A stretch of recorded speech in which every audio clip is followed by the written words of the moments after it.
And I'm on the beat. Will it unlock everything on fleek? Word on the street, got my sound on repeat. Do it all day, every day of the week. Getting turned up, we feeling lively. On the dance floor, where you gonna find me? Here comes the drop, it's time to party. Here comes the drop, it's time to party.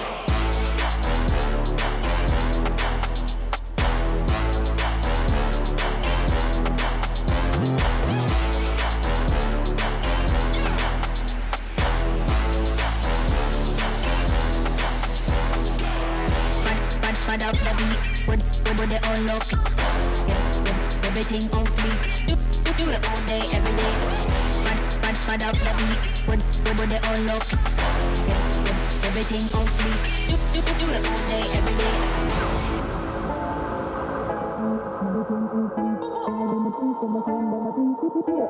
Every day of the week, getting climb out, we feeling lively. On the dance floor, where you gonna find me? Here comes the drop, it's time to party. Here comes the drop, it's time to party.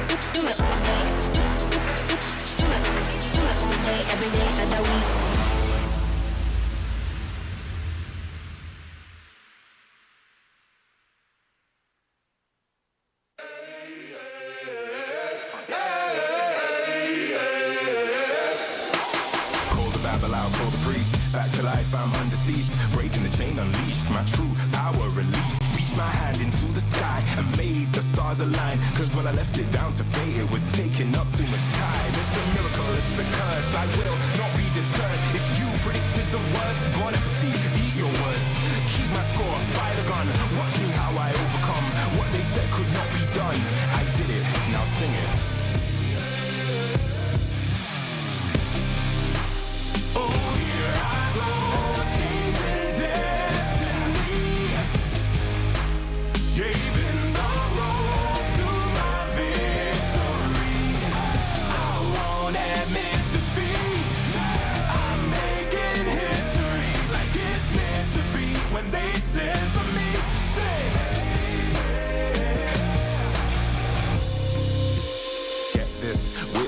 The birth of a legend, the past tried to trap me too bad. My future beckoned, I crashed, and yes, I burned. Hardest lesson that I learned was how to take a fall and crawl back out the dirt. Now I'm back from the grave, revived. Time after time, they tried to take my life, and still I wouldn't die. Survive, now come salute him. No man can dispute him. Back and I am biting, street fighting, Ryu Hadouken. What they said could not be done. I did it, now sing it.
Moment, let's go. You go hard, I go harder.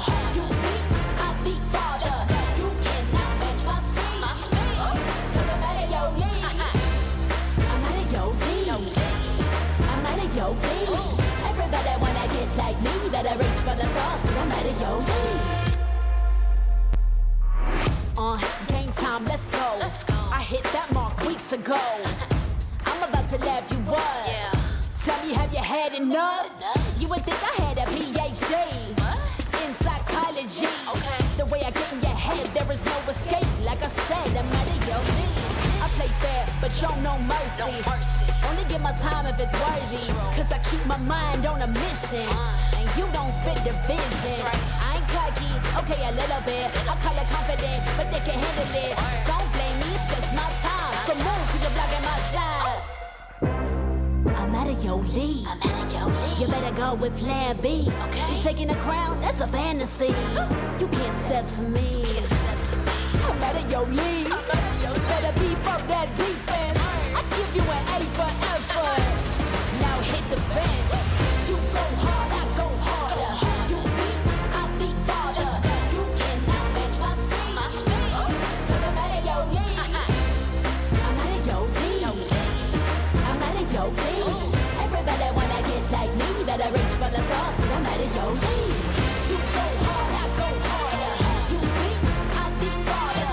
You cannot match my speed. Cause I'm out of your league. I'm out of your league. I'm out of your league. Everybody wanna get like me, better reach for the stars, cause I'm out of your league.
You already know what time it is, right? It's your boy Eclipse Darkness. I do this for my people. How I like that. I'm a black, strong man, they can't tell me nothing. What I represent, they try to keep it from me. I done turn a lot of nothing into something. And I'm still out here pushing all they buttons. They can't hold me down, yeah, for nothing. So I'ma stand up. They can't hold me down, yeah, for nothing. I'ma stand up, yeah, for something.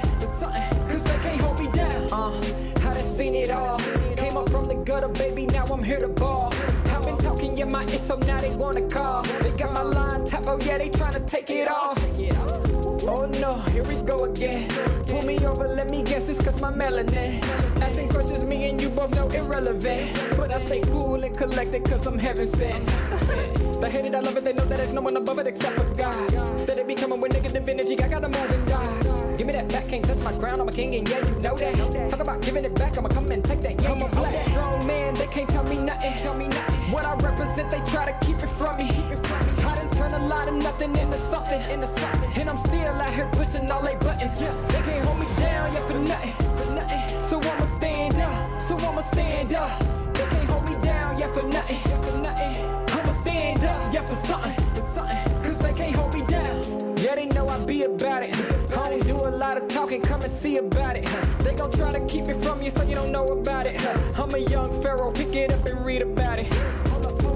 Here's your opportunity. Telling stories, yeah, to make sure they remember me. Can't hold me down, cause I leave behind a legacy. And don't believe them when they say they who they claim to be. They can't hold me down, yeah, for nothing. Stand tall. They can't hold me down, yeah, for nothing. Stand tall. I'm a black, strong man, they can't tell me nothing. What I represent, they try to keep it from me. Know it, rooftop, penthouse suite. If you really want it, gotta own it. Fight through it, we was at the lowest. Blood, sweat, tears, the components. Riding all year, now's the moment. We are not friends, we are opponents. Yeah, I'm coming for mine. Yeah, I'm making a play, the game on the line. Yeah, I've been on the grind. Yeah, I jump in the spot, I made it my time. Yeah, look in the sky. Yeah, the stars align, no shade to shine. Can't stop it already. Emotional work and devotion, we put in this time. Look, you won't stop my stride.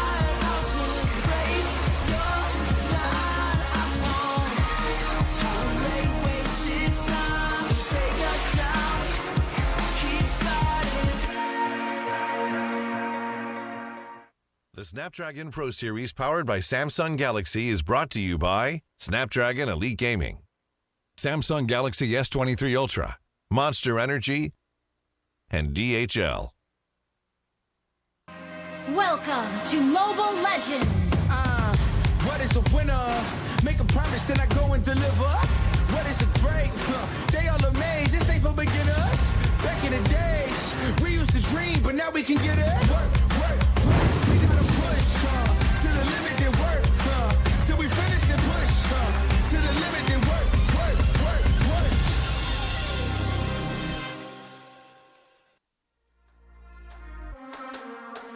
Hello and welcome to the Snapdragon Pro Series ESL Challenge Finals. My name is Holler, with me is Ice Baby. Psh, boom, boom, boom. No, and we have Echo RSG PH up first. It's going to be Stream B, of course, and this is, of course, the B stream, the best stream. But Icy Baby, your thoughts on this first matchup?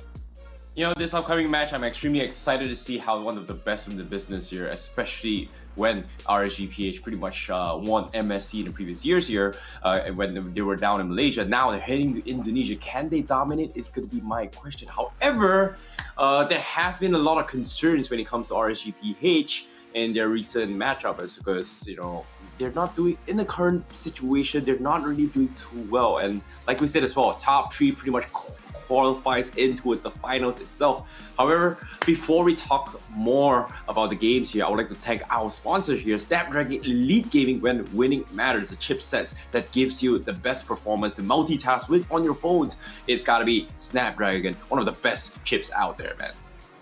Yeah, and let's talk a little bit about RSG PH. They kind of faltered yesterday. I think that there was, I don't know if there was a bit of an upset. Obviously, you've seen their Udo Red Giants Esports up close and personal in MPLMY. But, I mean, the fact that they 2-0'd RSG PH, I mean, that put some respect on their name, right? What are your thoughts on that one, Terrence?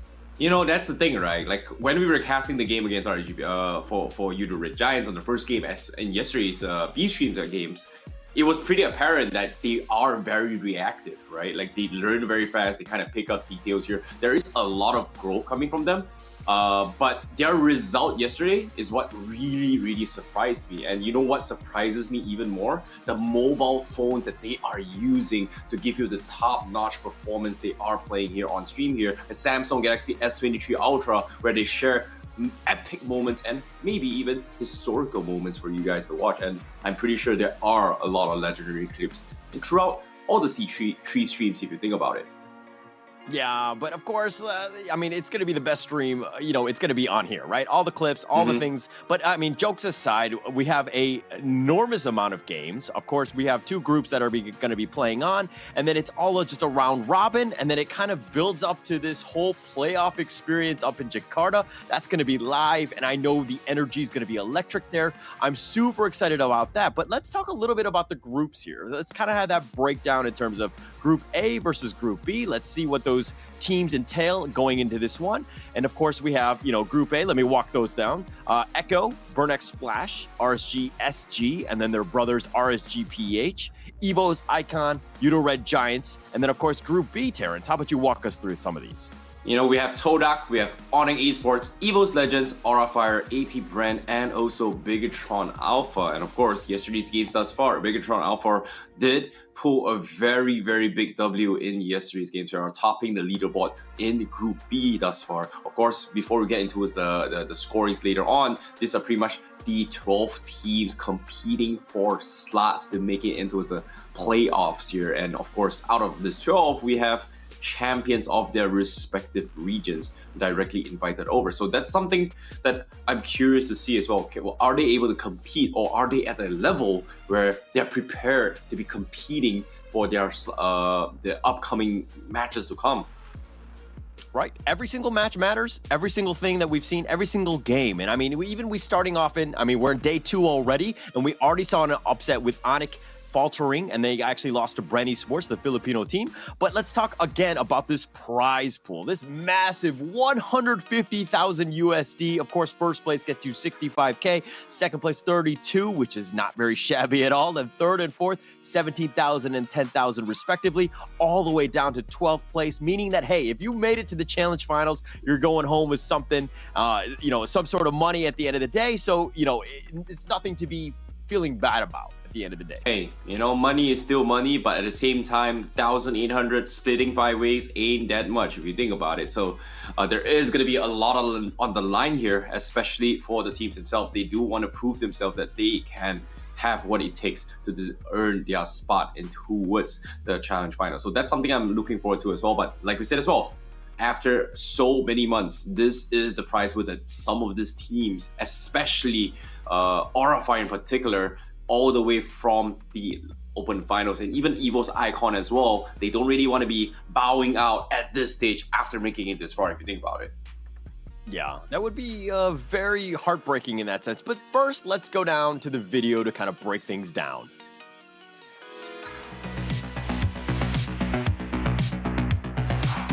Yesterday's game was by far the longest day in the world. Group A is actually spicier than I expected. Anybody can top 3, anybody can make it through to the finals playoffs. After Burn beat Evo's Icon 2-0, I thought they were back in their MSC form, you know, prime Burnex Flash form. Situation, Super Tama with a great spot, locking him down. Doma falls, the feathered airstrike will not be there for Bright. He gets taken out, and Donut is a maniac. But then again, then you cut back to RSG SG, who beat Burnex Flash, even though they lost to Burnex Flash during MSC. They might be able to do this. Oki again unleashing the damage. They're going straight for the jungler, and RSG Singapore have done it. Burnex Flash got swept, RSG PH got swept. It's upsets upon upsets. The table keeps on flipping. Let's not forget about some of the upsets that happened on some of the other streams, like Yudo Red Giants, for an example. Yudo Red Giants. They beat RSG PH with their championship lineup, and that's a big statement in and of itself. Yeah, shows you how much, you know, the team has really evolved. It's anybody's game. Group A is the land of opportunity. Group B, It's called Jakarta. It is what it is, right? There's just so many Indonesian teams there. I definitely didn't expect Onyx to lose in their first match, and Bren have the chance here, AP Bren, to kind of shut down all the Indonesian teams. And if there's any teams that's actually making a dent on the home court advantage, right? It's AP Bren. And it's too late! AP Bren take the game! They did not disappoint. I think the team right now to look out for is Bigatron Alpha, though. I'm feeling like Bigatron is probably going to be the more stable team. I got to be honest here. Onyx, they're looking up and down. They're going to recuperate, but I don't think they can recuperate over a single day. Onyx has not had a great weekend. I still have high hopes for them. They're going to come back together and only get stronger. Right. So for today's games compared to yesterday there were a lot of upsets. I think Bigatron Alpha versus Onyx is definitely a standout to me. For RSG PH versus Echo, can't wait to see those two titans from the Philippines clash as well. Those are definitely the two matches I'm looking out for the most. I will be keeping tabs on Echo versus RSG PH. Echo is coming in with a lineup that's very different. RSG PH, the same. Demon Kite coming in here, allowing for us to actually enjoy MSC 2022 championship lineup once more. So Yudu Red Giants, I'm excited for them. They've definitely made upsets yesterday, but can they continue it here today? They've got a tough matchup because Yudu Giants are going up against Burnix Flash. Yes, they went 1-1, but both teams are currently at the same standing, so it's a coin flip, and I'm hoping that a Malaysian team is going to make it in that top 3 at the end of the day. I also suggest y'all watch Burnix Flash versus Yudu Red Giants. These are teams that people are 50-50 on, right? Burnix Flash with the way that they played in day 1. Now Soul, does he buy the winner crunch? And he does it, he dashes out, but Flora takes him out. It's over! It's over, ladies and gentlemen! Burnix Flash are back! I'm expecting quite a spectacle from them, so yeah, definitely watch out for these two matches. Specifically, those are my picks. You guys should be looking out for that as well, because man, who doesn't want to see elite MLBB? So let's check out today's schedule of what we're going to see. It's going to be Group A, Round 3, Echo versus RSG PH. That's going to start it off. The second game is going to be Todak versus Aura Fire. That's going to be the second one. That's going to be about 6:15 plus 7 GMT. And of course, the final game, RSG PH and Burnix Flash, that's going to be probably about 8:35 GMT plus 7. I'm actually looking forward to that. We have a number of different games, and of course, every single stream is going to have about 3 games apiece. And if we're looking at what's going on, pick your poison, so to speak. Who do you want to see? There's going to be a little bit more of an emphasis on today in terms of Group A's teams playing out. But you're going to see a number of them. Evil's Icon, if you happen to be a fan, do check in on the Stream A. You're going to see more of those games there. But of course, you have RSG SG playing on Stream A as well. And then, of course, Stream C, we're going to have a little bit of a mix-up. I mean, pick your poison in terms of who you like, what's going to happen. Echo fans, you're going to have to probably migrate your way over there after this game as you see them for that final match of the day. But Terrence, now, I mean, like, what are you thinking about any sort of game that kind of sticks out to you today? You know, obviously, I'm going to be looking forward to the final match for today. RSG PH going up against Burnix Flash. You know, we've seen how RSG PH kind of adapted over the years. You know, they were one of the top contenders for last year and this year as well. And there has been like an integration between rosters as well. Demon Kite being played back from the side of RSG PH seems to be a little bit of shakiness coming from them, but hopefully they are going to be a little bit better now after taking some losses here. Maybe they've fixed their internal struggles, etc. So this is something that I want to see. Can they do so? Because their upcoming opponent is not going to be an easy opponent here.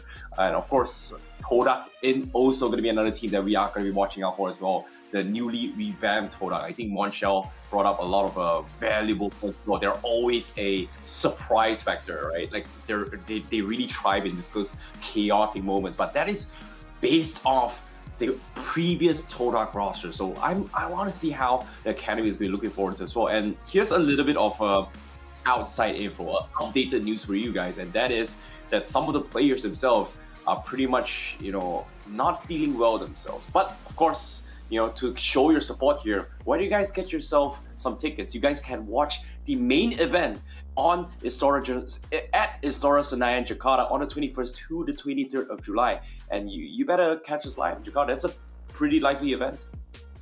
Yeah, definitely a lively event. And I mean, you know that's going to be off the chain, right? Especially in Jakarta. The energy, again, is just going to be crazy. And of course, the tickets are only 30,000 rupiah. I mean, it's the price of a coffee. I mean, it might be a little bit expensive depending on what kind of coffee you're getting. But it's one of those things that you could purchase. And it's, you know, you hop yourselves in, check out the games. And I mean, the tickets are all there. They're still on sale right now at the URL that you see right below. But I mean, we're getting to the point where it's do or die, right? This is day 2. And of course, it's the groups. It's a round robin. You don't have very many games. If you're 0-2 and you're on the bottom looking up, you got to struggle. You got to fight. You got to make sure that you give yourself a chance. If you're on the fence at 1-1, I'm worried about you, right? You got to fight at the end of the day. And, you know, Terrence, the 2-0 guys, they can kind of just sit back and sip a latte, right? Yeah, probably. But at the same time, when it comes to, you know, chilling right now, I don't think it's the time for chilling, especially in day 2, especially you want to qualify your way through, right? Top 3 is the position you want to be in. And when it comes to this kind of scenarios here, do you want to secure your top 3 first, or do you want to save your strategy? Because there is different approaches here with different teams. Some may be saving up the strategy for the main event. Some would be just, you know, testing out their strategy as well. So there are just so many things actually happening. So yesterday we did see some very interesting strategies. Some may be read, some may be used, some may be adapted. So when it comes to adaptations here, this is the match I'm looking forward to here. Will RSG PH be able to rise up to the challenge and go up against Echo PH? This is something that I want to see, because we are finally seeing a Filipino versus Filipino action. And when it comes to this, I guarantee you, regardless of how they are doing when it comes to their respective region, top or bottom, whatever the brackets is, it is going to be close and it is going to be a jam-packed action. And I hope RSG PH is able to give us a good performance today. Yeah, I mean, they have to, right? This is, I think, do or die, but don't get me wrong. I think Echo is the team to watch, but let's check out the video introducing the team. They're going back to the land where they won that World Championship, back to Jakarta. I hope it awakens something in them, and I hope this shakes them back up.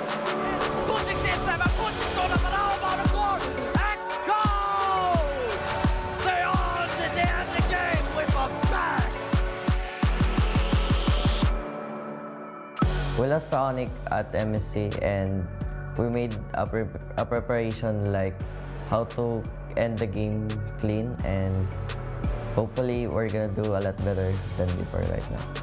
Playing Jakarta feels like more exciting because there are so many crowd and they're so loud, and it gives me a morale boost. I think I'm not different to any explainer because I just do my job and my team carry me. Sanford 1v1ing a CW right now is going to be able to dash out, but it's not going to be enough. The flicker comes through. Sanford! I think Indo teams are much stronger now because they're so hard to fight with. We lost against Onyx in MSC, but this time we are very prepared, so we will win.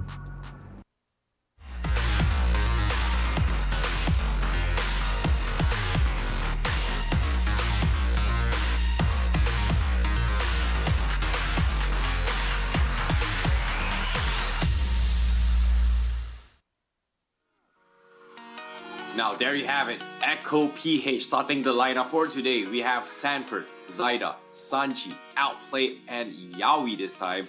And of course, the San duo combo is a force to be reckoned with. We've seen instances on how the mid lane NXP has been able to juggle their way through to set up the perfect play. And of course, we won't be seeing KarlTZ, we won't be seeing Benny QT coming from Echo PH for this entire SPS. However, we did have a very, very interesting interview with them. They said that they needed rest in preparation despite the, I would say, tremendous amount of tournaments that they have been playing. So of course, taking care of their mental health is going to be very, very important. But of course, when it comes to Echo PH, you cannot disregard, despite whoever has been playing under the brand of Echo PH, they have been delivering their performances thus far. Yeah, and I mean, don't get me wrong, Carlty and Benny, everybody's going to miss them. They're definitely high-profile players, very good to the team, and it sucks to lose 2 out of 5, but hey, they need the rest. It makes a lot of sense, especially now. You have a little bit of time, unfortunately. I mean, this is the pro life, right? You need to get yourself into as many games as possible. You got to get your team a chance to win, but this happens to be the best call, hopefully, for the team long-term. That said, Echo still played very well yesterday. I mean, I don't know if they lost a step or, you know, any sort of hiccups that they might have had, but they did recover and they did pull it out. I mean, they're still 2-0. They're very strong. They're tops in the Group A right now. So this is still a team that you need to respect. And it's going into this one, RSG PH. I mean, let's talk about them, but after this intro video. RSG PH, they actually got the old gang back together. This is the MSC 2022 winning RSG. The kingdom in ruins. A victor emerges from the debris. RSG. I think RSG PH are back in their prime form, and I can't wait to see what else they can do. A little bit nervous because I will be facing RSG, SG, and Echo PH again SPS Challenge Final. RSG, ano gagawin nyo? Exert walang buhay doon. Napapasok si Yawi.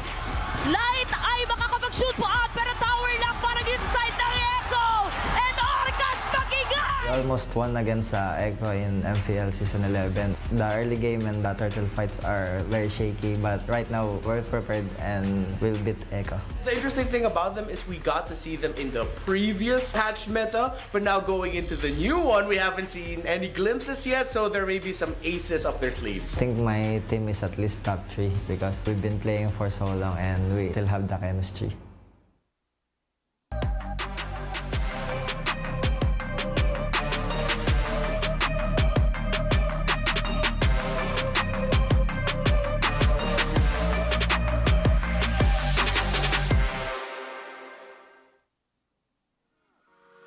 RSG PH is going to be represented by Nats, Demon, Kite, Aqua, E-Man, and Light. This is a team that's been together for quite some time. We've seen some synergy and some well-played team fights that happened.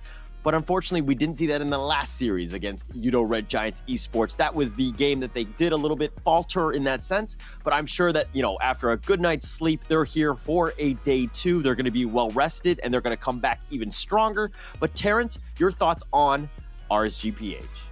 No, this is interesting when it comes to RSG PH, right? Like, I was questioning when before the stream as well even started, what happened to RSG PH? Like, this seems to be a champion winning lineup. What happened to them? And Monshell gave us a very, very good quick tip about what happened for RSG PH is that during season 11, they played the entire season without Demon Kite, and Irat was pretty much the jungler. So it feels like they are lacking maybe a little bit of practice here. It seems like Demon Kite coming in here is going to take some time to kind of warm up to the current meta or even intensity of the gameplays when it comes to the tournament itself. So I guess that might be the angle that RSG PH is kind of struggling a little bit. Hopefully they are able to adapt right now when Demon Kite is finally back with the original roster. Yes, and I mean it's kind of up in the air. I think Era Demon Kite. We can debate about that all day, but I think at the it happens to be the call that Demon Kite is there, right? We saw glimpses of it yesterday. I think he's been on point. He was very aggressive, but then there were some questionable moments where he went in and the rest of the team weren't on the same page, right? I don't know if it's a communication thing or, just you trust your guys to be there, but they're not exactly there, but something was a little bit off, right? And I'm hoping that, hey, after that series, you went back to the replay, you figured out what you did do wrong, and then hopefully you'll bounce back and have a much better game because they really need it going up against this very strong Echo lineup.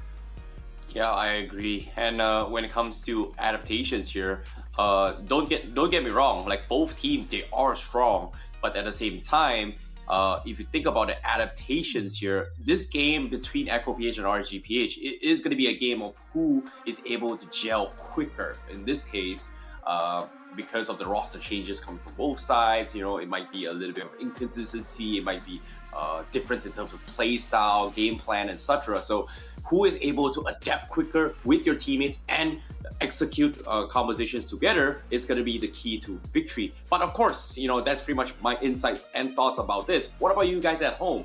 cast your votes. And what do you guys think about this upcoming match here on the Twitch chat? And let us know, who do you guys think is going to take this series? Because I am very, very worried when it comes to prediction, because every single time I make a prediction, sometimes I question my brain, I question my heart. I want to support both teams, but you know, life is just not fair, man. Life is just not fair.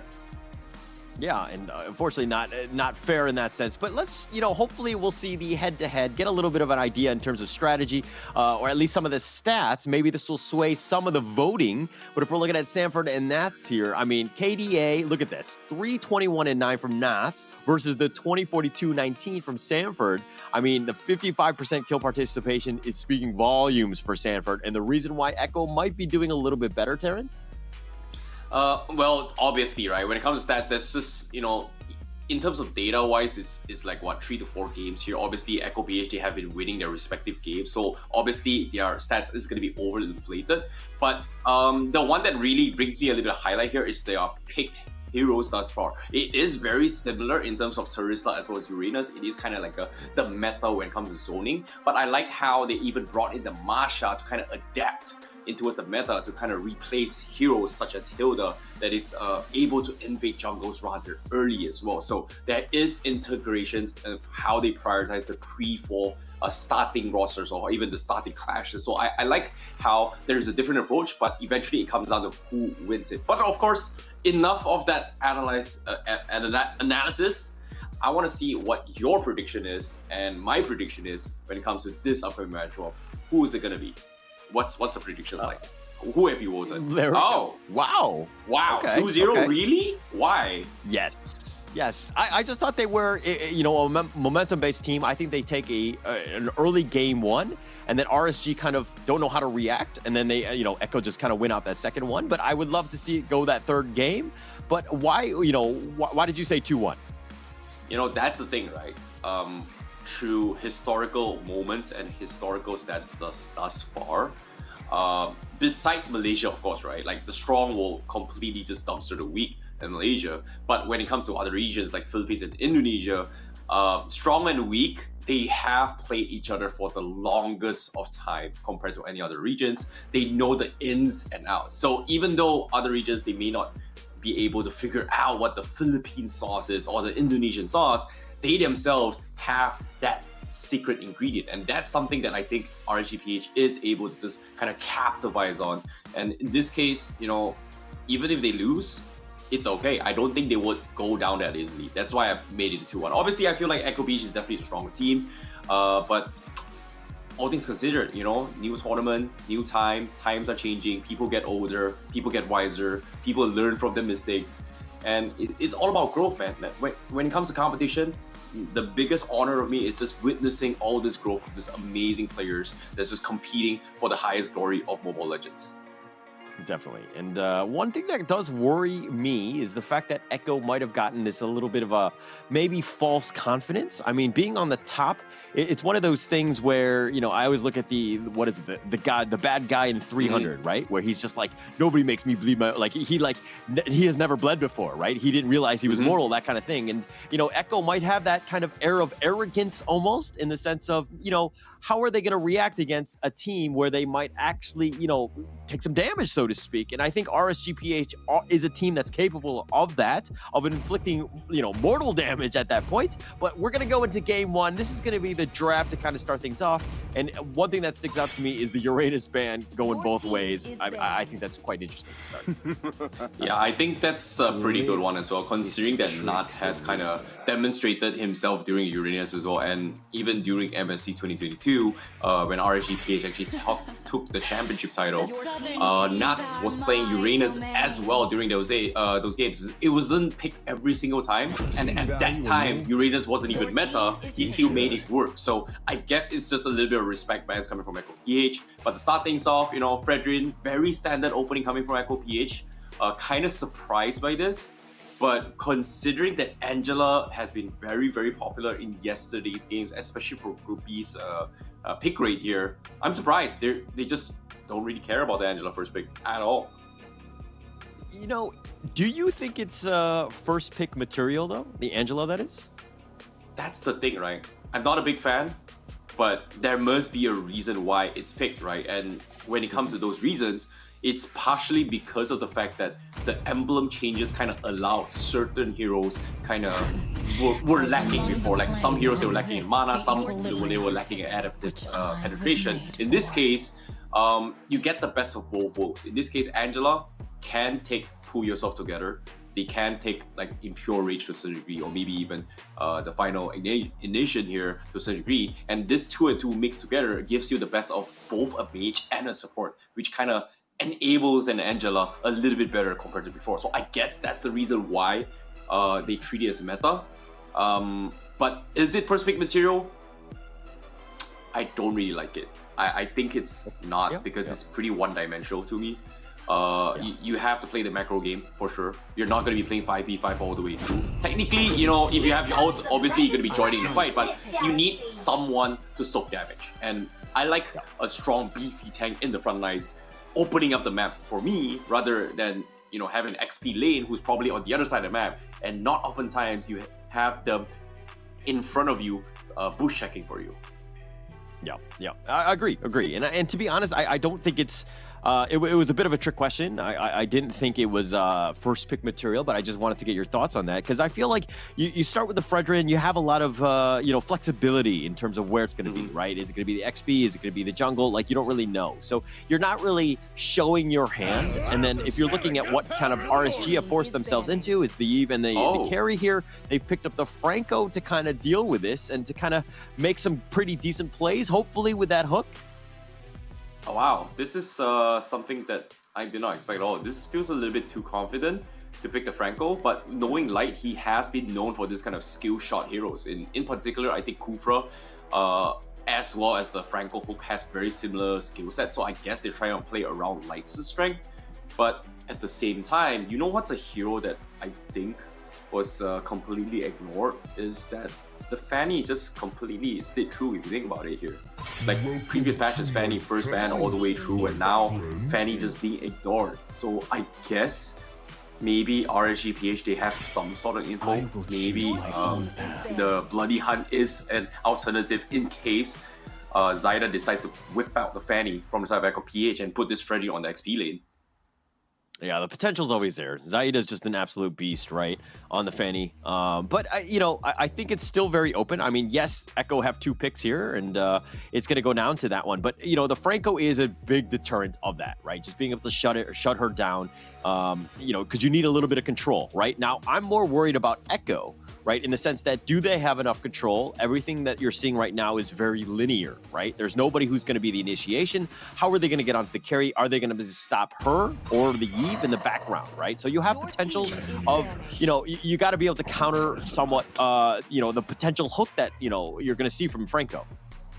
Seems like both sides here, they are going to play around their XP lane so far. And I like that Echo PH is just playing the safety net here. The floor suit, the brew strategy is always something that can be detrimental. In this case, the final slash into a real manipulation can force Echo PH in a very awkward positions, right? So I guess going for that is pretty safe.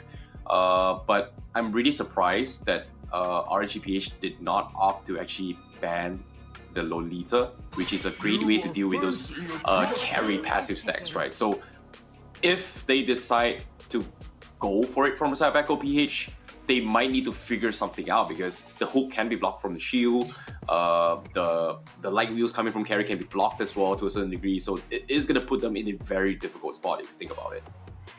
Yeah, that would be a good pickup here, but looks like just the Terizla and the Grok have been banned instead. They're kind of thinking, hey, just if you think you can do it, you think you can make those plays and be on point with them at every single moment, which might be difficult going up against that Franco. Yeah, by all means, go for it. So I think this next pick, okay, there you go, the Marty's right here. So that's an interesting pick here. I think it's going to be the traditional, old school jungle, right? Martis versus Frederick to a certain degree. They can still kind of opt to flex it in case things don't go their way, right? Like a surprise pocket pick, and this is probably going to be it. And I feel like, this is the perfect time to just pick the Lolita from Echo PH, especially on Yaoi, if they decide to actually just block all the shots. But looks like that's not going to be the case. They are going to go for the Kufra instead. which is something that can actually deal with the carry, right? Once you're on top of the bouncing ball, you can't exactly pop the second skill all the way through. So technically, you know, if I would say the carry is out of position, pretty difficult to be in, but Echo PH, they go for something pretty standard from the previous patch. Lapu Lapu is going to be the final pick here. Okay. That rounds out the draft here. Now, if you're looking at that, what as RSG PH are you looking to do, right? You've seen the balance, yeah, the Kufra, you have Initiation, you have the Lapu Lapu kind of just, you know, being a menace, just trying to tear things up and doing a lot of damage, but what do you do now as RSG PH? What is that last pick? They need a very annoying XP laner, but regardless of whatever XP it is, it's gonna be okay, good. Yeah, okay. Joy, yeah, why didn't think about it? But Joy, broken as it is, has been nerfed multiple times, and with the Emblem change, didn't exactly help her too much, but I still like it, you know, gives a lot of mobility, can completely chunk down the back lines. I think RSG PH as well as Echo PH, this is a pretty 50-50 lineup, and it comes down towards execution eventually. Okay. All right, now draft-wise, who do you think has the edge going into this game? Yeah, it's a 50-50. It's tough. It comes down to execution. Really? But I like Echo PH a little bit more because Franco is very skill-based. It's just that much difficult to play. But of course, you know, when it comes to execution, right, anything can happen. So I guess I like Echo PH a little bit more just because it is easier to play compared to a composition like RSG PH, where if you hook this, everything goes south. Yeah. No, I do agree with that. But I you know, you gotta believe, right? You gotta believe in the fact that, you know, Light's gonna hit those hooks. It's gonna happen, and he's gonna kind of connect it. And then the Joy is gonna be a nuisance. I think that you do need to watch out for her. The fact that she can kind of just run up on you, and you don't have a lot of mobility, I would say, from Echo. So this could potentially be there. But yeah, you have the Lapu Lapu, Kufra, and Fredrin to kind of hopefully tank up and just, you know, maybe control her to a certain extent. But it really comes down to those two, at least for me. Well, without further ado, we are going to be jumping straight into game, and this is going to be the first match for today on B Stream here. It is going to be Echo PH on the blue side and RSG PH on the red side. And of course, we are going to see the traditional front-to-front, the junglers, Zaida and versus Demon Kite, Fredrin versus Martis. Well, it's not the end of the world. It's still a pretty fun one, but of course, I want to see how it goes because eventually, when it comes to starting compositions, I guess Echo PH, they are going to send the Roman down mid and the Mage down towards the XP here to start things off with a little bit more XP. I guess Echo PH, they really want to dominate their first Turtle Clash to try and get Sanji up on his level 4 as quickly as he can. And look at this, it's already level 2 alongside Aqua, of course, but you know, it comes down to a little bit of execution here. Nice Tyrant's Revenge. Light's going to be, you know, take a little decent amount of damage on this one, and they're going to just kind of disengage at this point. But okay, let's talk. I mean, we know about the draft. You said it was 50-50, but who has to win the laning phase? Who has a bit of a, you know, a clock on them?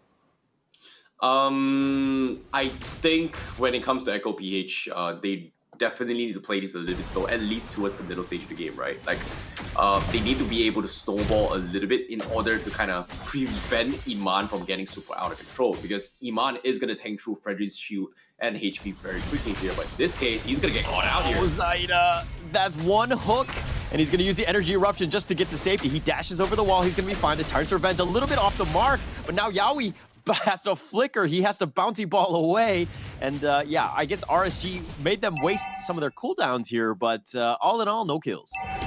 Yeah, you know, as soon as I say that Echo PH should be playing a little bit slow, RSG PH, it seems like they want to try and accelerate Iman's farm, because right now the win condition for them is to make sure that Iman gets the necessary farm in order to snowball on this tanky composition, right? Light, right now on this Franco, does have his nerves despite the previous patch. Franco is not as much strong as he can, but now Turtle Clash comes in, it is going to be important for them.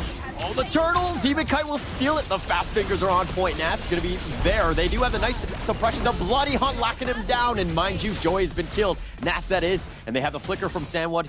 He's going to get away. Yaoi had died as well. It's 1-1. Yeah, this is so important for both sides. Like the first clash, you know, as soon as I was talking about it here, they needed to win this 50-50. Yeah, it's a big dub coming from Demon Kite, but losing Nuts, not exactly a good sign, because that means Sanford will be able to do what he wants as a Lapu Lapu. And Nina, remind you, Lapu Lapu is so underrated in the mid game. Definitely. And you know, you got to harass him, and you got to make sure that he has to fight for his farm, so to speak. Light flickering away, Tyrant's Revenge just on the backside, but the real world manipulation, that's going to be committed. That was the stolen one, but Light is just too tanky at this point. Yeah, Yaoi, you know, if he had the flicker, he would have just connected there, but unfortunately, it was on cooldown. So fortunately for RSG PH, they will escape with a little bit of confidence. So buying time is going to be the key winning factor, but Echo PH, they're playing a little bit aggressive now, as they want to try and stop demands from down bottom. Seems like they are already preemptively setting up for the turtle, like 45 seconds ahead of time, but looks like there is going to be a revenge. They're going to focus it up, and Light is going to get blown up. He was just trying to walk through the life of a roamer. Sometimes you just check a brush, and then you just get blown up. Yeah, that was huge. Like, this is like something that RSG PH weren't expecting as well. Like, I think Echo PH going for this early gank, I would say early setup, it was just them getting caught off guard. So that just means that if things didn't work the way it should, like if Sanford just lost his lanes up top, this play right here would have been very costly coming for Echo PH. Yes, definitely. But it looks like they're going to back off here. I mean, the turtle is up in about 7 seconds, so that's going to be the next big engagement here. But Zaida sticking around. A little bit of a dance with Demon Kite, just checking each other out more than anything else. But now the turtle is here.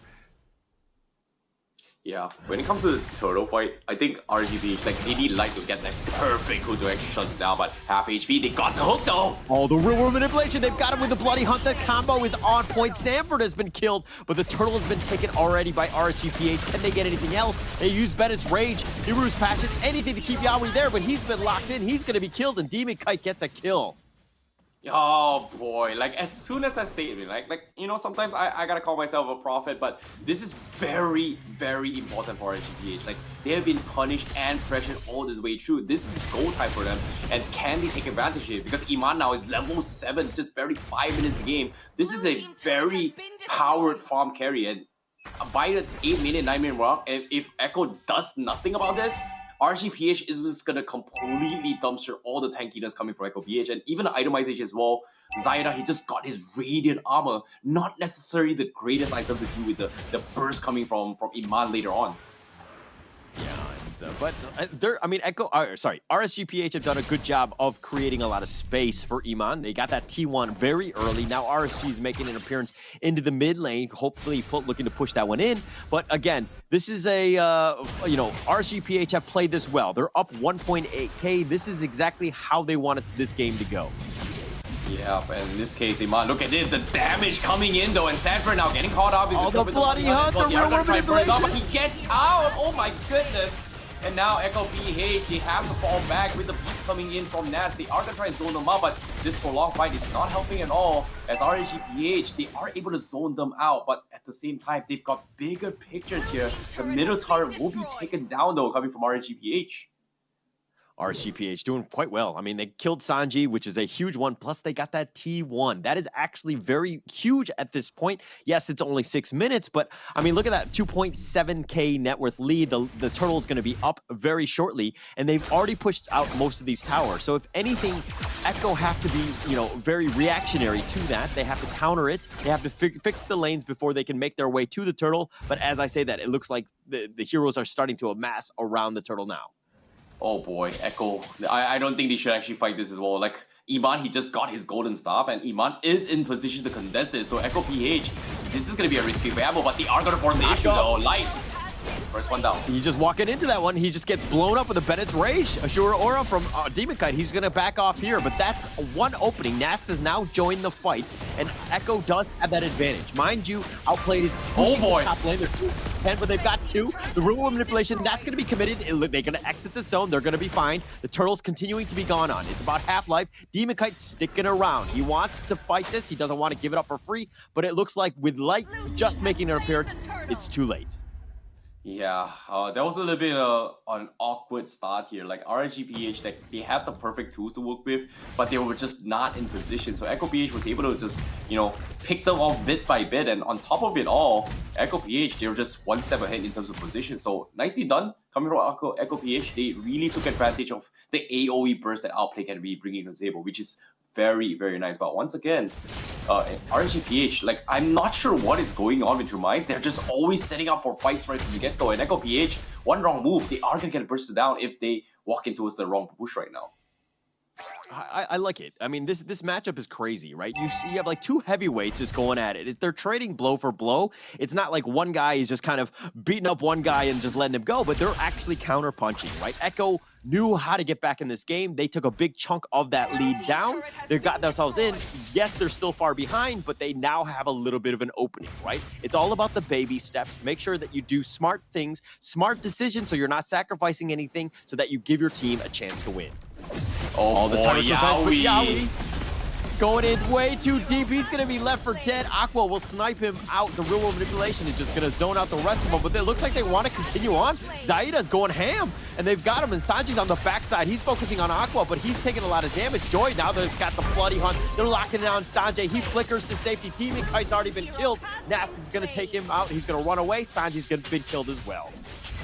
Wow, this is huge. This is huge for Echo PH. Like, they needed to slow down Iman's farm. And because of this, they were able to kind of bounce back. But the question here is, even if they got them this, can they get more out of this? Because it's not enough. They're losing so much map control, especially when they lost this early mid-tier 1 to RSG PH. Yes, they're able to stop Iman. He's very close to his DHS, but once that comes in, this is not good looking for Echo PH. But look at this, Nas is gonna try and make space for the team, force reactions from Echo PH. But as of now, Echo PH, they know they are in the best position to contest and force a fight right now against RSG PH. Look at the net worth lead. It's like, it's next to nothing right now. It's a 50-50 at this point again. And you see how these two teams are very familiar with each other. They understand the play styles. They know what's going on, and they know how to get back in this game. Look at this Lord now. This Lord dance is actually huge for not only the objective, but to kind of dictate the pace of the next 5 or so minutes, right? It's the 10-minute mark here. Of course, this is the first Lord, and now Zaida is just tanking it up in the front. Yeah, this is tough. This is tough. They need Iman's DHS up right now. You can see Iman, he's trying to the hook. because but they forced the fight though. Real world manipulation. They got him. And then it looks like life is getting very low, but they're going to look to kill. Sanford kills him out. Sanford now on the back line. Iman's been killed. Most of the damage is in there, but Zaid is going to be killed in return. Demon Kite is trying to fight this, trying to get into this one, trying to do as much damage as possible. Yaoi misses the Tyrant's Revenge, and it looks like they're going to disengage at this point, but it's a 2-for-1, and that was slightly favored in Echo's way. Oh boy, like the little things that Echo PH is doing is just incredible. They found the timing, and you can see the desperation for RSG PH, right? Like, hey, Iman needs his DHS. Like, they're trying to get farm for him, and while he's trying to look for farm, Echo PH punishes that. And this is huge, and now, even now, right now, they're still forcing a long fight, and there's nothing RSG PH can do. Oh, but they're going in! Naps has been blown up! Demon Kite has been killed as well, and the Lord is looking to be killed as well, and Outplayed will take that one. Echo win that one in spades. They've got 2 kills in addition to the Lord. That's exactly what you want is Echo. This is huge, but again, Yawi went absolute catch once again, but Light now gonna be a little bit of trouble here. He's gonna be caught out. Echo, they're gonna try and collapse, but fortunately for him, he's gonna be hooked by the hook! He pulls them back right under the power line. That's gonna be bursted down. Iman looking for the sides here. Yawi tries to sacrifice his life, but they will lose 2 for nothing, potentially, but Zaida, he actually gets out! Yeah, very tanky. Iman was focusing his attention onto Yaoi. Yaoi had jumped it, and he was like, all right, I'm going to sacrifice myself. Jumped into Iman, and Iman was like, okay, I'll take that one out. But unfortunately, he wasn't able to kill Zaida in return. So that they're going to back off here. Now the Lord is going to crash in the top lane. RSG will easily take that one out. But it's a bit of a coin flip at this point. But, you know, the 3K net worth lead going the way of Echo.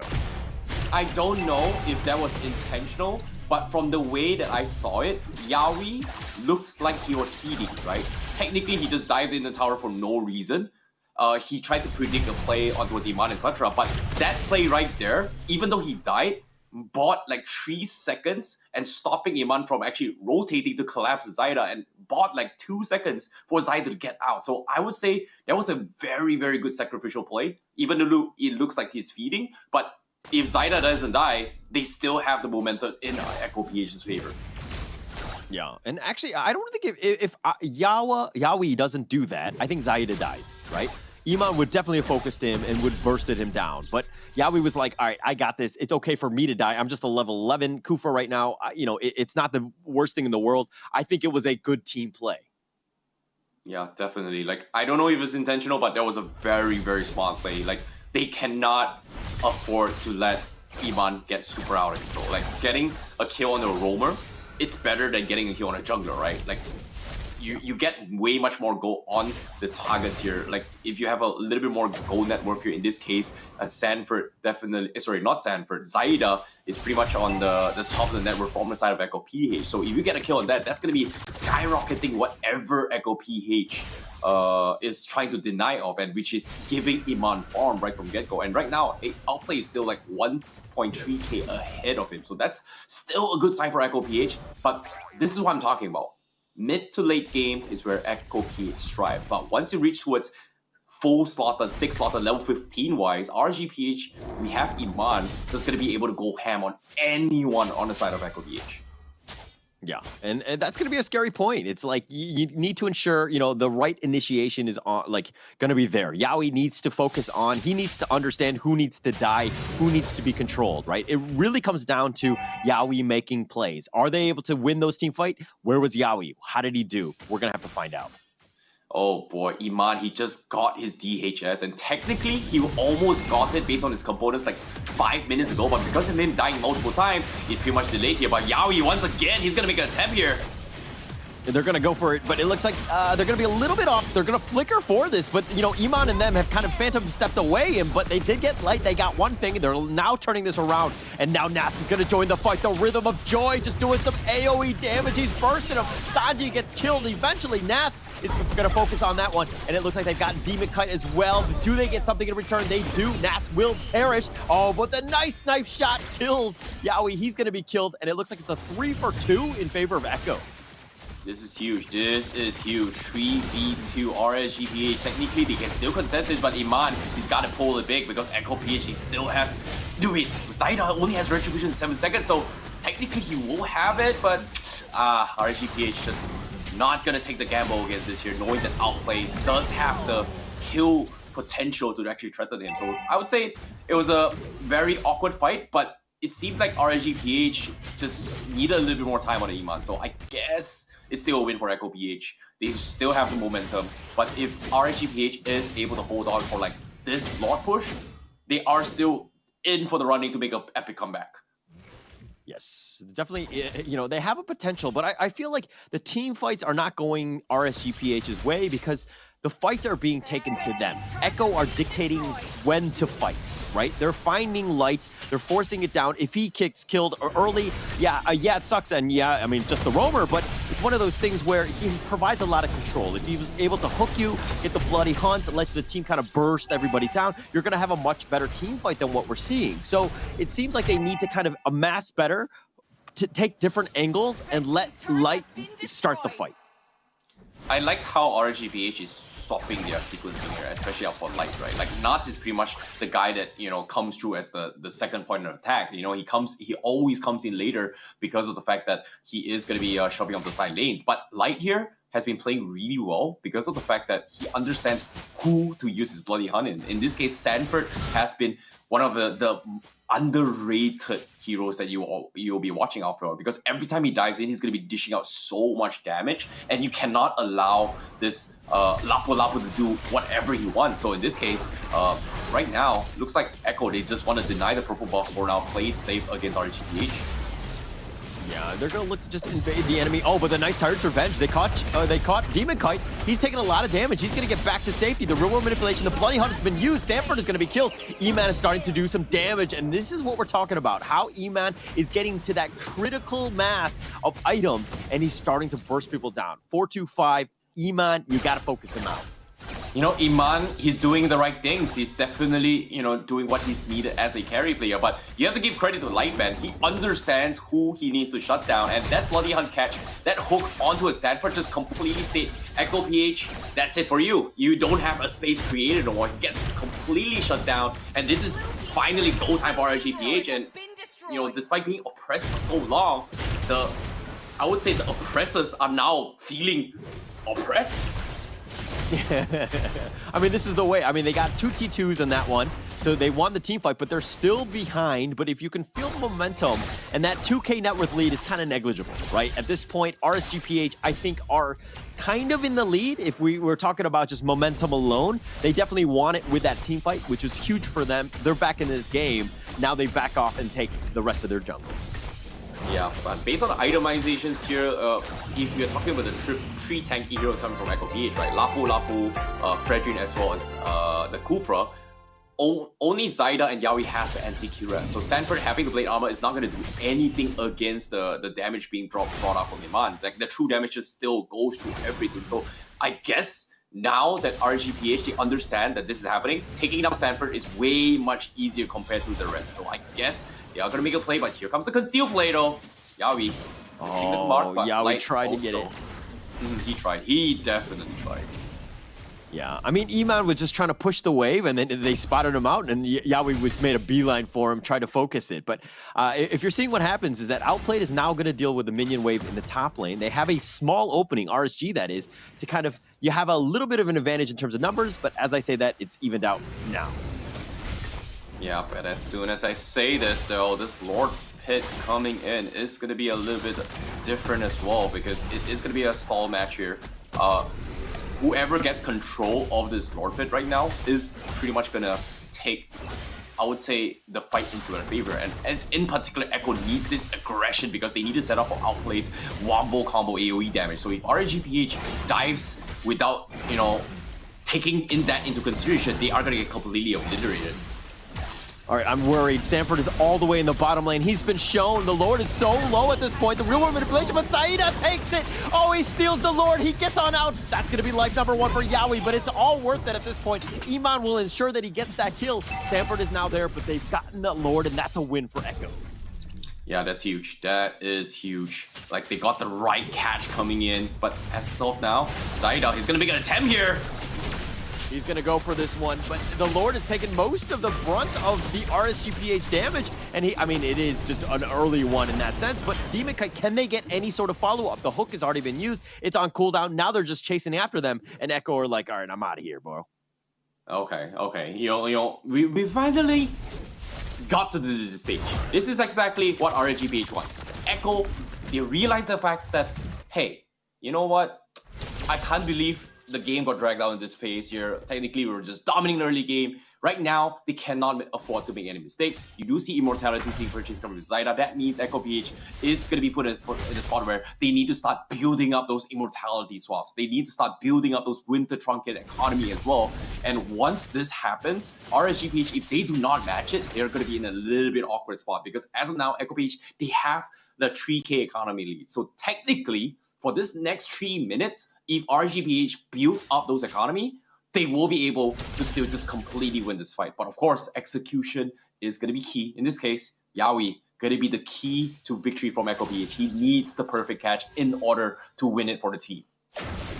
The issue, though, is that, yes, he's up front, he's scouting it out, but if he goes in, the rest of the team is so far behind, they're not going to happen. They disengage. That's the right call, especially since they were spotted out. Now, RSG are like, hey, we're going to take back our jungle, just try to, you know, exert a little bit of map control, get ourselves back to at least the 50-50, push him back to the river. We have 70 more seconds on the Lord. We can slow the game down. At this point, the lead, it's slightly advantaged, you know, to Echo, but all we need to do is just wait it out. We need to get this game to the late game, probably the 27-minute mark or so, and then we'll be able to make our final push.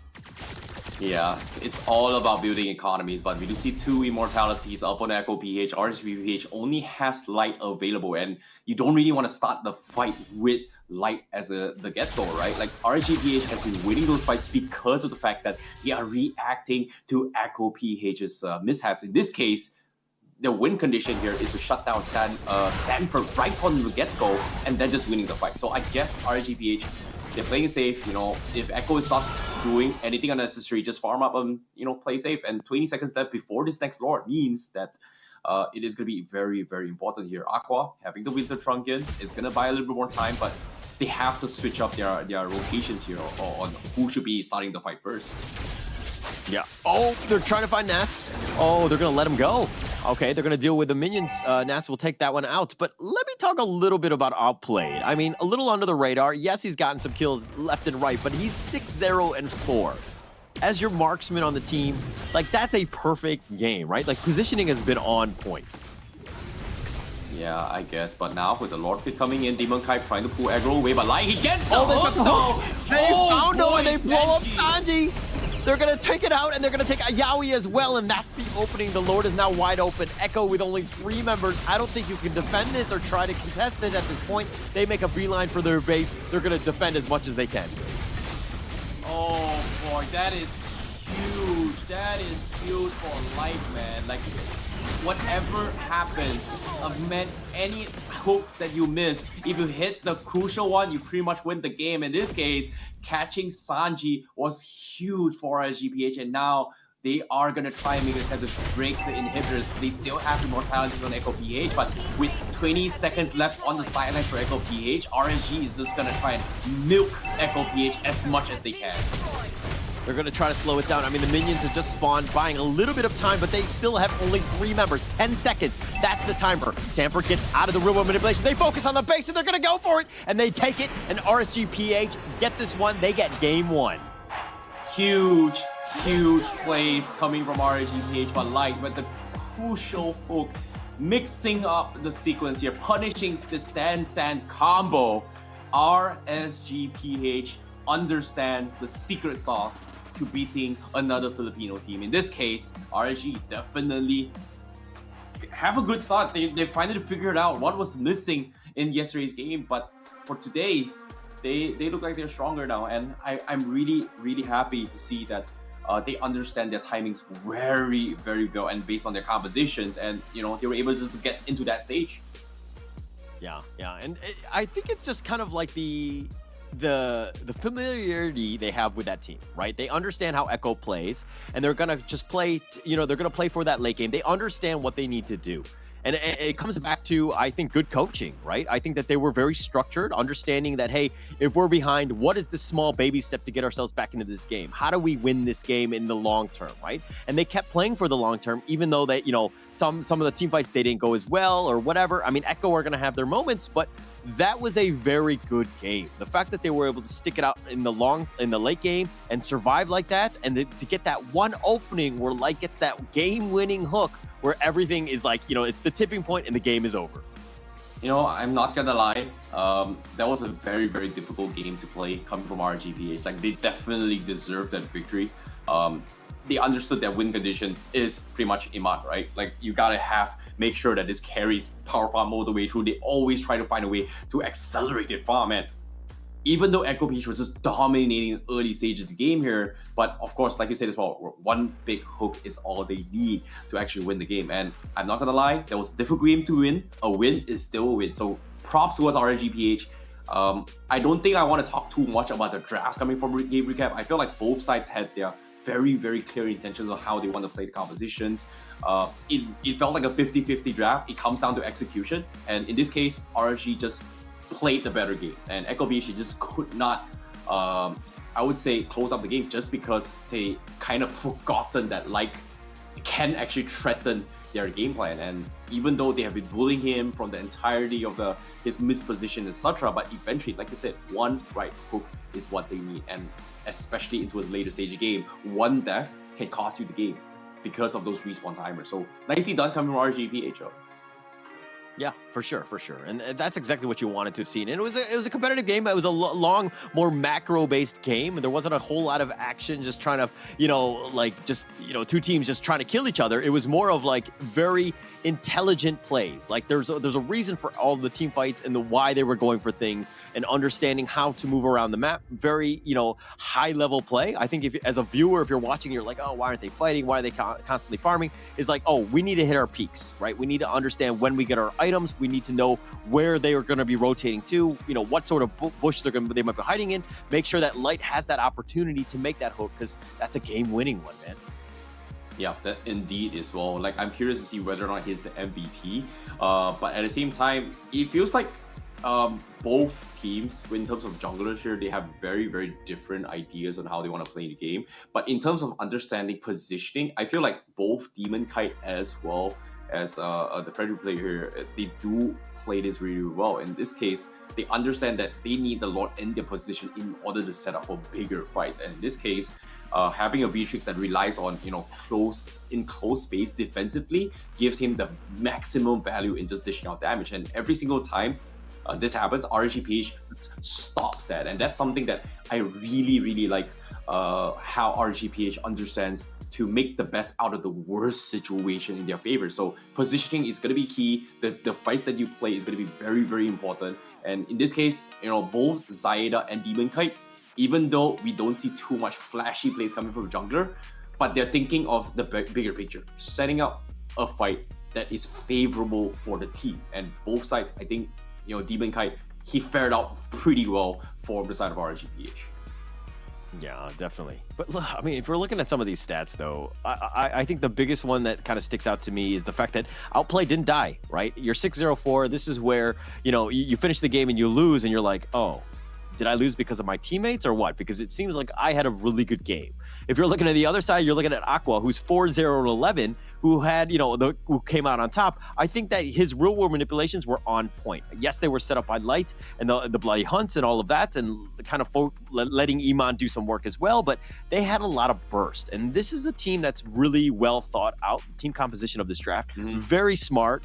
Everything gelled very well together, and I want to see this draft again, because I don't think that, you know, there were really any weaknesses to it. Yeah, I think it's pretty much it was a close game. It came down to just one moment, and you know, the game-winning moment definitely going to be Light here with that hook on towards Sanji, just completely stopping the fact that Sanji can't do his own thing, right? Like, the San combo is strong for a reason. Sanji, you know, starts the fight, you know, trying to drag it out, and then Sanford kind of finishes it. That didn't happen from the side of Echo PH. So I guess from the side of RSG PH, they were just, you know, in a very, very favorable position. But you pay attention to damage dealt here. Of course, you know, it is going to be very inflated against RSG PH because of that final clash, but of course it is because of the fact that Iman is carry, right? Like, he is going to be able to do so much damage because of the fact that it just does true damage. But what surprises me is Nats is able to match that as well, which is crazy on this droid. Yeah. And I mean, like, you saw how RSG would take the fights. They would have somewhat, you know, kind of front and center. They were kind of, you know, letting Light to kind of focus things in. Demon Kite was there. And then you would see Nats on the flank just focusing on, you know, the Sanji, the Beatrix, the Outplayed. I mean, just trying to just make them move, right? And make them uncomfortable, where they can't just focus on the same guys that everybody else on the team is doing.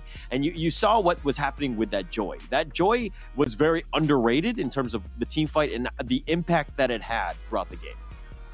Yeah, I agree. And, you know, when it comes to the plays as well, like damage to tower, obviously RSG PH and Outplay, they were doing pretty okay. Echo PH, they took advantage of their early aggression, taking down towers, etc. But in terms of damage here, Sanford just couldn't do anything. Like, RSG PH had very clear intentions on how they want to shut down, right? Early game, Echo PH, they want to shut down Ima. They want to stop his progression, kind of let Outplay do his own thing. Like, Outplay was just, even though he didn't die, he was doing the necessary things.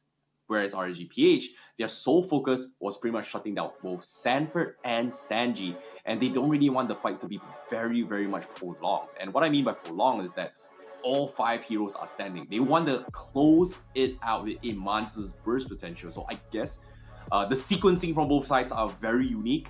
And I like that RSG PH was able to bounce back from this game. And I'm curious to see who actually is the MVP. Is it going to be Light or is it going to be Iman? But of course, without further ado, the MVP is who it is. It is going to be Iman, though.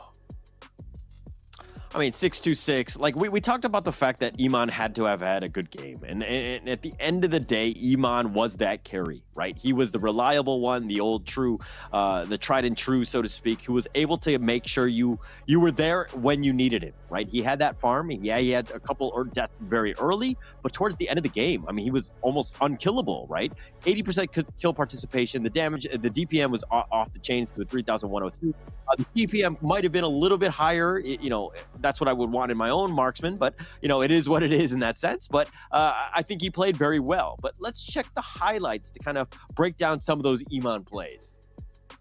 Yeah, and even though he's got 2 deaths in this place here, he definitely deserves an MVP, right? He understands when he needs to get those type of farms. Like even this highlights here, you can see Echo PH, every single time they force a fight, they do understand that they need to be shutting down specific core heroes. Starting here, they shut down Yaoi. Later on, they kind of dominate early aggression, which is something that is in their favor. And what was interesting was that despite RSG knowing that, hey, it's, you know, technically they should win the early game. How about we just outmatch them, trying to set up an ambush and kind of slow down that aggression? And those little things kind of scale into the middle stage, where Echo PH just lost the momentum they were given to. Even though, like, technically, these are all very high risk plays coming from RSG PH, they forced and bought so much time because of the fact that they're just here in your face, means that Iman won't easily be taken out right from the get-go. Yeah. And I mean, like, rewatching some of these fights, you're just seeing RSG kind of just running ham at them. I think their target priority was on point.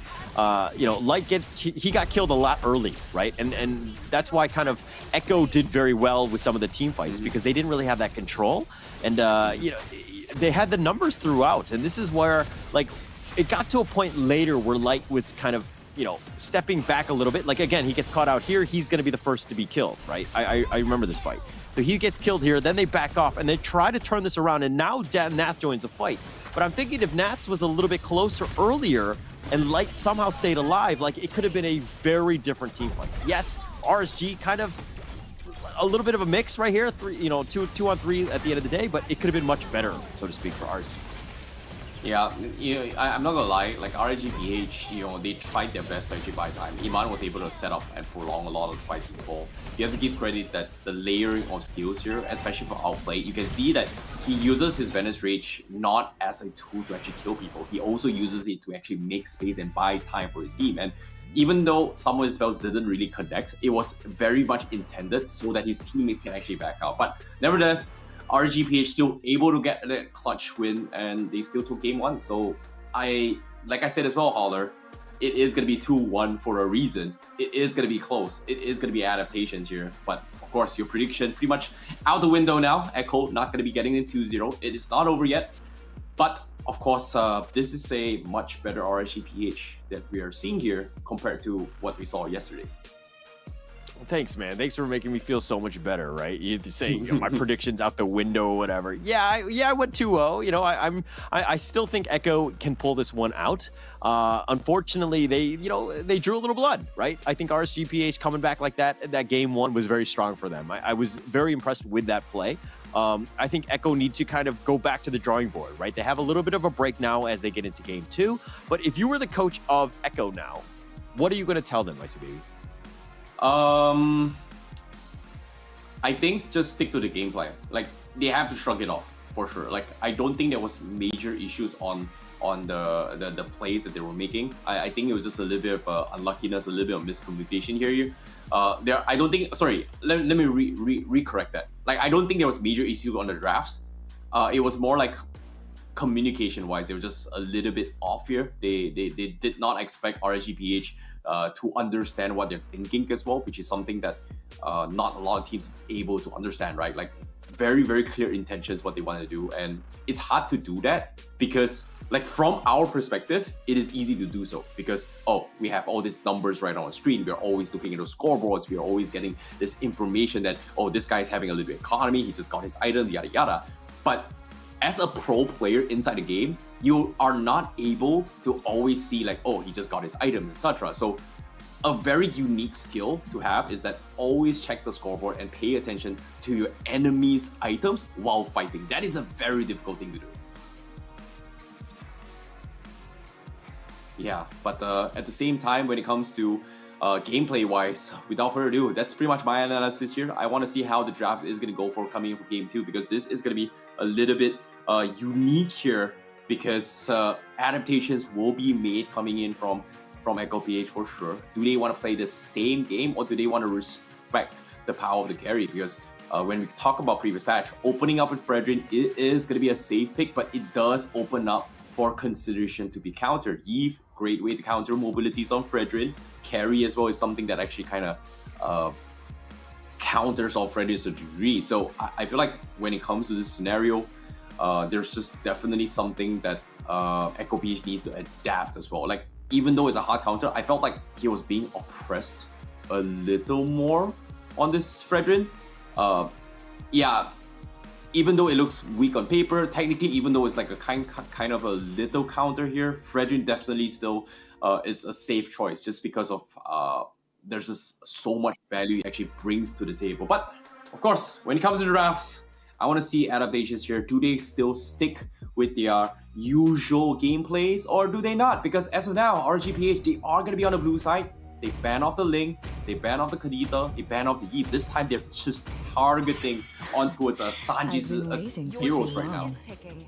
Yeah, I mean, that's not a bad way to go, right? I think you make sure that Sanji has a bit of a rough time. Let him kind of go deep, right, into his own hero pool, so to speak.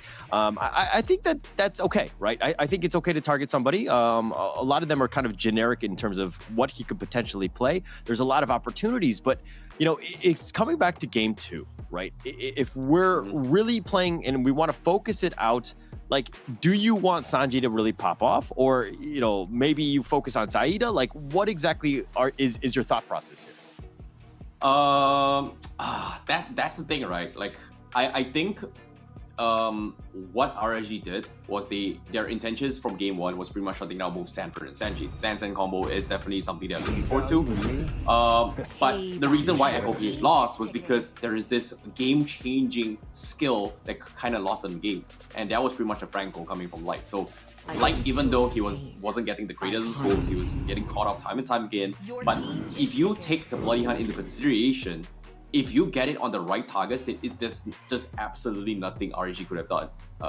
Echo could have done in Game 1. In this case, Sanford getting shut down with Lapu Lapu just rendered him useless. It's difficult. So I guess, you know, taking out that part of the equation solves it. But at the same time, Light does have the tendency, he can play the Kufra in his favor. So it's something that he can use it to deny against Yaoi as well.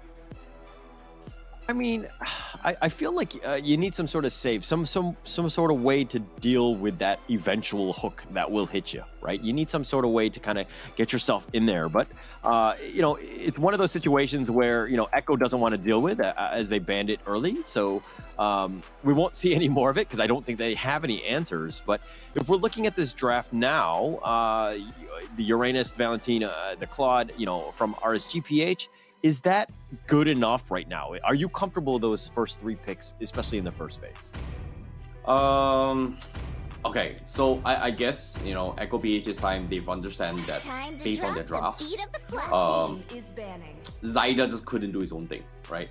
First game, Eve as well as Carry just completely shuts down Fredrin. It's kind of like a semi-counter, not really a hard counter, but it's definitely a counter where they can, you kind of take away what makes Fredrin strong, which is being very tanky, soaks up a lot of damage, can threaten you with just one big abrasive wrap.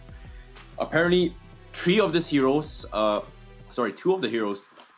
from the side of Echo PH, which that based on the ban is the Franco, the carry, just stops you from going any kind of combo. So I guess they just want to make sure that Zaida has a little bit better gameplay rather than Sanford and Sanji. Whereas RSG PH adaptation is that, you know what? I'm just gonna play the meta. In this case, Claude, you know, Uranus are pretty much standard metas coming from RSG PH. Now taking away assassins, I'm personally not a big fan of this, but they do have a good idea that What's your command? If they ban off assassins, it pretty much stops Echo PH and forces them to play the Frederick in the jungle rather than flex it into XP. Okay. I think it's also interesting to see how Echo is banned throughout, right? Like you see all the Franco, the Carry, the Joy, all of those have been banned. And now the Dareth and Hayabusa from RSG PH. But, this is a very focused ban on both sides, right? They're just trying to get themselves into a new game. You're going to see brand new heroes, so to speak. But again, going into this final list of picks that you could potentially do, Echo going to be here. What do you want going into that lineup? Okay, that's the thing, right? Before we talk about Echo PH, this Dareth ban coming from RG is very interesting because it forces Echo PH to think a little bit open, right? Angela is something, I was about to bring up Angela.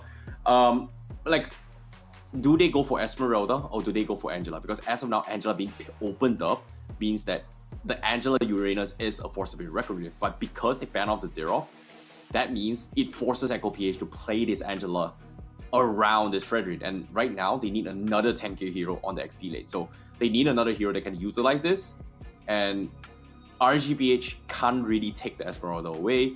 Echo PH, if they go for the Esmeralda, it isn't too bad of a matchup against the Uranus, but Baxia, okay, did not expect it, but I like it. This is definitely a good one. But the question here is this jungle Baxia or jungle Uranus? Because I don't want to see a jungle Uranus no more. We did see one yesterday though. We did see one yesterday, but Kufra, okay, very, very tanky heroes now coming from RGPH. I like it. Okay. Is that enough to counter what you've seen? I mean, they're way tankier than Echo right now. But is that enough? I mean, it seems like the initiation, the revenge going in, hopefully getting onto Brody at some point and to Farza, just making them kind of respect the space, so to speak. You're going to see them kind of running at you. But now you got the Angela to kind of help defend that. But the Uranus being tanky kind of as a second wave, is that going to be enough for, the Claude to do the damage that he needs to do? That's the thing. Claude will always be able to do damage for sure. But wow, okay, Echo bringing in the Alpha. We have pretty much talked about how Alpha is kind of very strong in the previous patch, but not many teams has played it yet. But is this XP Alpha or Jungle Alpha? Because I want to see, but it seems like it might be Jungle Alpha here for coming from Zyda. So we are gonna see like very early engages, and I like this because I was expecting maybe Esmeralda, Angela Esmeralda combo is pretty good, but if an Angela is on top of an Alpha in early game, he does do a lot of damage. He's pretty much unkillable. But unfortunately to say, Echo PH does have the tools to deal with those early healings, and that is pretty much the Baxia as his passive ability. The anti-healing is gonna stop and negate some of the sustainabilities. I don't know how well it's gonna go, but because of this Alpha thing, pick, I kind of like Echo PH's draft a little bit more. Wow. Okay. It's pretty much because of the Alpha at the end, or the Alpha Angela combination in the end that kind of just swayed you. Yeah, definitely. Most definitely. Like, Alpha is super underrated.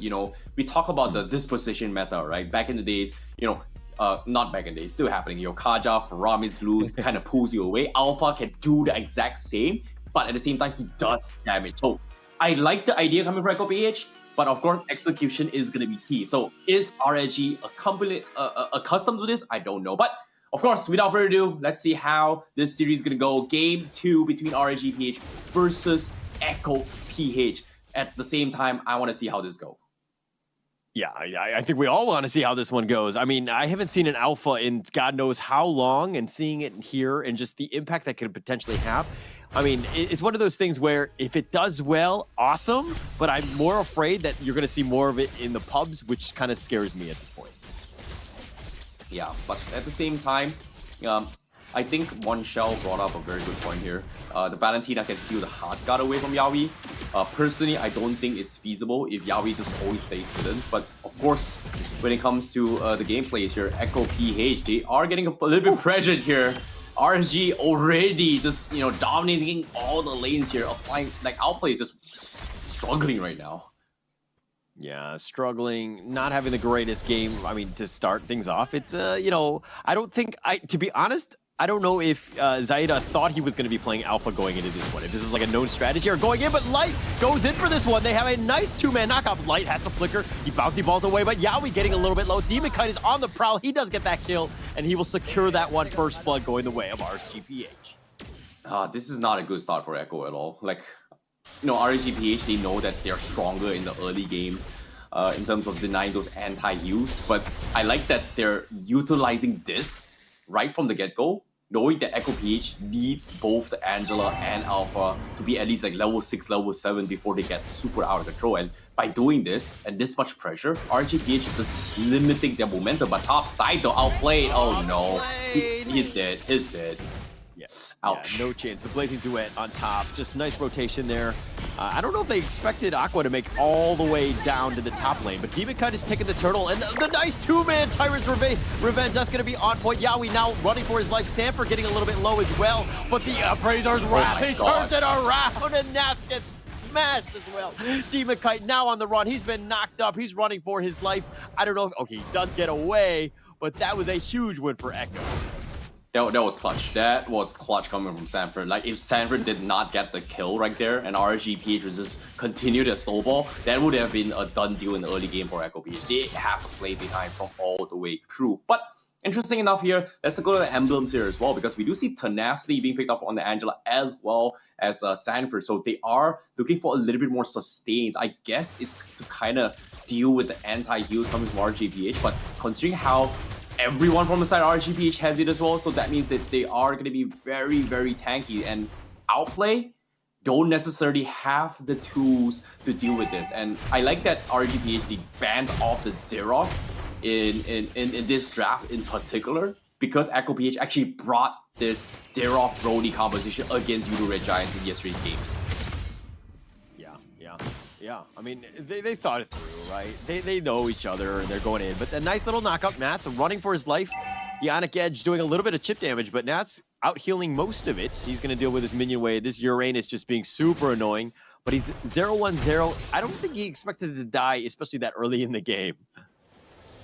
Yeah, I think so too. But of course, you know, early War Axe coming from Zaida, Clock of Destiny coming from Sanji, rather early as well, like 3 minutes in the game, despite being oppressed. Echo PH finally gets the timing that they need, and this is the timing they need, and hopefully they're able to execute it here. However, Aqua, Stolen Feather Extra, not exactly sure why he actually used it. I guess he's trying to zone out for the turtle and scout out the top bush, but Echo PH is just nowhere near there if you think about it. So that's going to be a wasted outcoming from Aqua though. But this first turtle clash, it is going to be an important one for RSG PH if they want to continue their snowball strat. And Echo PH, I guess they just don't want to contest this, and it's smart. It's just not worth it right now.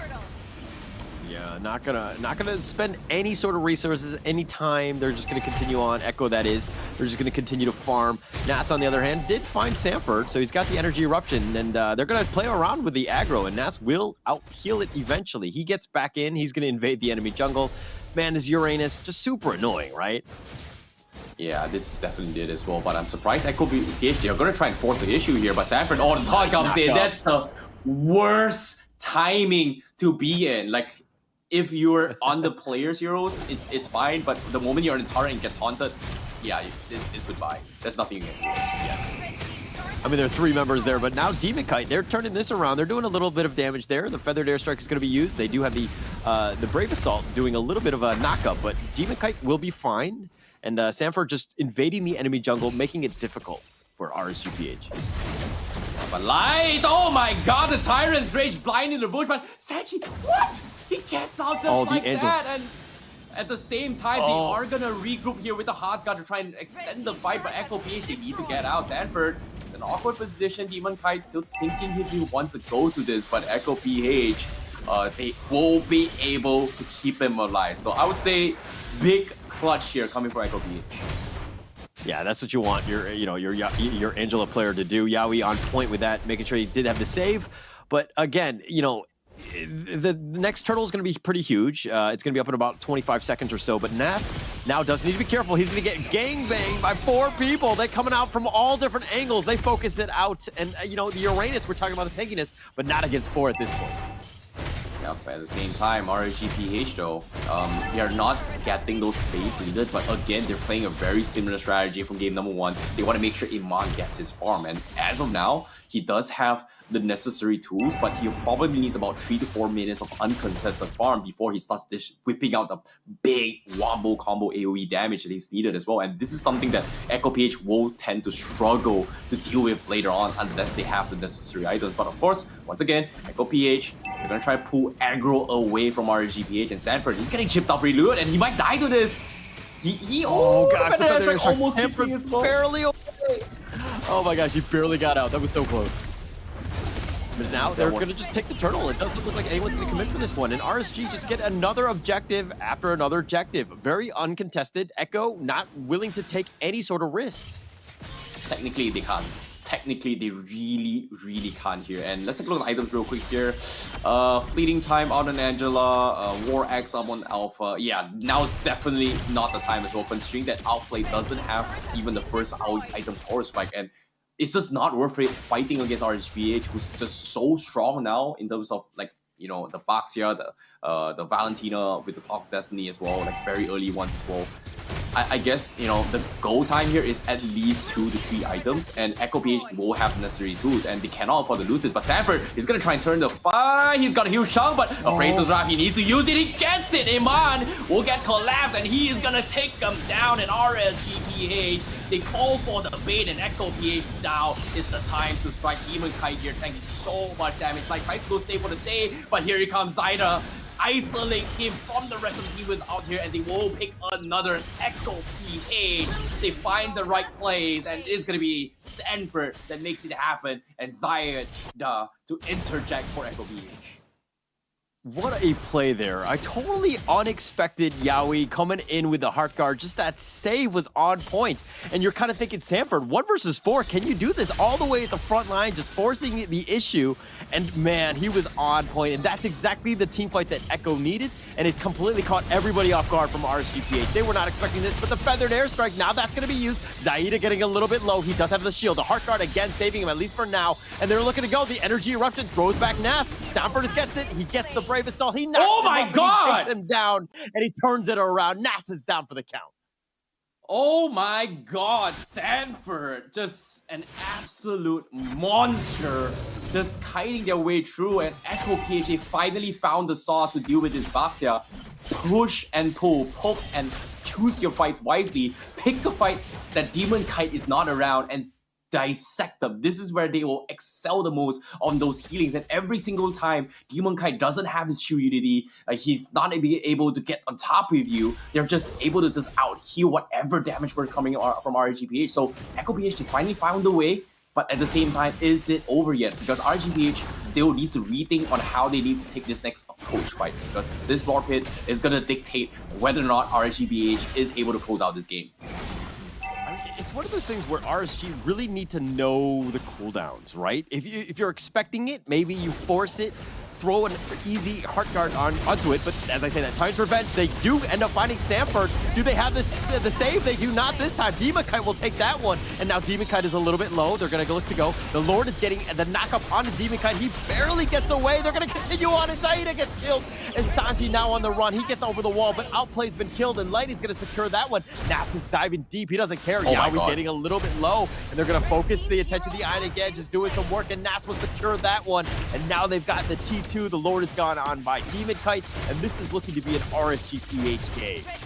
Yeah, huge play from RSG. Like, they knew, like, Demon Kite needs to proc his passive abilities on everyone with Echo PH, and because of that play, Echo PH just could not buy the necessary time. And on top of it all, Nasus is getting so much value of stack 0 in his first skill, just chipping away everyone from Echo PH. So first misplays coming from Echo PH despite doing so well thus far, but this gives the opportunity for RSG PH to actually close out this game, and I won't be surprised, but I think our predictions might be wrong here, because RSG PH looks like they're back in form despite yesterday's blunders. Yeah, they're back in form. I mean, this is a very good game. I mean, the kill count says otherwise, but they're up in terms of, you know, objectives. That's the biggest thing, right? They have a Lord. They're playing this very objectively, systematically, right? Understanding what they need to do. And look at this. Lord is just crashing in this. This is going to be a huge fight. Sanford is up front, going to take out most of this damage here. The Lord is getting down. It's about a little bit less than half. Appraiser's Wrath will end up securing that one. They've kind of backed it off, and it looks like T3 has taken literally no damage. Yeah, this is huge. This is very, very huge here coming from RSG PH. Like, this moment right here, they need to take at least a tier 3 here, and Light is going to try and zone it out. He's threatening with his Tyrant's Revenge, but I don't think it's going to happen. Looks like they will be able to defend for now, but RSG PH, they want to try and extend this. Light is looking for a target on Saji or they're going Outplay, in? but no, they're going in. Away. Oh, image away. Iman barely stays alive. He's going to be fine. The nice little knockup. They found Sanford. The Feathered Airstrike, that's going to be used. He's doing some work. Sanford has been killed. And now Zaida will stick around, and a little bit of chip damage on that T3, but it looks like that's going to be it. And only one person had died, and that was Sanford. Yeah, that was huge. That was huge. RSG PH, they needed to make a play there, and because of this, with the numbers advantage, they are going to get a tier 3 up top. So Echo PH, they need to find a way to defend this, but Light is always in a position where he can threaten the back lines. In this case, Sanji needs to be very careful on how he places his better dash right. Likewise can be said from outplayed as well. But for now, RSG PH, they are going to continue with this snowball. And Echo PH, if they are able to defend this, it's all good. But 60 seconds left before the Lord, and it seems like RSG PH, they want to play the safe game. They're going to reset it, right? They don't need to rush it. I mean, Iman was doing some work on that T3, and I think it was fortuitous that they got it because of the fact that they were able to just burst it down. Echo was focusing their attention on the mid T3 at that point, so there was a little bit of space. They took advantage of it. Now RSG are going to take the enemy jungle on the way back. 40 more seconds to that Lord. That one will be key. Yeah, I agree. But of course, you know, when it comes to this composition, Echo PH still has a big problem, and that is pretty much dealing with the anti-heals coming from Demon Kite, and also dealing with the damage burst coming from Iman. And right now, they need to choose a fight where Demon Kite is not around, and of course, Demon Kite sliding the fight here. This is not a good fight here. That's going to be it, and the Heart Guard's going to be used. They're going to look to turn this around. Demon Kite getting a little bit low. Sanford is, I don't know if he can out-heal this. He does get killed. Aqua will secure that one. Demon Kite has been killed in return, but now Nats is sticking around. It's 4-on-4 at this point, and it looks like they're going to disengage at this point. A jungler for an XP. I think it's the best out of what they can ask for as well, but Zaida, he might get poked down here, Iman. Little bit too close to be called comfort, but yeah. Like I was saying as well, I think Echo PH, like, that was a little bit unfortunate, but Sanford tried to kill off Iman with his flicker Appraisal Wrath. He almost got it, but if he got it, that would have been the turning point for Echo PH. Unfortunately, he didn't. And RSG PH, they still have control of the Lord, and you can see the power spike coming from Iman. He's able to just completely threaten Echo PH, and as of now, there's just nothing Echo PH can do. They need to at least stall this for at least another 2, 3, 4 minutes until at least Outplay gets to level 15. And at this point, I think RSG can just close out the game. Yeah, Echo made a slow rotation there. I mean, they had to have known that RSG was going to take the Lord, right? I felt like, you know, if anything, they could have maybe pushed the bottom lane a little bit further, provide a little bit more breathing space. You talk about the fact that they need about 2 or 3 more minutes. That would have done it. Now they're back in the, you know, turtling in their base.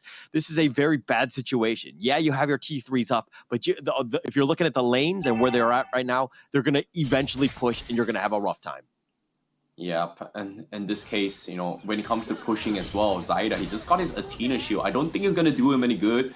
I guess it's to deal with both Nats as well as Aqua's burst potential, but eventually the biggest threat here is still going to be Iman. Currently, this Blazing Duet is pretty much there as a finisher, whereas Echo PH, they need to pick a fight where Demon Kite is not around. And as of yet, it is going to be the Lord that collapsed on the throne, and now Nats is going to try to zone them out.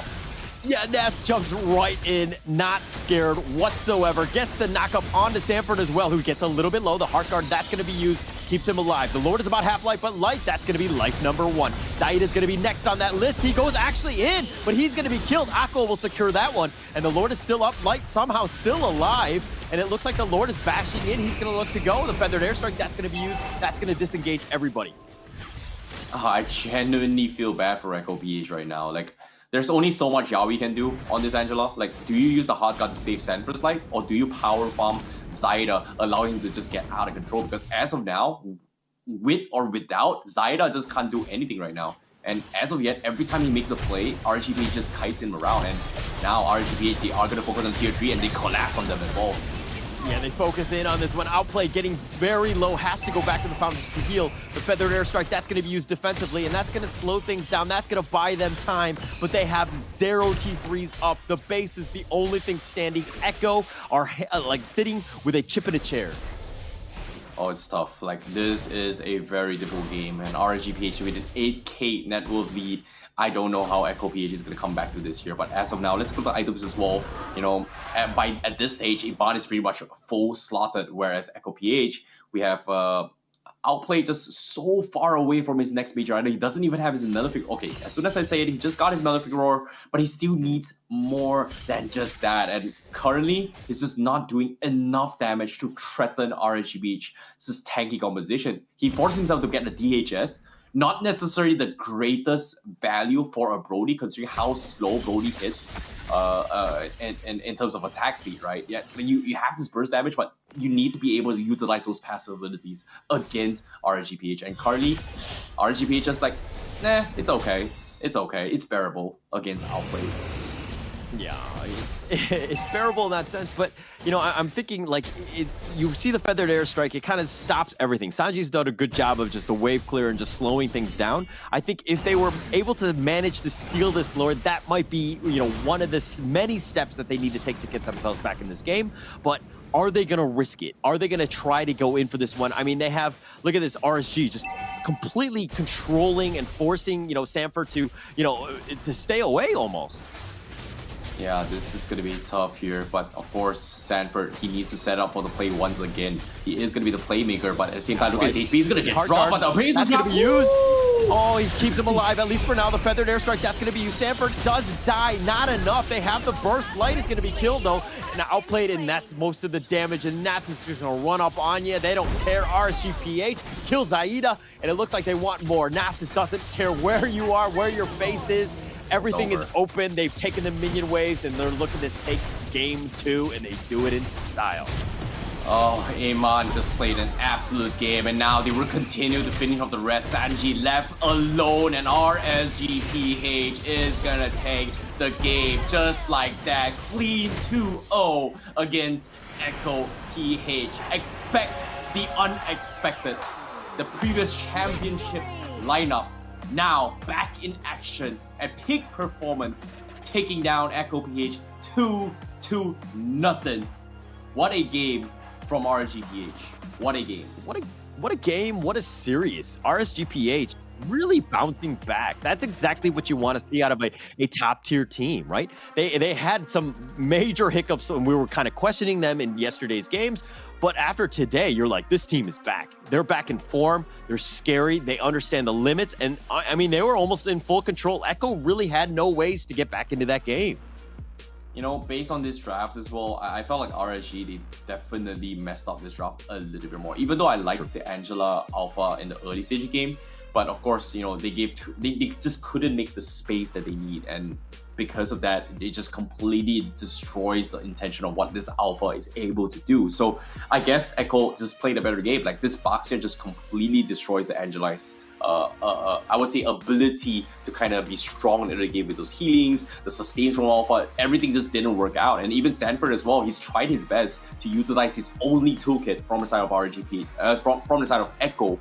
Actually, if you think about it, the hero pose, like RG is on the left, yeah, the RG on the right.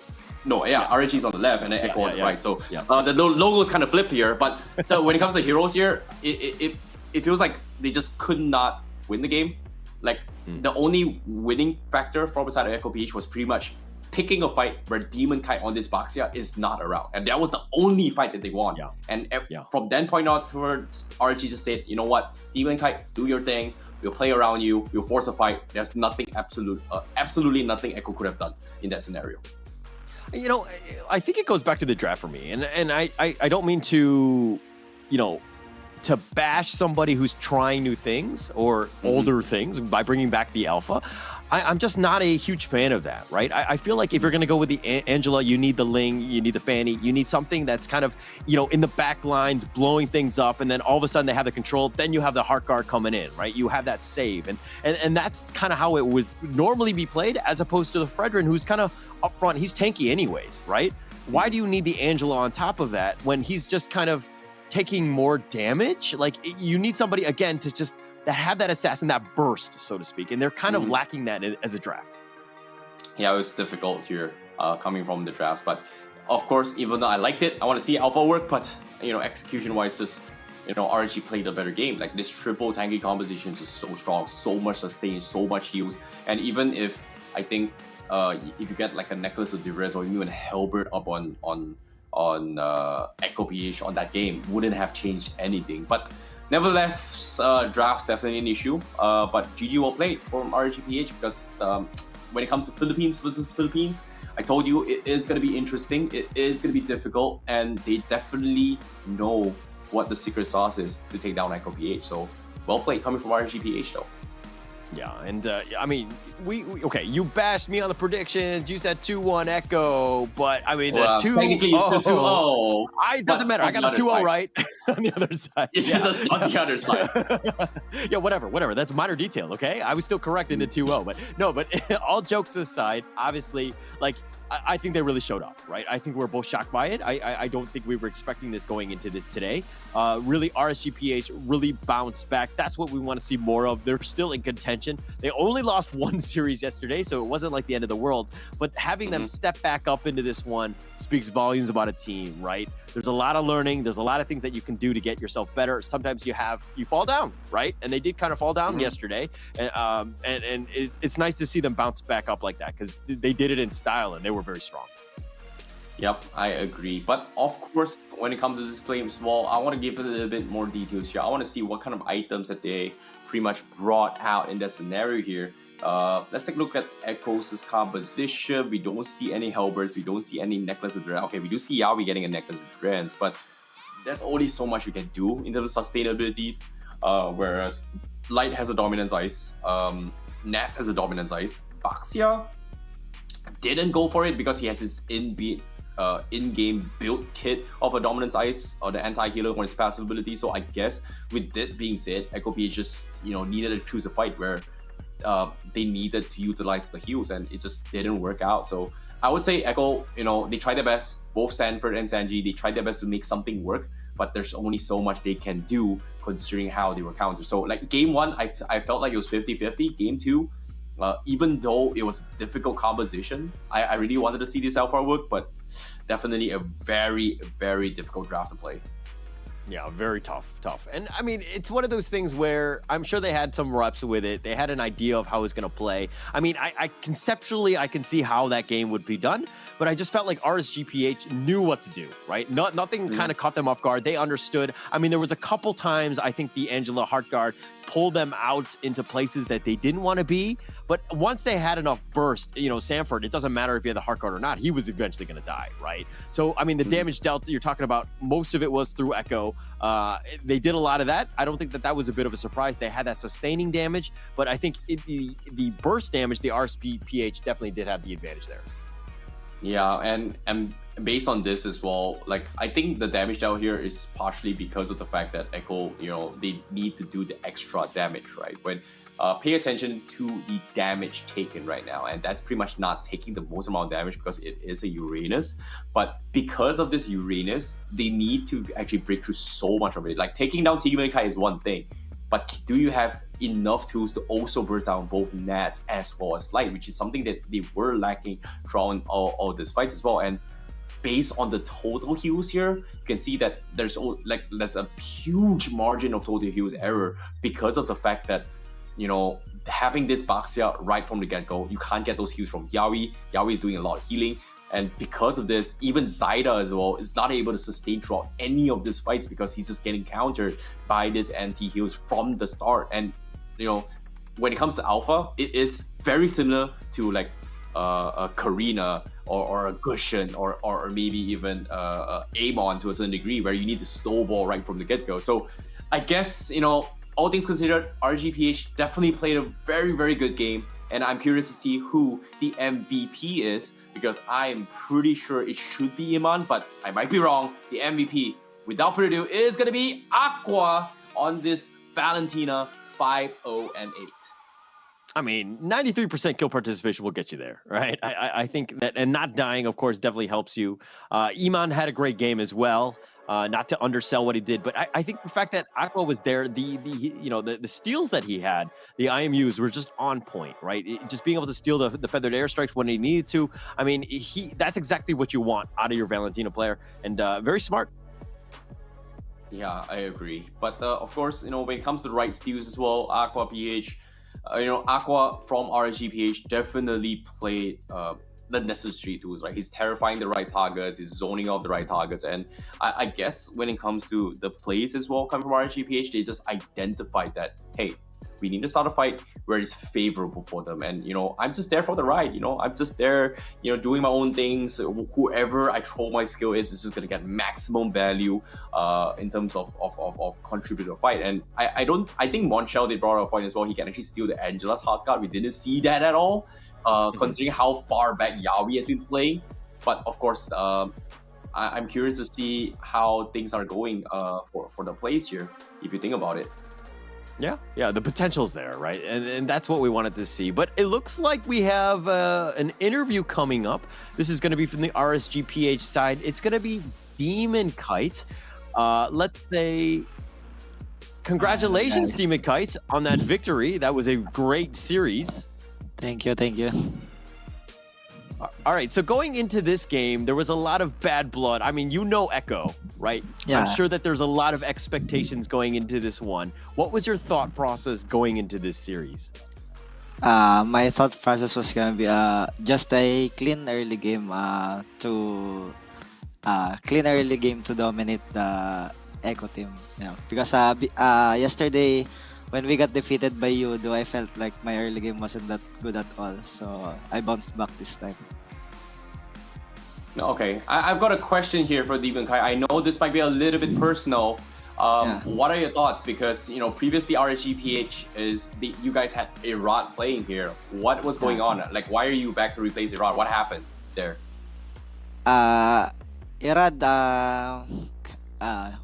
can I say?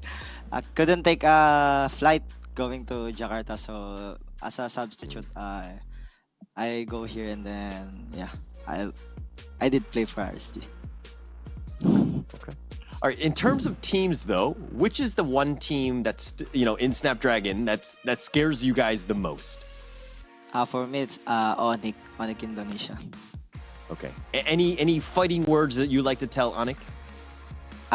Good luck, and we'll see you in playoffs if we can. Nice. Any other questions, Terrence? Okay, Demon Kai, last one here. You guys felt a little bad in terms of the early game yesterday. What about your games today here? Because, in 2 games in a row, you guys just completely destroyed Echo PH. Because Echo, they look so strong. They took a win against Yudu Red Giants, and now and it feels like you guys are having like a 3-way showdown where you guys beat Echo PH beats Yudu, and then Yudu beat you guys. What was going on with 3 of you guys?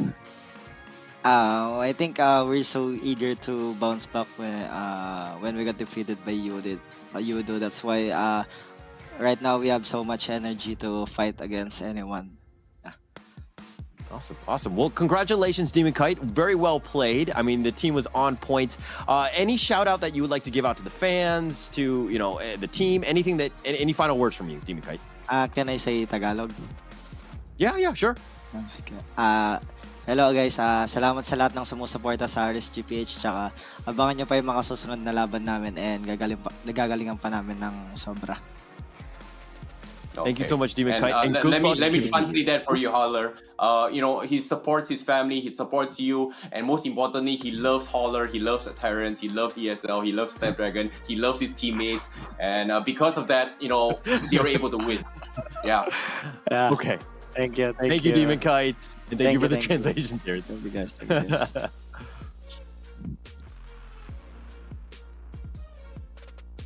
And yeah, that was a pretty interesting interview. You think about it, Howler. And of course, we as Malaysians, we know multi languages, man. We can do everything, man. Howler, I love it. Okay, shots fired. All right, but let's see.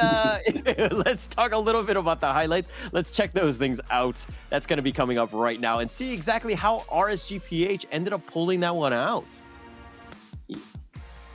Yeah, and of course, in the highlights itself, I think RSG PH proved a very, very strong. Like Demon Kai, he mentioned that he really they took a loss against against Yudu Red Giants yesterday, and they needed to pick a win today. And of course, they're hoping that they are able to qualify the playoffs. And currently in this game so far, it feels like they needed a little bit more time to adapt the situation. Like their strengths is obviously playing around Demon Kite, and for him to actually replace Iran in this situation as a sub is going to be very difficult for him. But he made it work.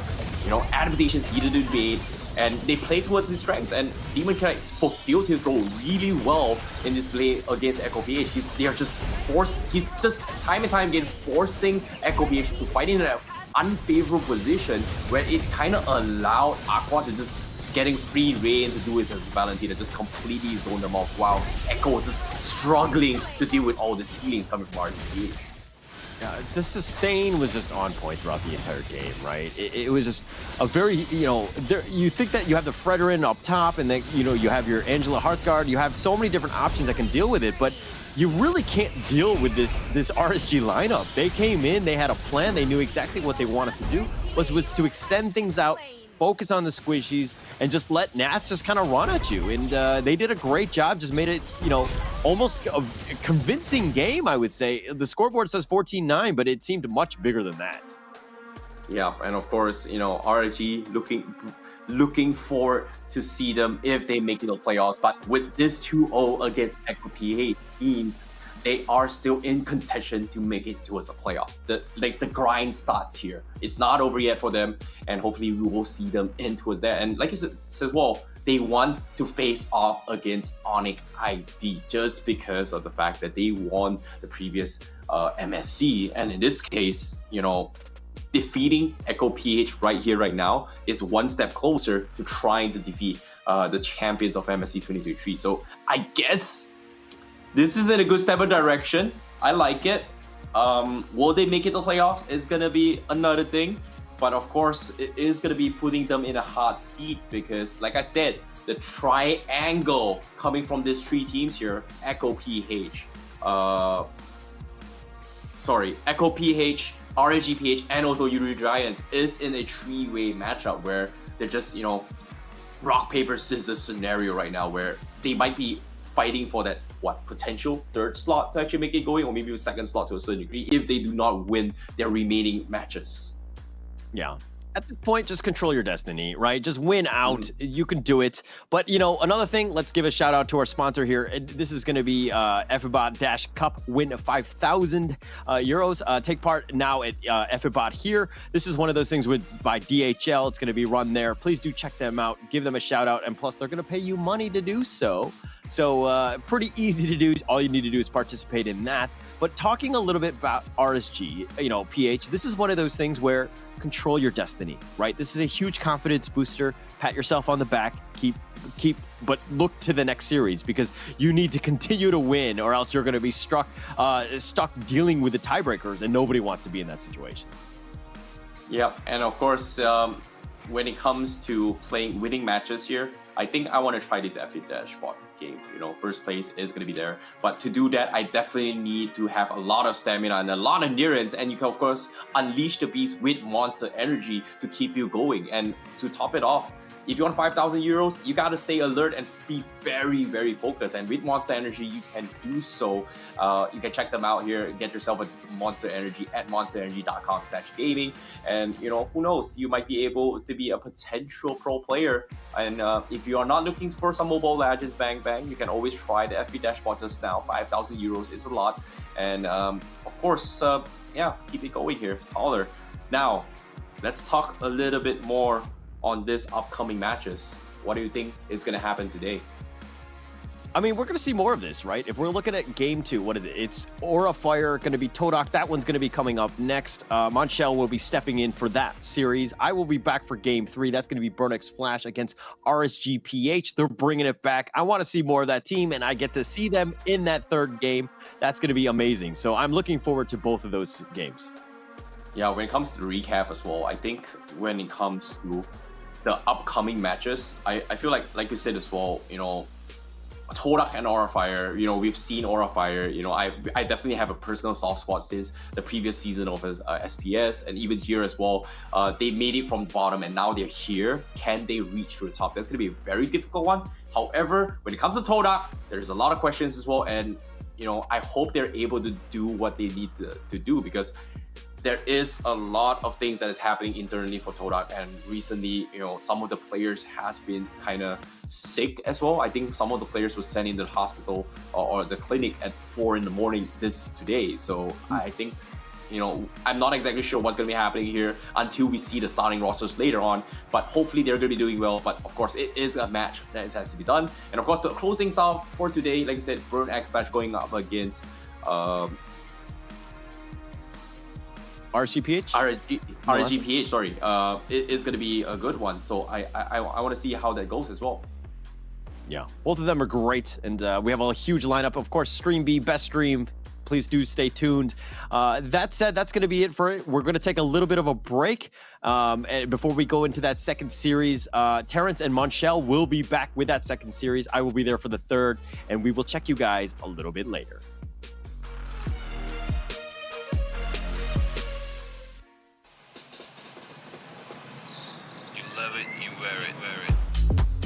Wear your passion. Share your passion. Wherever, whenever. Gaming is a lifestyle. Get your merch at shop.eslgaming.com.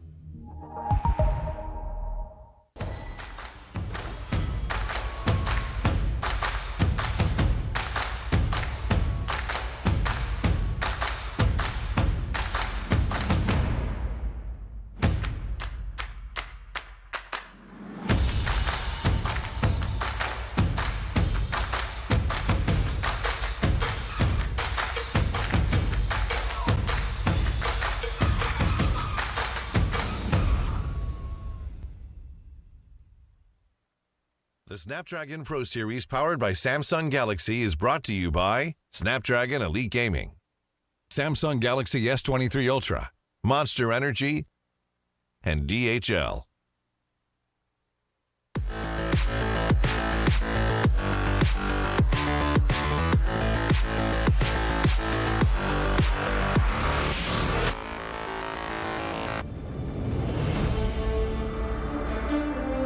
When upgrading your emblems, you will unlock talents at specific levels. Different emblems will unlock different talents. You can choose an emblem by role and use the talents it unlocks directly as your default setup, or you can freely mix and match different emblems and talents to create a custom emblem setup. We're going to show you how to create your emblem setup for your heroes. Emblems. First, let's take a look at the revamped emblem system. There are now 7 emblems in the game, 1 basic common emblem and 6 role emblems. Different emblems can provide different attribute bonuses. It is recommended to use the emblem that matches a hero's role. Standard talents, Tier 1. After selecting an emblem, you can then choose from 8 standard talents at Tier 1. These talents provide mostly straightforward bonuses to heroes. Of the 8 talents, Thrill and Swift are good on almost any hero, while other talents are more catered to certain roles. Standard talents, Tier 2.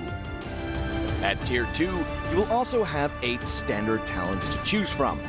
The Tier 2 talents trigger or work under different circumstances. We still recommend choosing one that matches the role of your hero. But if you're an advanced player, you are free to choose any of the talents to fit your playstyle. For example, if you're playing the core hero on your team and want to focus on gearing up fast, you can choose the Bargain Hunter talent regardless of how your hero deals damage. And heroes who rely on their skills for sustained damage, whether it be a mage or fighter, can use the Festival of Blood talent for more spell vamp. Core talents, Tier 3. Finally, let's talk about the most important talents, the core talents. There are 8 core talents available in the game, and each provides a unique and powerful effect. We recommend choosing the core talent to match your hero's role and only use core talents from other emblems for advanced or unconventional tactics. The revamped Weakness Finder talent is no longer reserved for ranged heroes. This talent is now a viable option for any hero that relies on basic attacks and wants better laning and the ability to slow enemies. The Lethal Ignition talent now deals adaptive damage, making it a prime choice for any hero that has heavy-hitting combos. While the revamped emblem system still uses the existing talents, we have removed the restrictions between emblems and talents, opening up new possibilities for many heroes. We look forward to seeing players discover new ways to play their favorite heroes on their way to becoming a legend.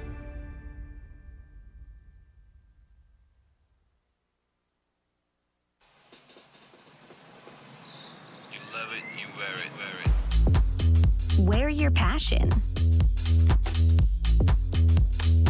Share your passion.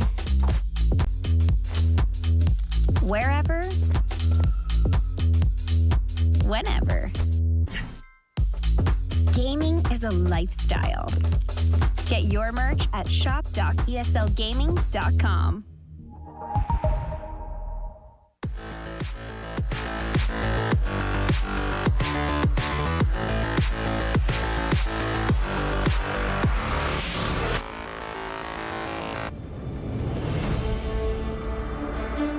In the previous guide, we learned the basics of the new emblem system. This time, we will take a closer look at the core talents unlocked with the basic common emblem, tank emblem, and fighter emblem. Core talents unlocked with the basic common emblem. By upgrading the basic common emblem, you can unlock 2 core talents, Impure Rage and Quantum Charge. Both are suitable for most heroes. The new Impure Rage talent now deals adaptive damage, making it a good damage-enhancing talent for a variety of heroes, such as Eve, Nathan, and Diggy. Eve is a hero with great poke and control abilities. She can use the extra damage and mana regen from Impure Rage to constantly wear down enemies. The new Quantum Charge talent now restores HP based on the hero's level and not their physical attack bonus, making it viable on more heroes that want HP recovery and mobility, such as Edith, Leslie, Layla, etc. When equipped with Quantum Charge, Edith in both forms can use the movement speed bonus triggered by her basic attacks to keep a safe distance from the enemy and the extra HP regen to stay in the fight. Core talent unlocked with the Tank Emblem. By upgrading the Tank Emblem, you can unlock Concussive Blast. Concussive Blast works the same as before, providing an extra source of AoE damage for high HP heroes, such as Johnson, Baja, and Hilda. Hilda is a high HP hero who can tank a lot of damage when equipped with a full set of defensive equipment. The Concussive Blast talent will not only enhance her survivability, but also boost her damage. Core talent unlocked with the Fighter Emblem. By upgrading the Fighter Emblem, you can unlock Brave Smite. Brave Smite is no longer triggered by inflicting CCs. It now takes effect upon dealing skill damage and is suitable for most fighters and tanks that need more HP regen. Ruby, Lapu Lapu, Tigreal, and similar heroes can choose this talent. Ruby can trigger Brave Smite repeatedly by casting skills, and with her own regen abilities, she'll have even greater durability in teamfights. Choose the core talent based on the strengths of each hero to maximize their effectiveness. We look forward to seeing players discover new ways to play their favorite heroes on their way to becoming a legend.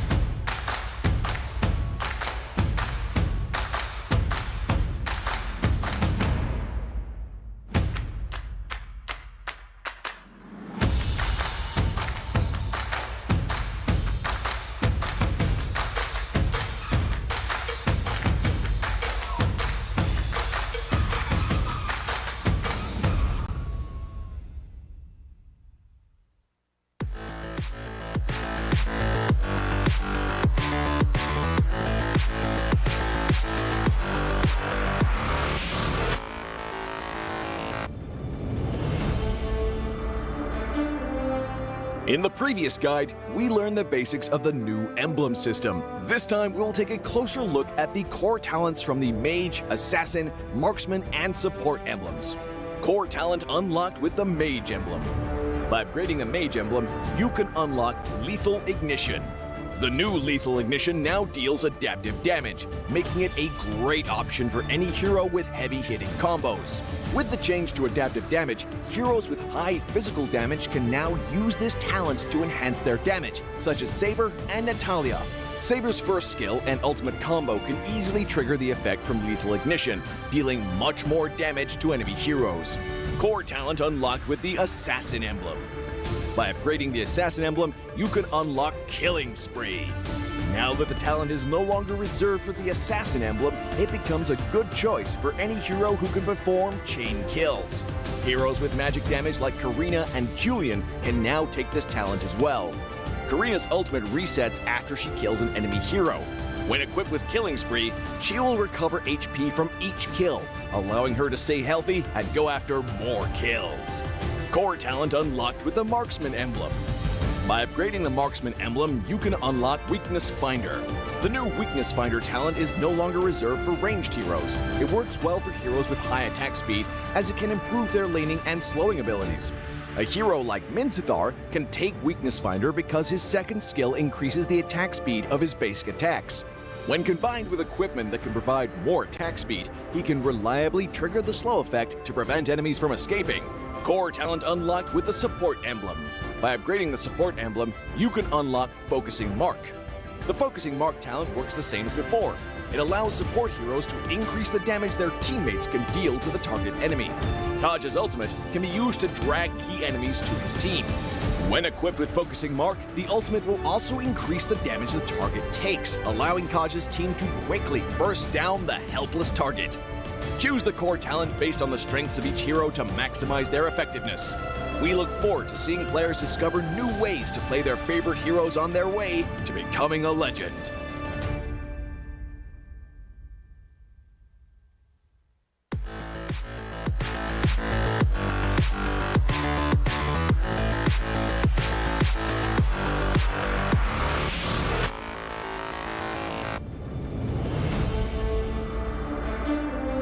When upgrading your emblems, you will unlock talents at specific levels.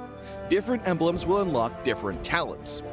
You can choose an emblem by role and use the talents it unlocks directly as your default setup, or you can freely mix and match different emblems and talents to create a custom emblem setup. We're going to show you how to create your emblem setup for your heroes. Emblems. First, let's take a look at the revamped emblem system. There are now 7 emblems in the game, 1 basic common emblem and 6 role emblems. Different emblems can provide different attribute bonuses. It is recommended to use the emblem that matches a hero's role. Standard talents, Tier 1. After selecting an emblem, you can then choose from 8 standard talents at Tier 1. These talents provide mostly straightforward bonuses to heroes. Of the 8 talents, Thrill and Swift are good on almost any hero, while other talents are more catered to certain roles. Standard talents, Tier 2. At Tier 2, you will also have 8 standard talents to choose from. The Tier 2 talents trigger or work under different circumstances. We still recommend choosing one that matches the role of your hero. But if you're an advanced player, you are free to choose any of the talents to fit your playstyle. For example, if you're playing the core hero on your team and want to focus on gearing up fast, you can choose the Bargain Hunter talent regardless of how your hero deals damage. And heroes who rely on their skills for sustained damage, whether it be a mage or fighter, can use the Festival of Blood talent for more spell vamp. Core talents, Tier 3. Finally, let's talk about the most important talents, the core talents. There are 8 core talents available in the game, and each provides a unique and powerful effect. We recommend choosing the core talent to match your hero's role and only use core talents from other emblems for advanced or unconventional tactics. The revamped Weakness Finder talent is no longer reserved for ranged heroes. This talent is now a viable option for any hero that relies on basic attacks and wants better laning and the ability to slow enemies. The Lethal Ignition talent now deals adaptive damage, making it a prime choice for any hero that has heavy-hitting combos. While the revamped Emblem system still uses the existing talents, we have removed the restrictions between emblems and talents, opening up new possibilities for many heroes. We look forward to seeing players discover new ways to play their favorite heroes on their way to becoming a legend.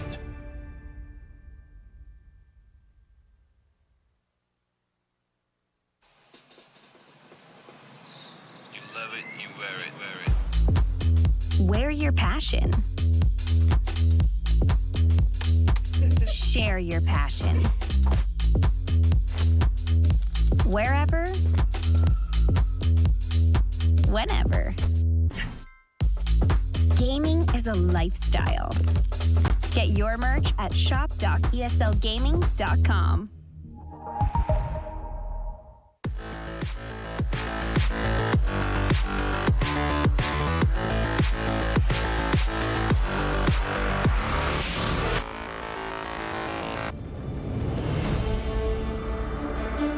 In the previous guide, we learned the basics of the new Emblem system.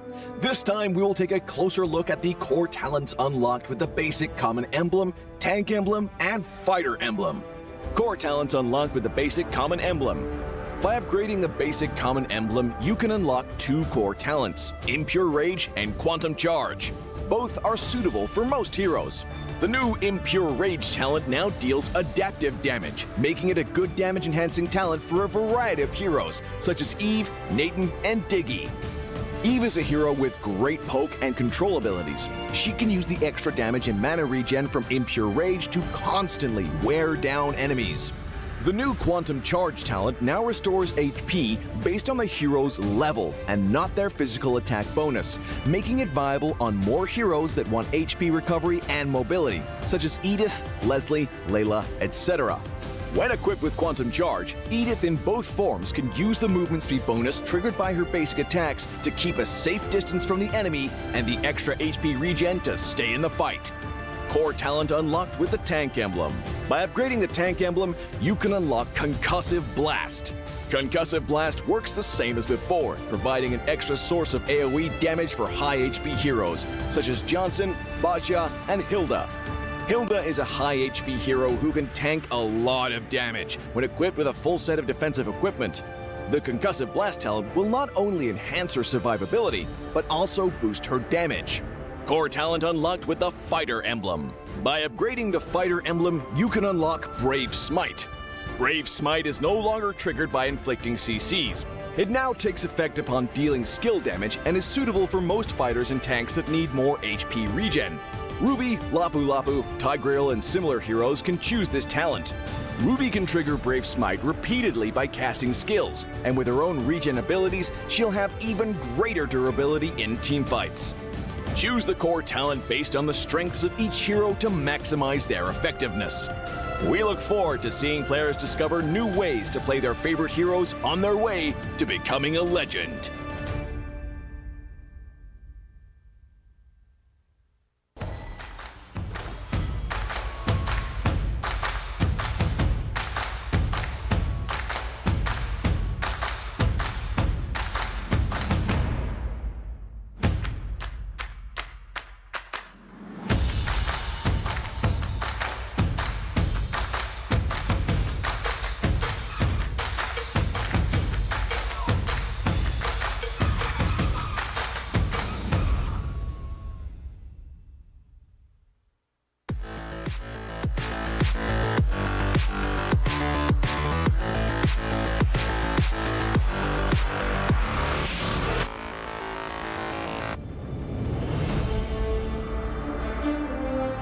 In the previous guide, we learned the basics of the new Emblem system. This time, we will take a closer look at the core talents from the Mage, Assassin, Marksman, and Support emblems. Core talent unlocked with the Mage Emblem. By upgrading the Mage Emblem, you can unlock Lethal Ignition. The new Lethal Ignition now deals adaptive damage, making it a great option for any hero with heavy-hitting combos. With the change to adaptive damage, heroes with high physical damage can now use this talent to enhance their damage, such as Saber and Natalia. Saber's first skill and ultimate combo can easily trigger the effect from lethal ignition, dealing much more damage to enemy heroes. Core talent unlocked with the Assassin Emblem. By upgrading the Assassin Emblem, you can unlock Killing Spree. Now that the talent is no longer reserved for the Assassin Emblem, it becomes a good choice for any hero who can perform chain kills. Heroes with magic damage like Karina and Julian can now take this talent as well. Karina's ultimate resets after she kills an enemy hero. When equipped with Killing Spree, she will recover HP from each kill, allowing her to stay healthy and go after more kills. Core talent unlocked with the Marksman Emblem. By upgrading the Marksman Emblem, you can unlock Weakness Finder. The new Weakness Finder talent is no longer reserved for ranged heroes. It works well for heroes with high attack speed, as it can improve their laning and slowing abilities. A hero like Minzathar can take Weakness Finder because his second skill increases the attack speed of his basic attacks. When combined with equipment that can provide more attack speed, he can reliably trigger the slow effect to prevent enemies from escaping. Core talent unlocked with the Support Emblem. By upgrading the Support Emblem, you can unlock Focusing Mark. The Focusing Mark talent works the same as before. It allows support heroes to increase the damage their teammates can deal to the target enemy. Kaj's ultimate can be used to drag key enemies to his team. When equipped with Focusing Mark, the ultimate will also increase the damage the target takes, allowing Kaj's team to quickly burst down the helpless target. Choose the core talent based on the strengths of each hero to maximize their effectiveness. We look forward to seeing players discover new ways to play their favorite heroes on their way to becoming a legend.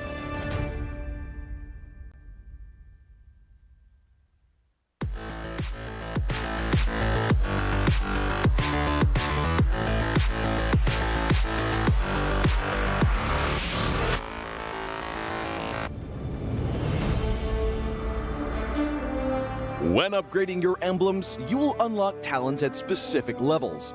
Different emblems will unlock different talents.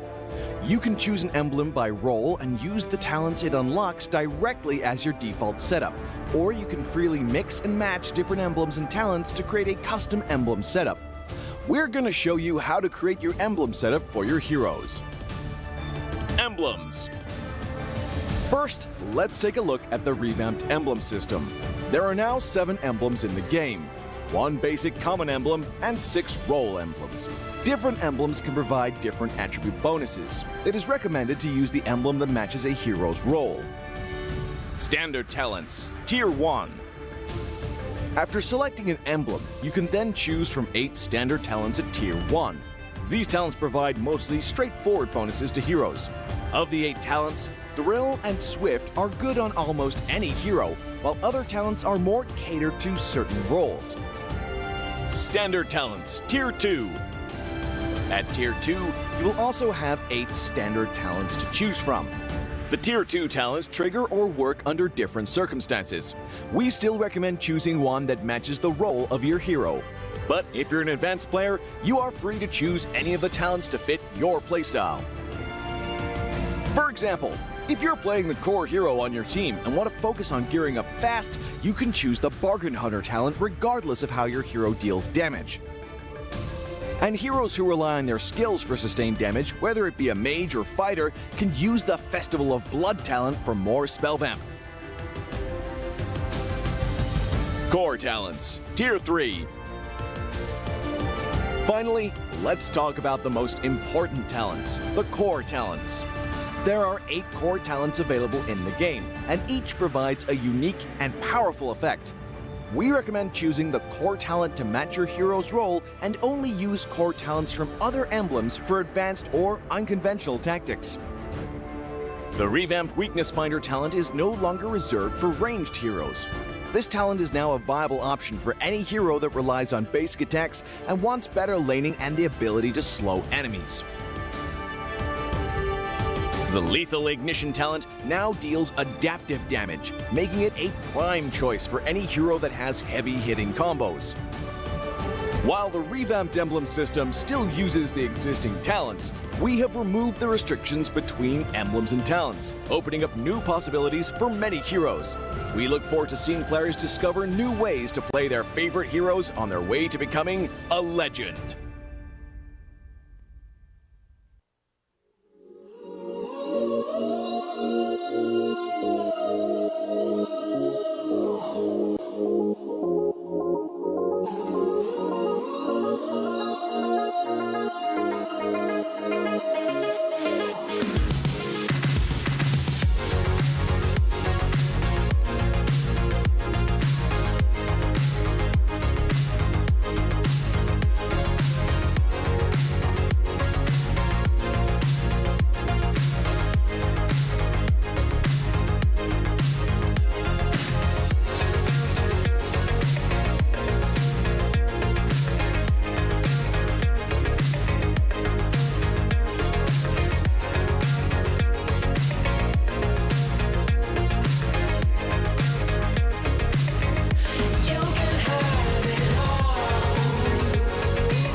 them and I'm up the beat. When they all look, everything on fleek. Word in the street, got my sound on repeat. Do it all day, every day of the week. Getting turned up, we feeling lively. On the dance floor, where you gonna find me? Here comes the drop, it's time to party. Here comes the drop, it's time to party.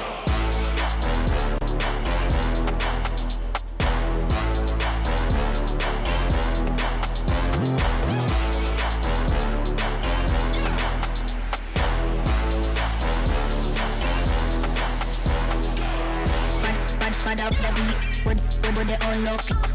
Yeah, everything on fleek. Do it all day, every day. Bad up the beat, when they all look. Yeah, everything on fleek. Do it all day, every day.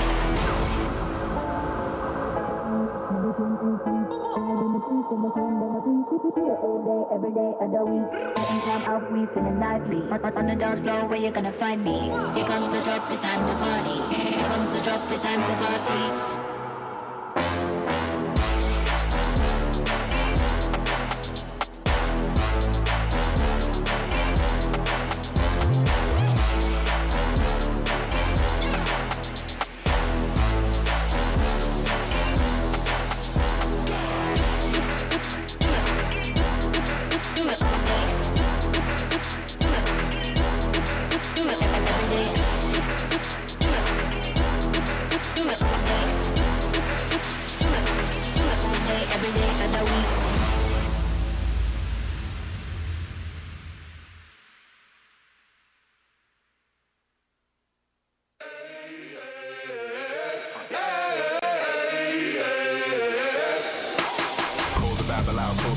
Back to life, I'm undeceased. Breaking the chain, unleashed. My true power released. Reached my hand into the sky and made the stars align. Cause when I left it down to fate, it was taking up too much time. It's a miracle, it's a curse. I will not be deterred. If you predicted the worst. Bon appetit, eat your words.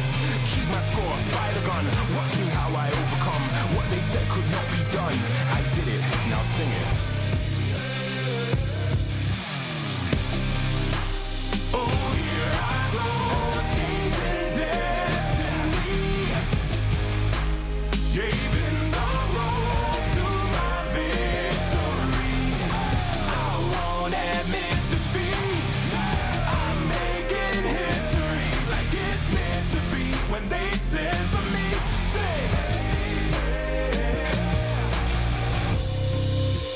get this, witness the birth of a legend. The past tried to trap me too bad. My future beckoned, I crashed, and yes, I burned. Hardest lesson that I learned was how to take a fall and crawl back out the dirt. Now I'm back from the grave, revived. Time after time, they tried to take my life, and still I wouldn't die. Survive, now come salute him. No man can dispute him. Back and I am biting, street fighting, Ryu Hadouken. What they said could not be done, I did it, now sing it. Oh, here I go, changing destiny,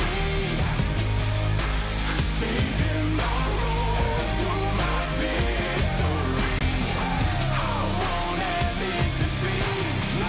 I'm making history like it's meant to be. When they said for me, say, no man can dispute him. Might as well salute him.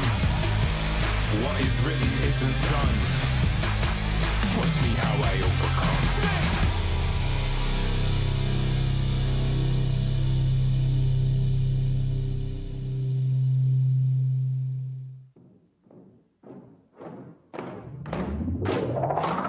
Lace up my shoes, time to get it.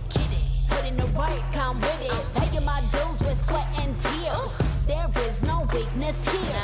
I ain't new to this, I'm a veteran. Wear my battle scars like a Letterman's. We gotta push to the limit and work till we finish the push to the limit and work.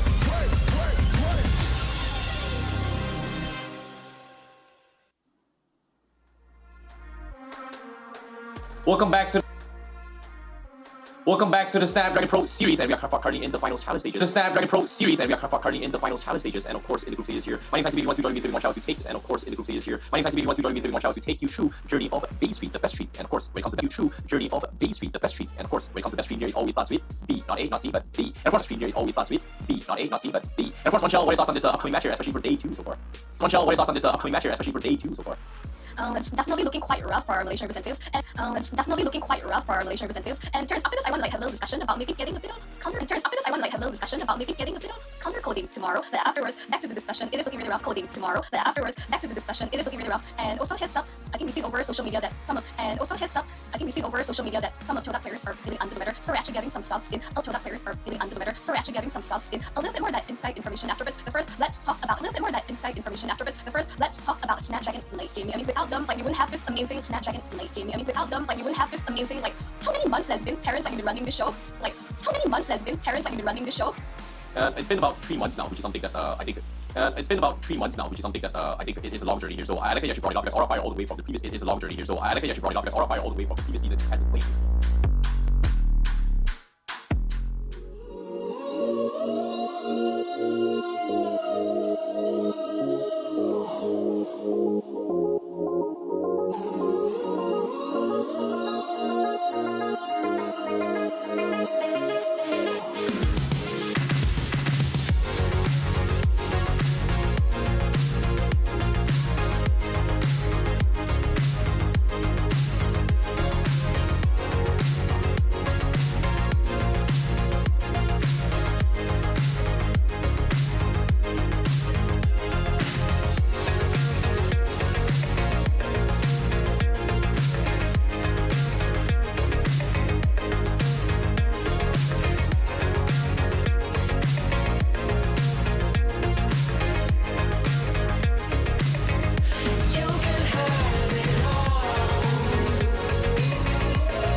Welcome back to the Snapdragon Pro Series. You guys are currently watching B Stream, the best stream. My name is ICBaby12 and she is Monchel as we take you through this game. Sorry, just now we had a little bit of issue here. We had to sort things out. However, everything is all and done right now, and we are going to proceed with this upcoming match. And of course, this upcoming one here is going to be Todak versus Aura Fire. But before that here, Monchel, I think we have to thank someone here. Yes, definitely.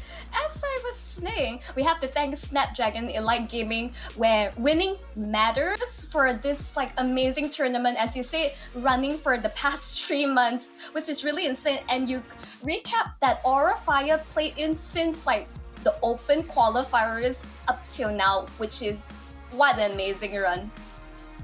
Yeah, I agree, and hopefully they are going to be able to continue their journey because of their recent upsets as well. Because they didn't actually do too much. But of course, before we talk about the needy details of the teams here, here's a little bit of fun fact. You guys want money? Who doesn't, right?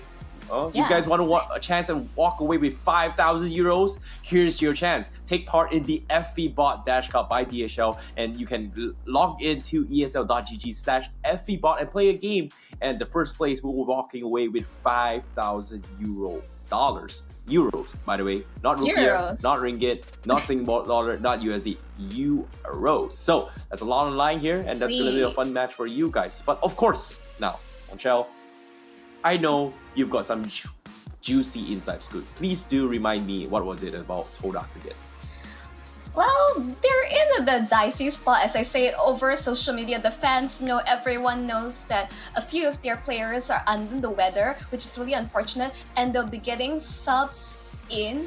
So with Todak already, they're looking really shaky, and if they do not adapt as soon as possible, a lot is riding on this, because so far I don't think they have taken a single game from the past few matches since day one, right, Terrence? Yeah, it is very, very unfortunate for them here. But of course, to get a little bit more details on what's happening here, here's a little bit of an insight video of what's happening with Todak. Korang tak boleh pandang rendah dekat kita orang walaupun kita orang bawa player-player baru, sebab kita orang akan tunjuk the best performance kita orang dekat sini. But no, it's over. Todak, ladies and gentlemen, they are your MPLFY Season 11 champion. Kalau tengok dari segi statistik, dorang semua strong, and semua tim-tim besar lah kan. So kita orang, walaupun kita orang tak lawan dengan dorang lagi, tapi kita orang dah kaji gameplay dorang macam mana, and harap apa yang kita orang kaji itu akan memberikan hasil lah dekat tournament nanti. Todak has always been one of those teams that you can never really anticipate what's going to happen. This one, it's more or less the same. In fact, in the Philippines, they have a saying: when you're a fan of Todak, it's a gamble. Unpredictable. Maybe kita orang sometimes kita orang akan buat draft yang pelik, and sometimes kita orang akan guna hero-hero yang pelik juga. I think for my team is the preparation is quite good for now. So kita orang rasa kita orang dah ready untuk Snapdragon ni lah.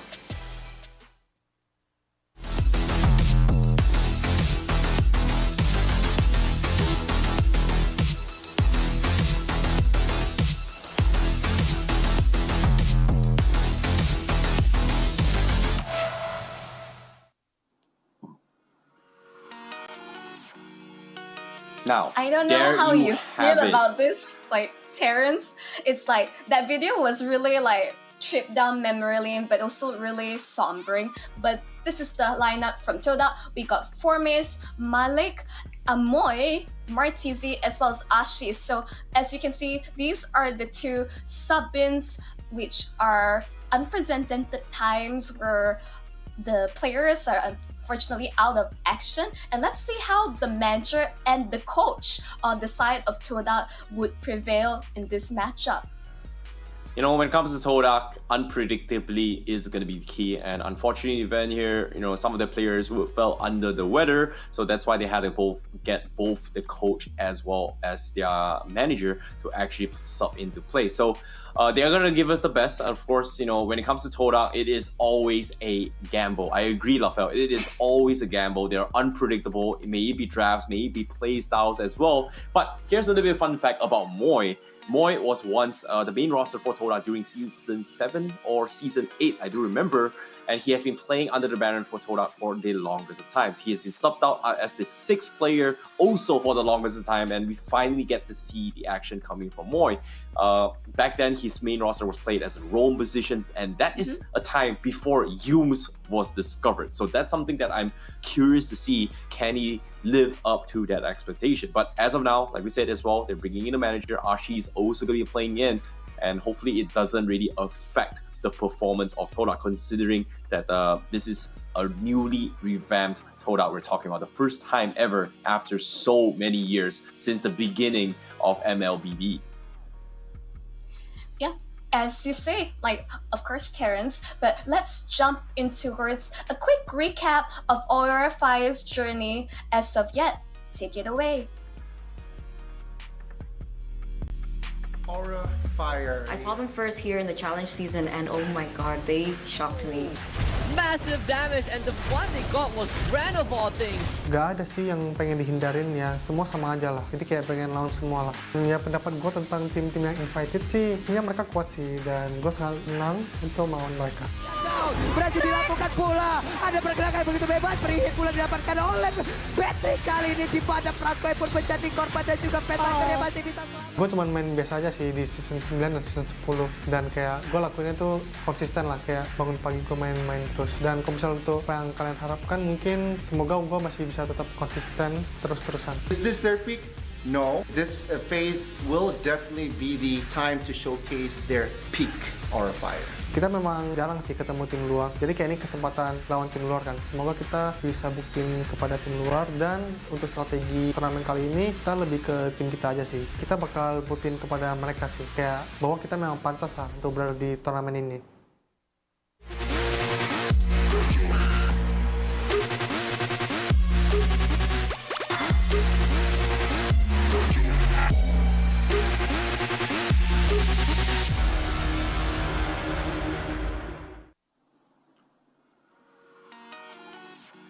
Well, there you have it. Aura Fire, starting things off with Kimura, Van, Sin, Kabuki, and Hai. At the same time here, Aura Fire, it is going to be proving grounds for them.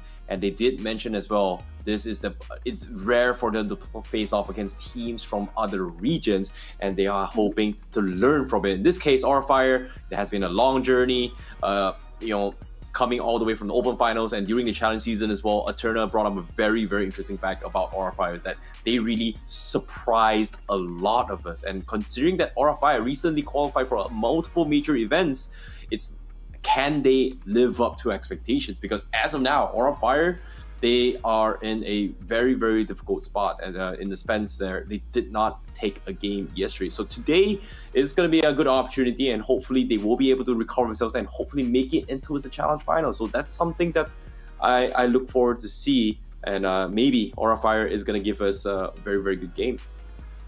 I mean, I have to agree with Terrence, like, we all love a good Cinderella story. Like, what an amazing run from the very bottom to now in the Challenger finals. I think this is like making waves across, even though like quite lackluster performance in their MPL. But hey, I mean, overall, in looking at Todak, all smiles. I think they're going into this with the open mind. Like, yeah, instantly you can see he knows how to work the camera. I would say just overall, go in, have fun. I mean, we all know and love this game. And I would say Aura Fire is in a bit of a tight spot. They known to be a team with really interesting picks, but considering this is the most flexible meta we have yet, it seems like things are not looking too hot for them. Yeah, maybe. But at the same time, Nina mentioned as well, 4Maze, a legendary XP laner from Todak, has represented Todak multiple times in major events as well. But what surprises is that 4Maze was actually subbed up in the previous season, and ever since then, season 11, they were champions in that regards without 4Maze. But of course, this is something that I think it is going to be a power struggle. Of course, now he is taking the captain position here. Hopefully, he is going to be able to deliver and live up to that expectation. However, due to the circumstances, I don't know, because I've seen what Moy can do, but I have not seen what Ashi can do. Can he still play at a professional level, even though he's been under the management role for quite some time? So that's going to be a big question mark. Of course, as Lafel says, sometimes in life you got to take a gamble, and who knows that, you might actually hit the jackpot in this case. As you say, definitely it's been a while, and I would say maybe he's not too rusty. All we know it's like we're passionate about esports. I'm not surprised the coaches still play with their players on a day-to-day basis, because they got to know like the ins and outs of the meta as of yet. And we're going to be showing the players head-to-head in a couple more moments. Yep, And just cue right in. We're looking at Martizi versus Kabuki. You can see Martizi is going in towards the gold lane role. And of course,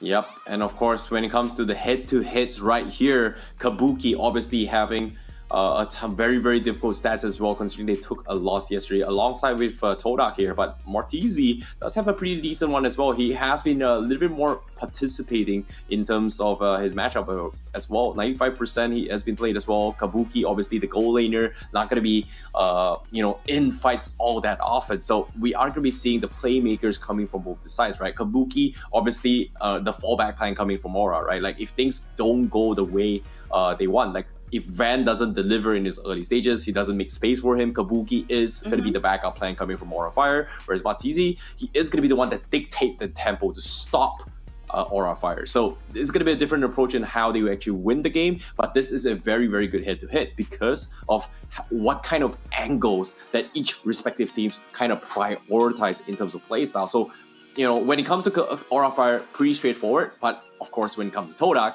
it is going to be very, very unpredictable. I say this now because sometimes, because of the fact that Martizi is going to be playing as well, he does play mage roles as well as Kadita. They might switch him up as for a roam role because Moy, based on what we're seeing so far, from what I know, Moy is a role position, but based on today, they have announced that Moy might be playing the mage role instead. So I don't know how it goes, but that's why it's so annoying. Okay. Because Todak has built in this culture since the beginning of time that everybody needs to play any other roles. And why I say this, let me give you the best example. Tell Shiku, me. Marksman, jungle, gold, tank, coach, analyst. Which player does this? And only Todak does this. And even then, Yums played mage, Yums played rogue, Moon played tank, Moon played mage, Momo played XP, Momo played marksman, and almost every single of their player are not just forced to play the dedicated roles, they are forced to play multiple roles. And look at this, Ashi, a manager, now a player, a sub. And the thing about Todak, expect the unexpected. And of course, that's just my insights for you guys. What about you guys at home? What do you guys think about this upcoming matchup? Cast your votes in the Twitch chat and let us know who do you think is going to take the win for Aura Fire versus Todak.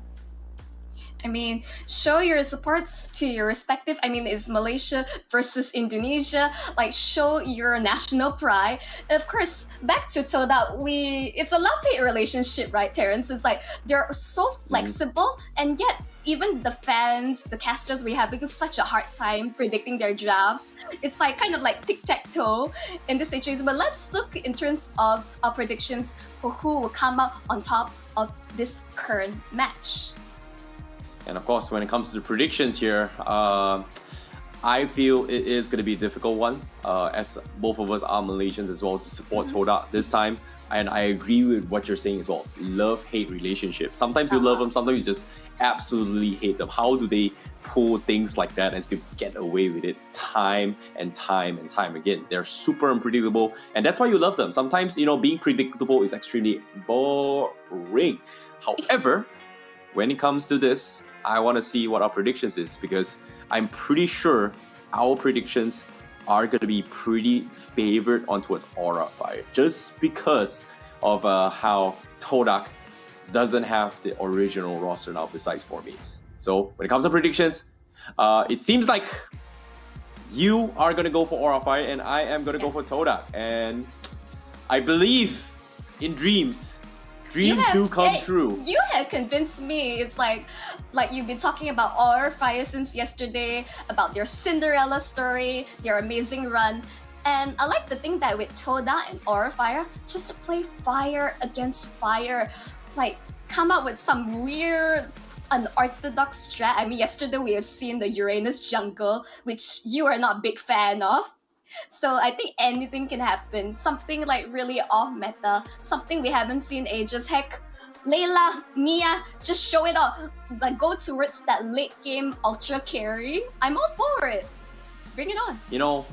My brain tells me Aura Fire, but my heart's true to Todak. How can you not love Todak? But at the same time, like I said, if Todak wins 2-0 against Aura Fire, a lot of people are gonna be very, very surprised. And in this case, you know, if they do, let me tell you one thing. Terrence foresaw the future. Dreams do come true. Sometimes in life, you gotta hope, you gotta believe, and you gotta strongly, strongly believe, even though other people tell you you cannot. You cannot do this. You cannot achieve your dreams. You cannot this. You are gonna have so much negative impact. You're gonna suffer so much hate. Terrence. You gotta believe in yourself and pray and hope that you can do it, because only you yourself can make things happen. And when that happens, and you become a champion, you have earned it. So this is what I hope for Todak. Believe in them. Believe. Even though the Coach odds are against them. Terrence. Yeah. You're really giving this motivational pep talk for everyone in the chat, for Todak. Hope you're listening and you're feeling like the fire burning in you.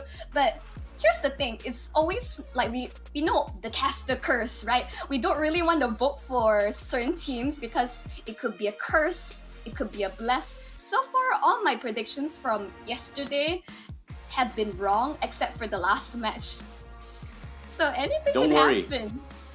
Today, my predictions has been wrong thus far. First game wrong, second game, I hope I'm right. Even though my heart says otherwise, my brain says otherwise, I believe miracles do happen. And the beauty about competition is that you don't know what will happen. And sometimes those Cinderella stories do happen. And you know, in most of this case, it has happened multiple times. So I'm looking forward to see how this upcoming match is going to go here. Todak versus Aura Fire. And then obviously Aura Fire is going to be the fan favorite here coming in. There's just so much talk, especially when it comes to home ground buffs as well. Like, who doesn't want to represent your own country? Who doesn't want to be playing in front of your fellow citizens? You know, in this case, the hype is what kicks you through. Some people thrive off this energy. Some, they crumble under the pressure. So there's just so many things that I want to see. But of course, you know, if you guys are interested, you guys always catch yourself some tickets. But now, when it comes to this matchup here, who do you think is going to play where here, coming from Todak? Do you think Moy is going to play role or mage? I'm giving up in terms of predicting where everyone is going because I feel like this way it's just a free-for-all. We can just hope that, you know, they just go for comfort. I think that's one. For someone who has not been playing in the professional scene for this long, I think you just go for comfort. Go for what is safe. Play around your, I would say, your winning composition. You go for your win conditions, and then that's the name of the game. I won't be too upset if Todak lose the first game because I think we all know, we Malaysians, we all know Todak for reverse sweeps, like they down one game and then they reverse their competition. That's the trend, that's the Todak Langgar way. But I mean, of course, right now, Todak's performance have not been the best as of yet. I would say even harshly on the disappointing side, but let's have faith. This is day 2 of the group stages. Overall, Terrence, what do you think they need to do coming into this?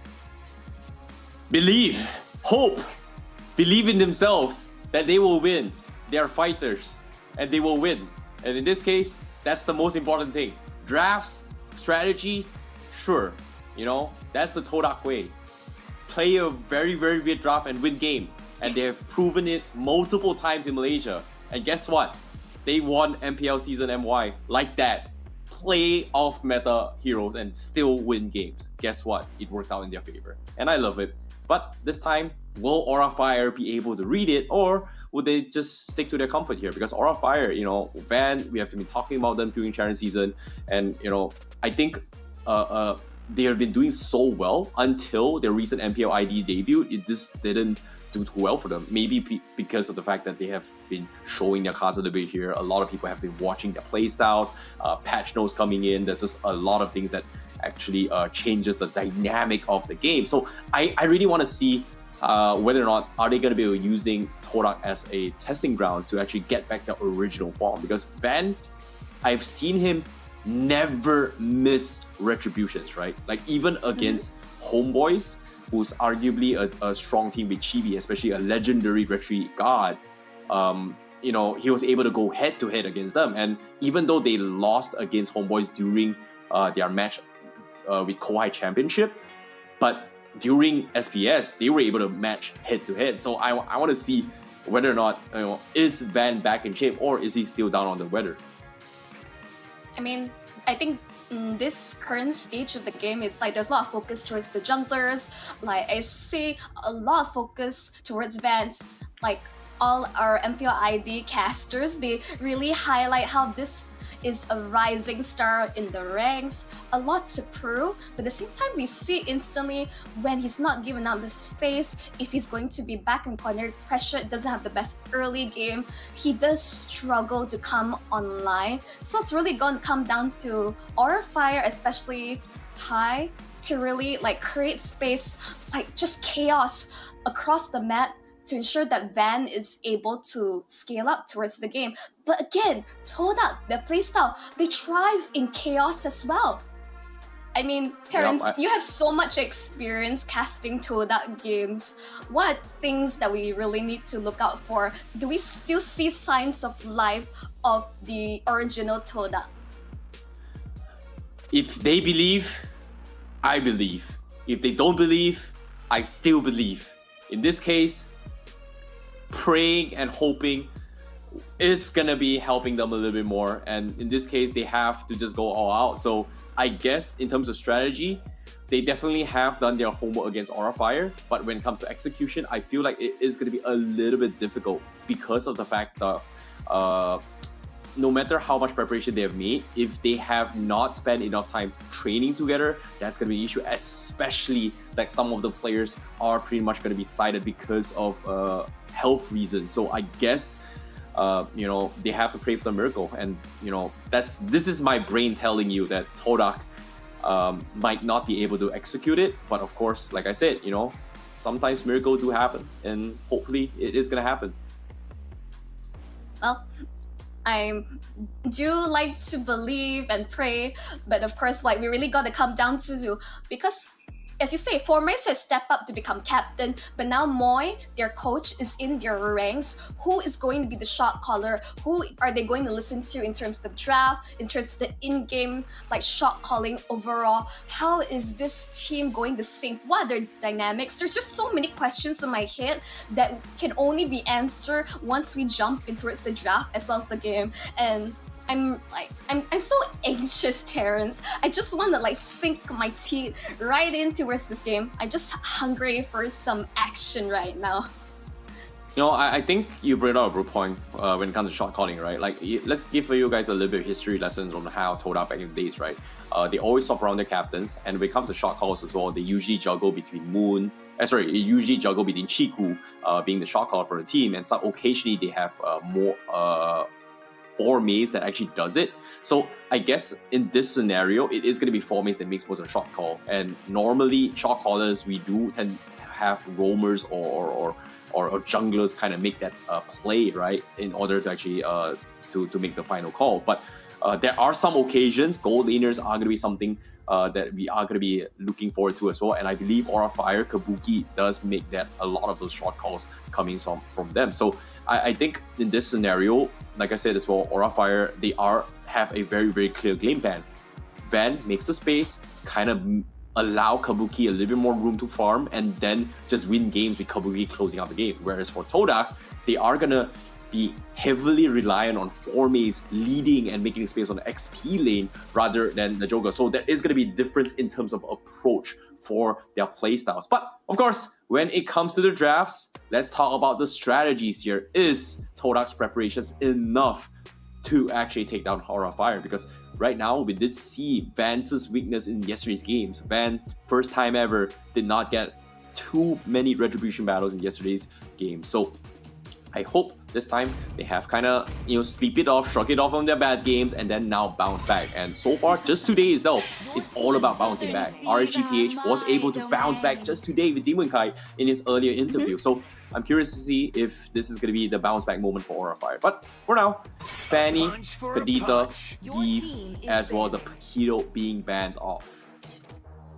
I mean, just a quick throwback to the previous match, not to take any attention away from the current, is that RSG, they adjusted in a way where there was like, they don't reveal the EXP lane so early, especially in the first match.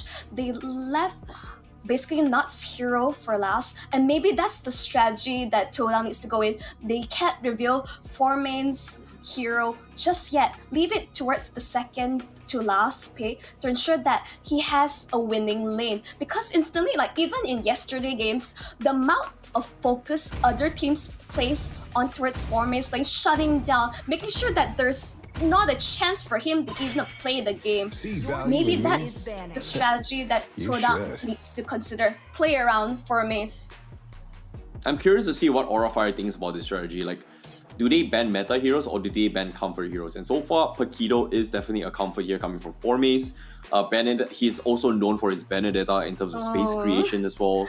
So that's something that they may consider. But of course, even though we haven't seen too much Benedetta in the tournaments thus far, so it's something that it can be taken into consideration. But no, they are going to play the standard route. Valentina being banned, Eve as well. That means that it's going to be the Ling and Angela being instead off. But Todak, they go for the standard opening here. Personally, I don't like it, but there have been teams that have been prioritizing this, so they don't really want Fan to play this Ling. So drafting the Angela, it's fine, but that's the thing. Kabuki will get his plot instead. So that's something that Aura Fire wants, but they deny it with the Angela. So no Angela-Link combo right now, apparently. Yeah. Here's a fun fact. Did you know that? Here's a fun fact. Did you know Angeling is actually a monster from a different game? Oh, okay. It is. Interesting. It is. It's a love child between these two. Anyways, back to this. I think just it makes sense for the coaches to deny the Angela Link combo away. And right now, one that easily can be flexed towards mid, roam. And I think overall with Sin and Hai, they do like to play this double mage kind of strategies, just run the enemy down. And the fact that Kabuki is allowed to play his god is just absolutely terrifying. And we're seeing the adjustments coming to play. We have Faramis locked in as well as the Kufra, and because they're seeing that Valentina has already been banned out, indicates no call altar will be available to be stolen by Aura Fire, which I think overall really great. Give enough space for Malik to farm up. I think this is a smart play coming from Todak.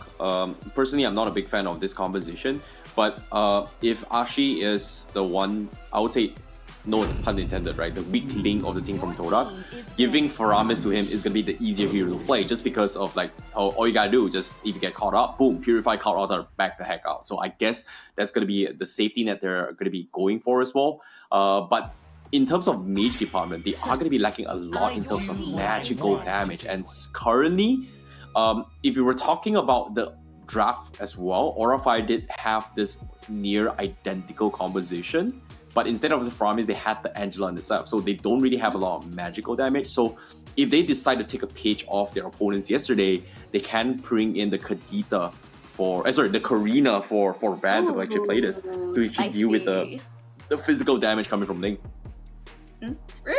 Really spicy stuff. That was the first time we saw Karina the other day, which was interesting. Instantly see one of these other old meta junglers slowly coming back.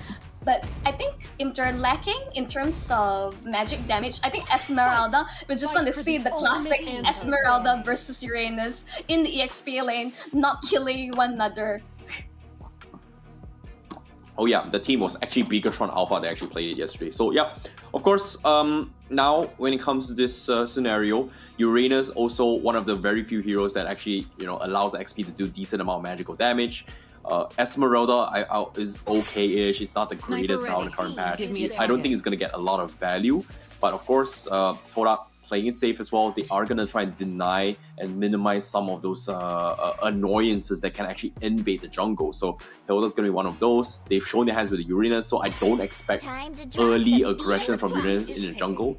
That they may or may not be bringing in a Masha, even though it's a little bit unorthodox for Aura Fire to draft Masha in the pool. But Leslie being banned, it's something that Todak is very comfortable with. I guess they don't really want to do it. I feel like this Leslie pickup is a pretty clear tell that Aura Fire wants to play a Hayabusa for themselves. But I might be wrong. Hayabusa or Lancelot, either or, but they are going to double down with the Forza. So this is a pretty good safety net. They're keeping bans options open to actually counter off Todak for now. Whereas Todak, final pick here.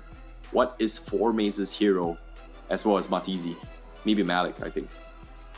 I think overall, our Fire's draft, it's really scary. They want to have like many ways to force out the cut altar.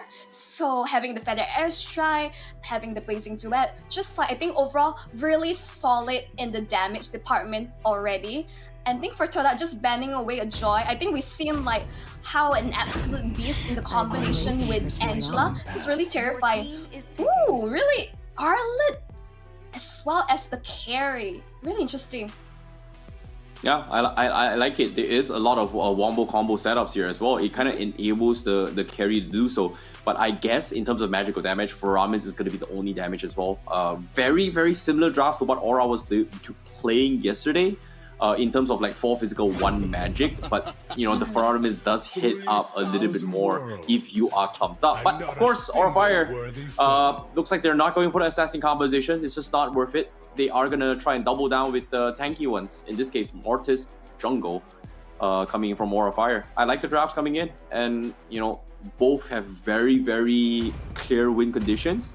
But of course, Aura Fire is going to be doubling down in their eggs in Van's position to kind of snowball in the early game. So that's going to be the win condition for them. Whereas Todak, all they got to do is just buy time.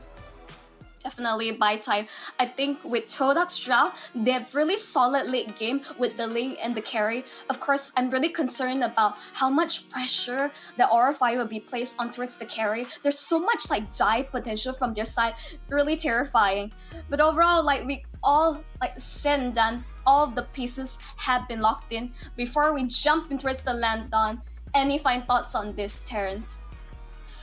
Pray, hope, believe, support your team, you support your favorite team, you know, support the casters, support your tournament, everything you support. But most importantly, it is going to be very crucial for both supports in this game to actually clutch it out for the win. In this case, Kufra and Angela is going to be the biggest highlight here in for them to win this game. But without further ado, the second series for today in B stream, the best stream. This is going to be Todak versus Aura Fire, game number 1. And you guys are currently watching the Snapdragon Pro Series.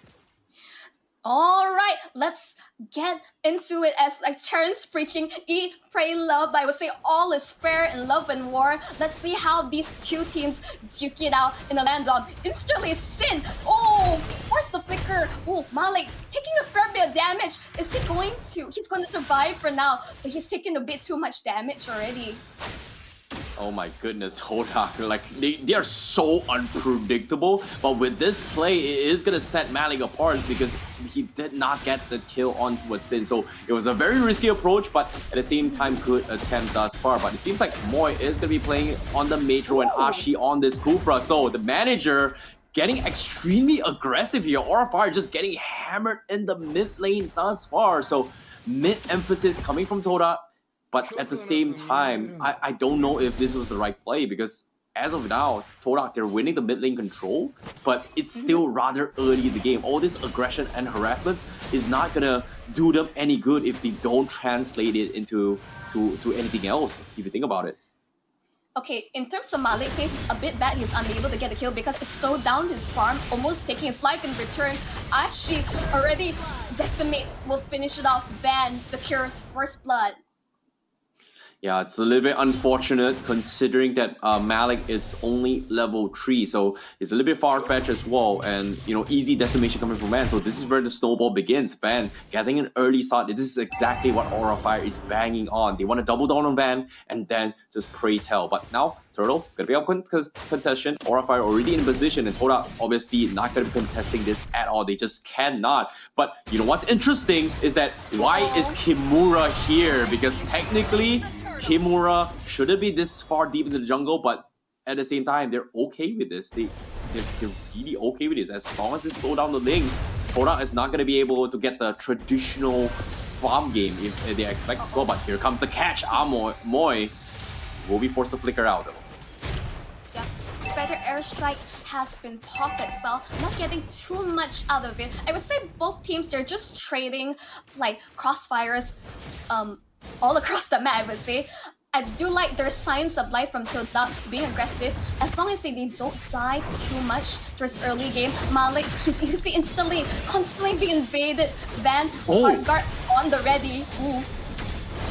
Final slash there, putting Van in a very awkward position, but they are still going to contest for orange buff as well. Todak, they're going to try and duke it out as well. Can they win the retribution? They force the Count Alter to try and prolong this fight, but the Fender airstrike is there, and Van still has the decimation. He gets the kill on towards Moy, but they do one more. Malik forced to escape out of this, but Aura Fire definitely in the victors in this battle. Yep, definitely. Instantly, RFI is aware of the win conditions from Todak.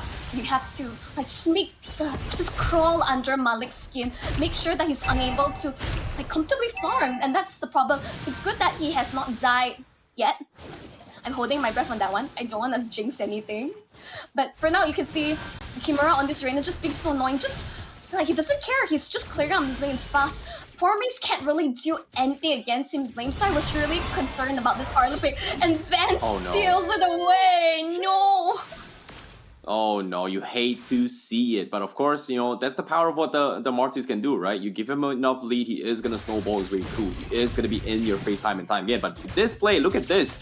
Because of all this space that is being made by Van on the other side of the map, Kabuki is having a fantastic lane, and on top of it all, he's one level away from Mortizi, and even then, forces a flicker out of it as well. Ashi is taking the stun, almost catching the catch as well. So Kabuki, can he get out? Yes, he will. But he has done significant amount of damage on the tier 1. Not even level 5 yet. Like, that was a full gold plating in the hands of Kabuki. Dream start for any marksman thus far. But of course, Malik, for the retry, does he get it? Oh no, Van just a little bit better and more precise in this. Malik didn't even try the retribution. In he case didn't. he's just keeping, he's just keeping tab. He saved his retribution because for situations like this, Kumara making Malik's life a living hell. Oh, big catch, Sin. But Heartguard will keep this Farsa alive. Halter been forced out as well, huh? Yep, seems like you know, Todak, they're just being reactive to this. Aura Fire is just getting so much value, just baiting out all these spells and just, you know, getting away with every single thing. And again, you know, Aura Fire just finally regroup themselves and they're just winning all their lanes. Top side as well, Kabuki, even on the macro aspect as well, he's intentionally freezing the lane just so that Mortizi is not getting any kind of farm on the top side. And wow, that is actually happening. Bottom side is also zoning out a lot of lanes. Then Formace is nowhere near to actually help Todak at all, whereas Van continues to try and pummel and zone Todak out in all these fights. Right now, Todak does not have the tools to unlock Formace from his lane so that he's able to join in all these massive team fights. And this is really unfortunate. You can see, even though there are not a lot of kills across the board, but Aura Fire whopping 4k core lead in just like less than 6 minutes to rest the game. Instantly, you could see the gap. Yeah, indeed it is. But of course, now again, bottom lane uncontested as well. Malik a little bit too far off. Force going to be shoved the lane to match it up with Kimura. That means there is not going to be any turtle pressure coming from Todak, while Aura will continue pummeling on towards the towers here. Van also level 10 as compared to Malik's only level 7.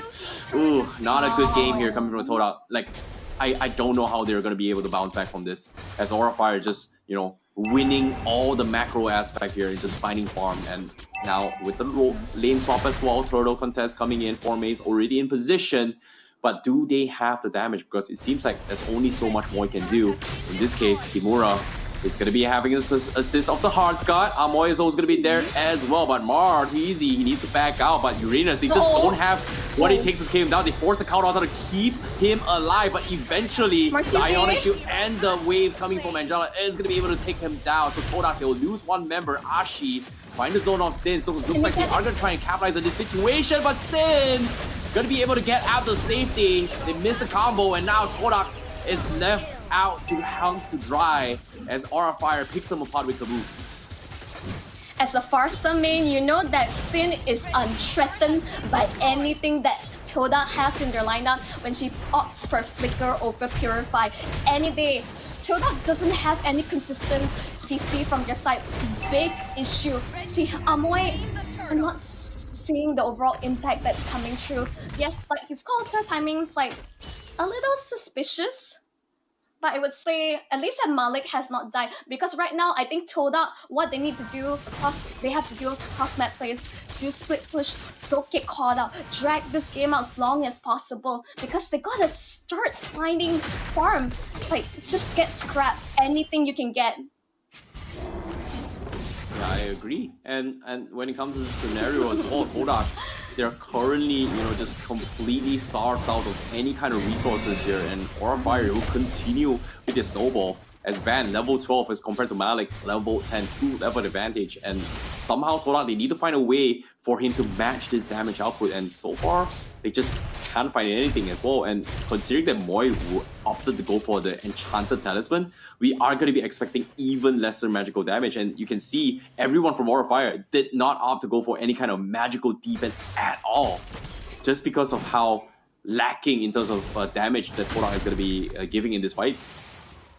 I mean, the real threats, the two cores from side Todak, it's going to be Link, it's going to be Carry. So for Aura Fire to build like more physical defense makes the most sense. Because as I say, Amoy, even though he's going for Lethal Injection, for that just a bit more damage, he is more of a support style of play.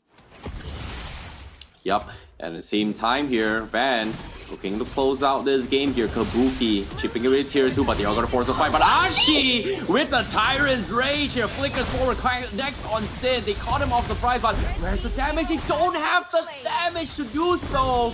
Great engagement, but just lacking in economy. And now Kabuki will pick them apart. 4Maze now getting taunted with the recall, and a double kill for High as Aura Fire out sustains the burst, and now Malik in desperation tries to trade objectives across the map. Will steal an orange buff away, but Aura once again prime position to take the Lord as Todak nowhere near to contest this. But Malik threw himself. Can he steal this? But it seems like it is going to be very difficult to do so.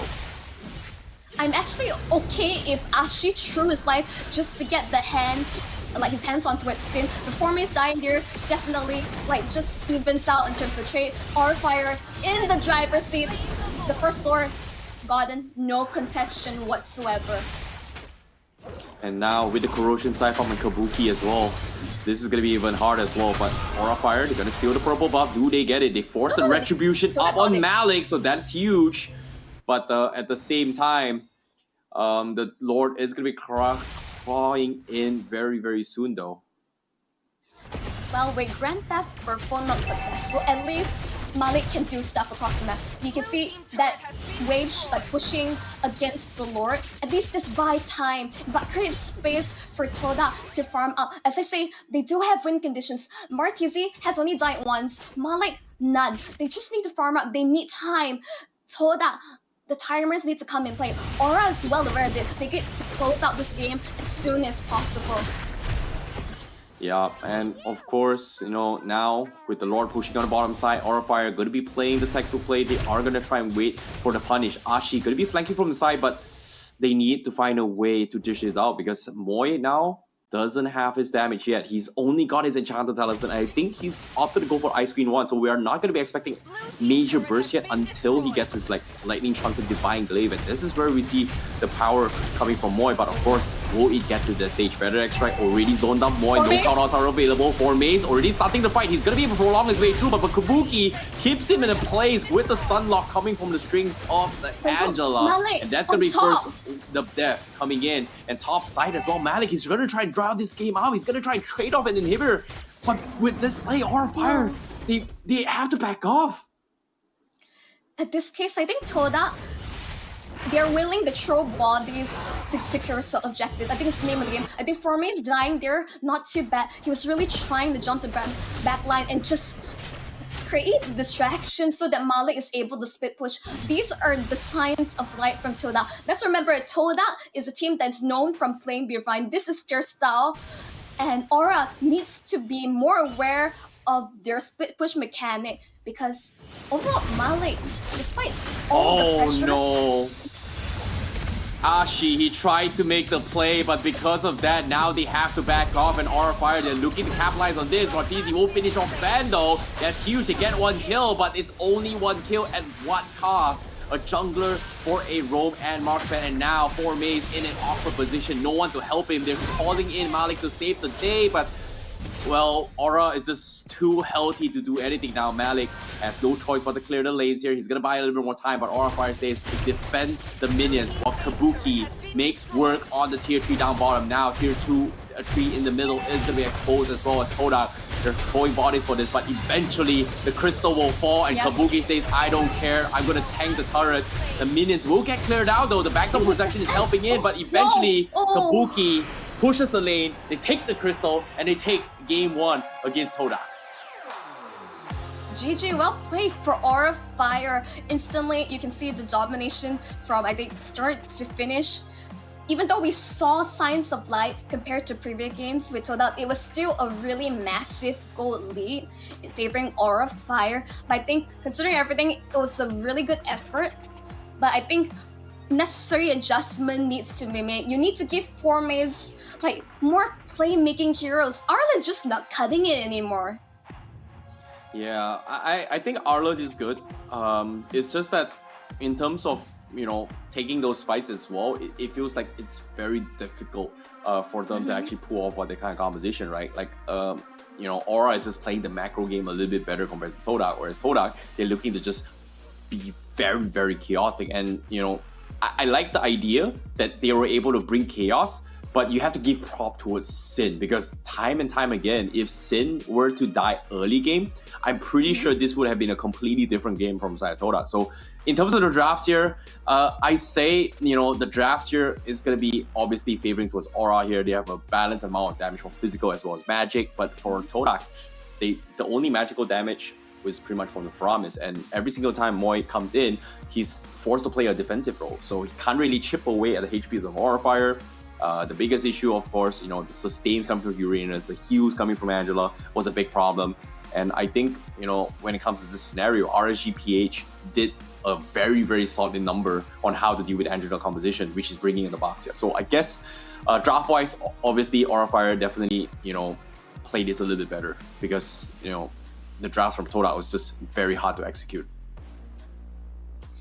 I would say yes, a lot of execution required. The catch potential is definitely there. But I think it's like Arlet versus Uranus. This is why my argument against you, Terrence, is that you can't do anything against Uranus, and like once Uranus is unlocked, he clears his way, he cuts the waves through his back. He's going to mess with Malik so much. He's going to like just cut the waves, just do what all these Uranus things, and there's nothing on the side of Todak, not enough damage early on to take him out.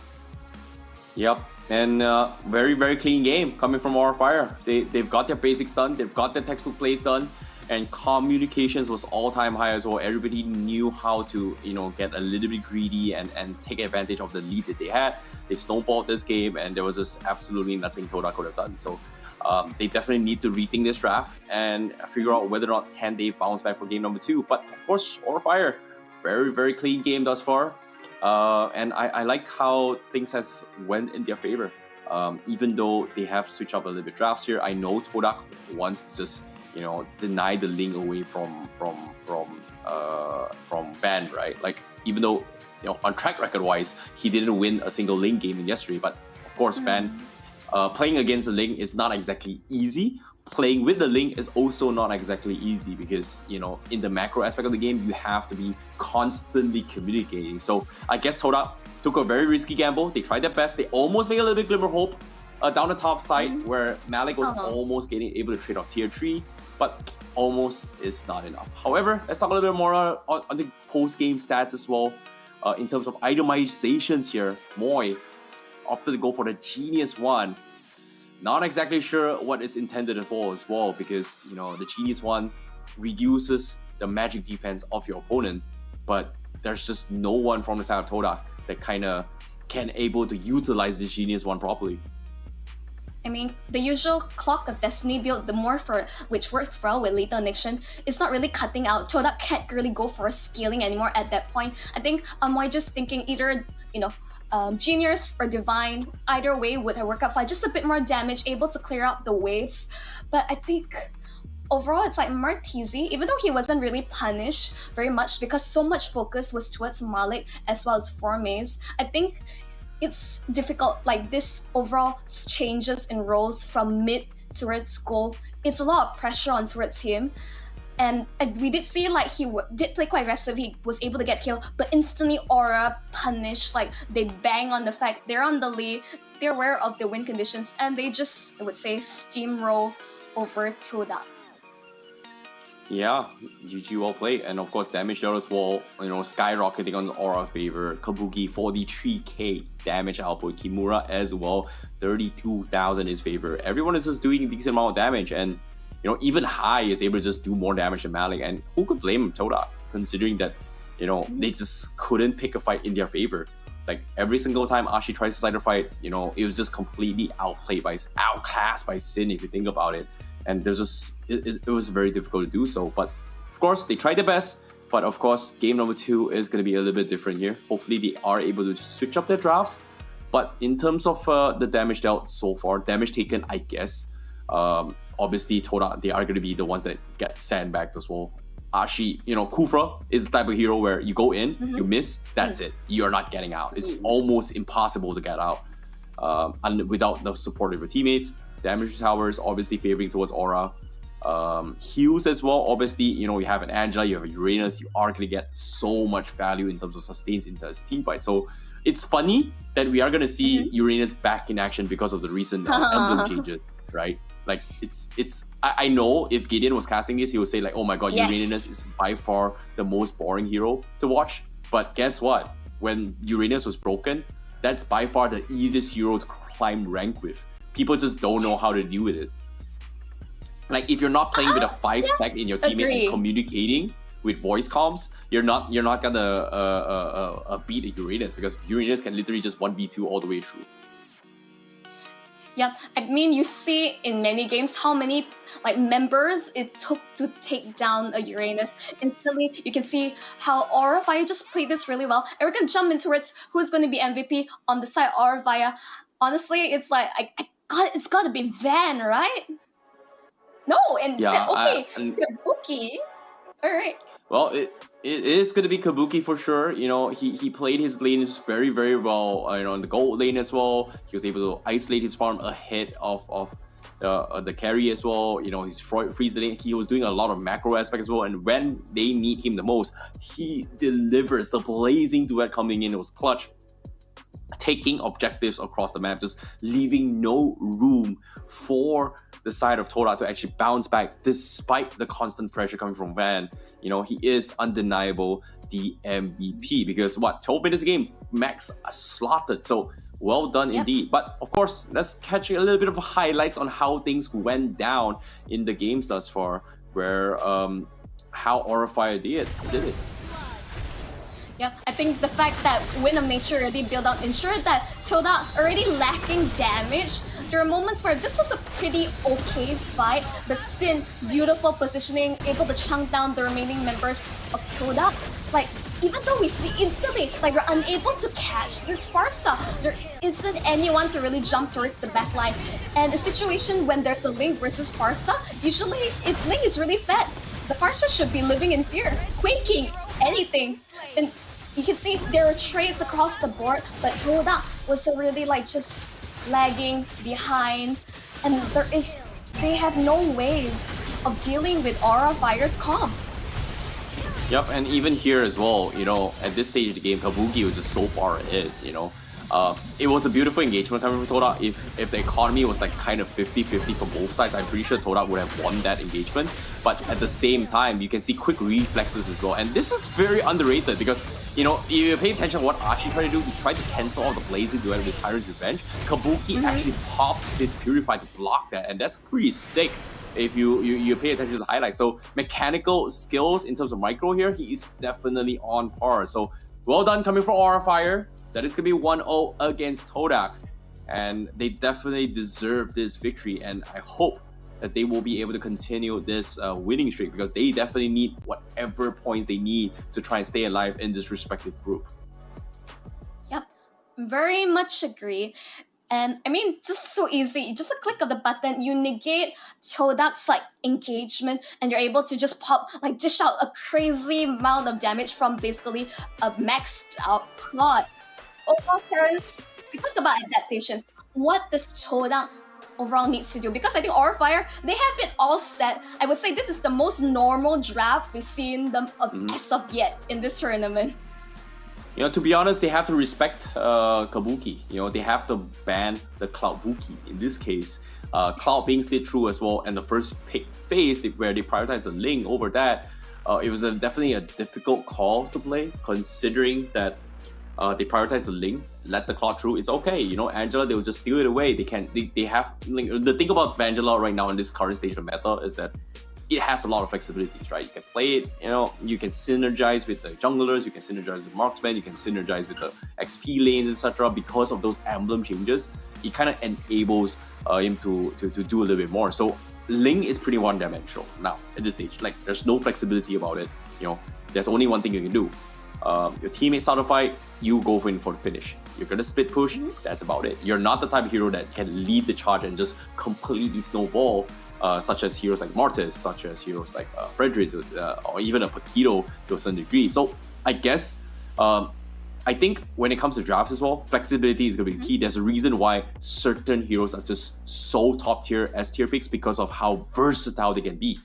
Mortis, definitely S tier. Frederick, definitely S tier as well. You can Faramis, definitely S tier, just because you can play mage, you can play support as well. Digi, maybe, yeah. Kadita also going to be a little bit flexible. So I guess in that direction, they definitely need to rethink their opening drafts a little bit more. Easily, what are your top 3 like hero picks? Like either must contest or ban in the current meta? Wow, that's a pretty good one. I think Kadita shouldn't be first phase banned because you know you only ban Kadita because you don't have a way to deal with it, right? Like Petrify and Satra, you know, just a Purify time journey is going to be able you're going to be able to get out of it. So I guess in this scenario, you can have a little bit more leeway for Kadita, even though not many teams have strategies to deal with it. But we've seen, you know, teams that they do have a way to deal with it. They do thrive on it because, you know, if you Purify out of the initial combo, you know, Kadita is just not able to do too much despite having a rough waves. I mean, hey, put some respect towards High's Kadita. It's like the many moments like tournaments, MPL, it's like even like the most experienced teams don't know how to deal with High's Kadita. Yes, even if he doesn't have the best start, he's still an extra body that throw, like, is constantly just in your head, like a constant pressure of whether your team or yourself is gonna get bursted down. But of course, we're going towards game 2 with the draft. Yep, Angela currently going to be opened up as well. If Todak doesn't ban it, I'm pretty sure Aurora Fire is going to first phase pick it. And in this case, it is going to force Todak to play something different because leaning on 4 mains here, he does have the tendency to lean on playmaking heroes. However, forcing to play a Uranus there is going to put Todak in a very, very awkward position. So I guess in this scenario, they definitely can think about it, but do they want to let the Angela through from Aura Fire? Do they want to play an Angela composition or not? But no, they ban off the Kaja. I like it. It seems like Aura Fire wants to play an assassin this time for ban rather than forcing him to play Mortis. So no, it's like, if anything, maybe. I'm suspecting Joy.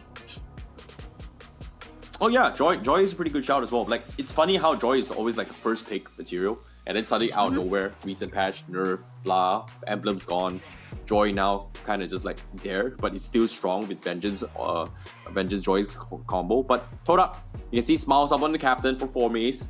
They are still believing. Hope is not over yet for Todak fans. They will gonna give their best, I guess, because now Valentina being banned means Kadita, you know, like I said as well, it's gonna be slid off. So Aura Fire, do they want to pick it or do they want to go for the Angela? But it seems like Claude again. Oh no, completely forgotten. You know, don't care about the meta. Kalbuki is the way to win games. Game 1 MVP now. Kalbuki, second time. Gonna show you how it's done.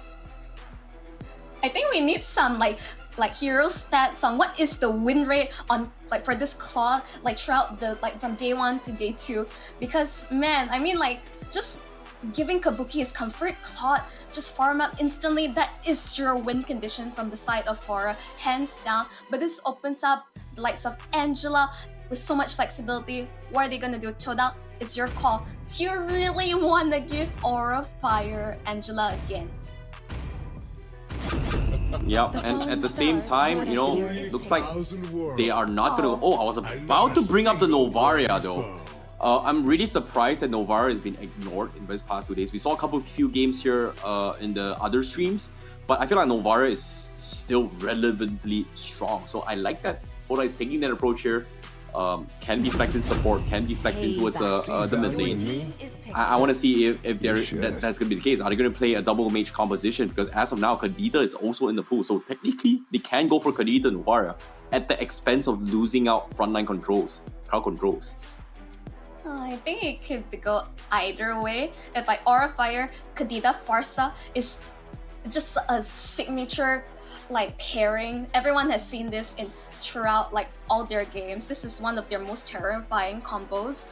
As for Novara, I have concerns. She wants to be basically scanning the back, like landing those Star Shadow, providing vision for the rest of Todak. For these, I would say, big team fights. This is where the strength comes true. But I am very worried. Yeah, I agree. But yep, I like this adaptation from Todak. Like, you know, I guess this is in their notes as well, because back in the days during Todak days as well, like the original roster and past history, Claude is a good way to deal with Grok is a good way to deal with Claude. Like whenever the Claude comes in with Blaze Duet at the wrong time, you can actually wall charge him and just cancel off the Blaze Duet. All you need to do is just surprise him, cancel his Blazing Duet, chain stuns him, and then burst him down. So I guess this is the idea that Ashi is going to be going for. But they do ban off the Angela. That means this is going to be a Novaria mage coming in from Moy for Todak. No, I think if anything, they just don't want to give Kabuki like that safeguard. Overall, it's just like, yes, you know, wild charge in, but with a click of button, purify Kabuki, just like BMI out of there, like sayonara. That's it. Yeah, I agree. You know, it actually can happen here. In this case, when it comes to the playstyles here, I'm surprised Aura Fire has banned Leslie twice now against Todak. You know, maybe they have some sort of inside information. Martizi is just that good at playing Leslie or something. But, you know, I think going for a carry here isn't too bad. But Eve being banned, Valentina being banned, I'm more curious to see what else and how they are going to tackle this Frederick now. But Todak, they ban off the Uranus. Very, very annoying sustains here. They just don't want to deal with it and play against the healing compositions coming from Todak. But interesting. This is very interesting that Orify actually banned off the Franco despite showing the Grok. Is this an XP Grok though? No, here's the thing. Like Franco, really great to like, you know, catch out the Claude. You want more ways to force out the Purify, or basically any of his skills that enables him to escape. Why I don't like carry in this situation. Yes, a great counter for Fred, but with the threat looming of the Feather Airstrike getting bursted down, it's just too big of a risk. I'm not sure if they'll still go for it, but Lunox! Ooh. Yeah, okay. I like it. I like this. Maybe a bit biased. Come on. Okay, the reason why I'm at a loss of words is that is Todak living up to their expectations? Is we're all thinking the same gonna thing. be the unpredictable theirs? Is this a Lunox jungle? Yes. Like whenever Lunox jungle comes into mind, it is Or gonna be goal Todak. lane. Like nobody does this. Like there are some few teams that get away with it, but nobody doubles down on Lunox jungle every single time and hopes you to gotta go be away kidding with me. it. And Todak, they're bringing in, but of course, the Fredrin and Lancelot being played from Aura Fire, they still have healings, they still have feelings, and in this case, it is gonna be XP Fredrin. Yes, I believe that neither teams are cold-blooded. They definitely do have feelings. And this is a hero that I mentioned a lot. It's like if Angela is banned now, you have Florin, global healing with her ultimate, really annoying. And this is really gonna negate Amoy's Star Shatter. It's like you think, oh, I got my target, whoop, just heal, and whoa! Toda! What? What am I? Okay. I see where they're going. You know, what marksman? You know what? Gold lane Lunox, you know, somewhere along the lines, I think no one saw this coming, except for Zaze. You know, if you guys know who Zaze is, he was the former coach for EVOS Legends. You know, the one that actually brought EVOS Legends all the way to their first M1 championship. And he always makes like a draft tier list over the years. He puts Lunox as an A tier, almost close, yeah, A tier in gold lane. And not many people believe that. And in this case, I think, you know, Todak taking the gamble says that, you know what, we didn't have enough magic last game. This time we give you so much magic that you cannot resist me. And in this case, Lunox is a perfect hero to deal with tanky compositions because of his skills to actually penetrate high HP heroes. So it's kind of like a magic version of carry, but not as much damage as a carry, of course. I mean, overall, it's like, I think the idea is to, with so much magic damage early on, it's just you want to win out early on, burst your opponent down, and we're back in the land of Dawn. It's game 2, it's do or die for Toda. Let's see what they have with this recent adjustment. Let's just jump right into this game. Whew, Aura Fire on the blue side and Todak on the red side. Will Todak be able to bounce back with this interesting creative composition that they have been known for? But as of now, Ashi gonna be starting things off in the bottom lane here. He's gonna try and support 4 mains, try and zone out this play, but Moy getting some serious damage in, and Sin now forced to back out. So again, very similar approaches. Todak wants to try and zone Sin out as much as they can. But is it going to translate to anything? Because now Malik going to be playing the Mortis. I feel like Todak has a very, very good chance this game compared to the previous one. But now Mark easy is going to try and man fight against Kabuki. And obviously Kabuki is going to lose up this fight because, you know, Martisi obviously has the sustains to heal back. Yep, that's just the beauty of Lunox. I mean, remember back then, like Lunox versus Harith in lane? That was a doozy. Agreed. But now, Kabuki is gonna try and slow this lane zone. He freezed up the lane a little bit here so that he's gonna have a little bit of lane control. But for now, they are gonna play this a little bit slow for at least until towards the mid game where the bloom is gonna be taking effect on towards the landslide. But I'm curious to see where did Hai put his passive ability on. I think it's on Ban, I guess, or is it gonna be on the gold lane? So I'm not sure. Yeah. That's something I think later on we'll actually see it though. But of course, bottom side here, they do get a first blood on 4 mains, so that's huge. And there's nothing more I can do about this. I mean, again, like that's why I say, like even in other matches of Toda, so much focus was put towards 4 mains. They want to ensure that he shuts him down, is unable to like be unlocked from his lane and join Toda for these big team fights. Like this is not a great start. Yep, agreed. Kimura now going to be trying zoning things up. Ashi getting taunted his way through. He's going to send it for the wombo combo. They do catch him, and that's going to be Kimura bursted down. That's huge. Now Van's going to be next to fall potentially. Malik continuing his assault. Decimation breaks through, but Van, he is going to be able to get out courtesy of high stun, and that's going to be Malik going to be backing out, continues their catch as well. Ashi looking for the zone. Van dropping a little bit too low here. He needs to be a little bit careful here. Moy can actually snipe him. He's looking for the angles. High, trying to block the trajectory, but looks like he is not going to focus his way through. But Turtle will be secure from the side of Todak, while Aura Fire has no choice but to back out. Overall, I think considering everything, like really okay trade for Toda, securing their first objective in a really long while. Van like actually getting forced out a little bit here. Really interesting. But overall, I think good adjustment, at least from Martizi, who is normally in the mid lane, is going to be a bit more comfortable. Yes, he got gang on top side, but it also means that Todak is having some brave rooms, securing some objectives off the bat. Yep, I like this. You know, they are taking advantage of their power spikes because, you know, having three mages means that they have early kill potential. And in this case, Todak, they are going to try and force the issue. However, speaking of the issue, Ashy, oh no, he got bursted down before he actually popped the Wrath Wave. So that means Aura Fire will be able to slow down this momentum that Todak is trying to revive on. So very nice pick there.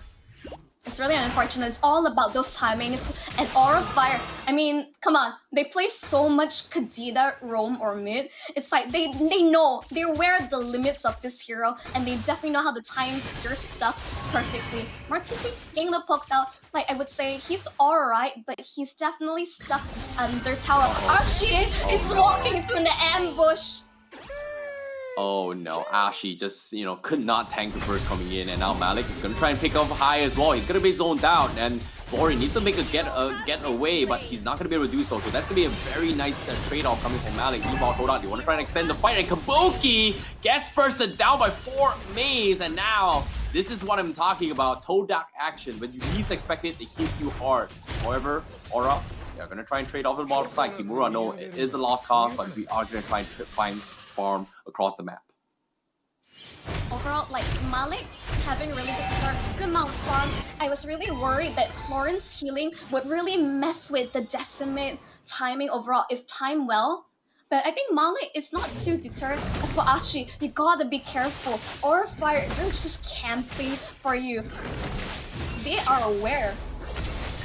Yep, again, here comes the sights coming in. Astral comes in. They do have the vision, but they are going to try and force an issue. Kimura still has a relatively health, but for Maze, he is going to looking for the player. He does have the wall charge, but boom! They take down Kimura, partnered up with Ashi. They get the kill. Ooh. Malik now going to be stonewalling his way through. They got to. He's looking for more. Now, the kite comes in, but it's low enough as well. He's going to get a double decimation. No! He almost got the final kill, but it is going to be a triple for Malik, and High barely escapes this, and Todak takes the turtle as well. And like I said, sometimes in life you gotta believe, and Todak is making it work with this composition. We take those. We absolutely take those. High getting the shutdown, I'm fine with it. He's a Florid. We take these.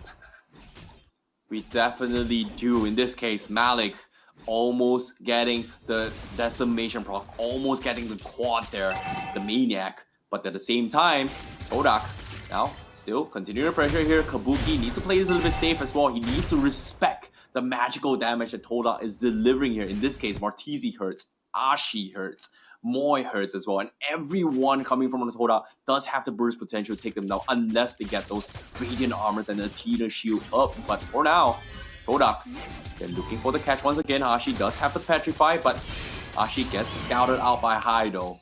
So Aura, they're gonna be respecting this, playing a little bit safer now, I guess. No, just a bit of poking from both sides. Both sides are aware of the damage potential, and they're just checking each other out. No, I would expect 2 major engagements.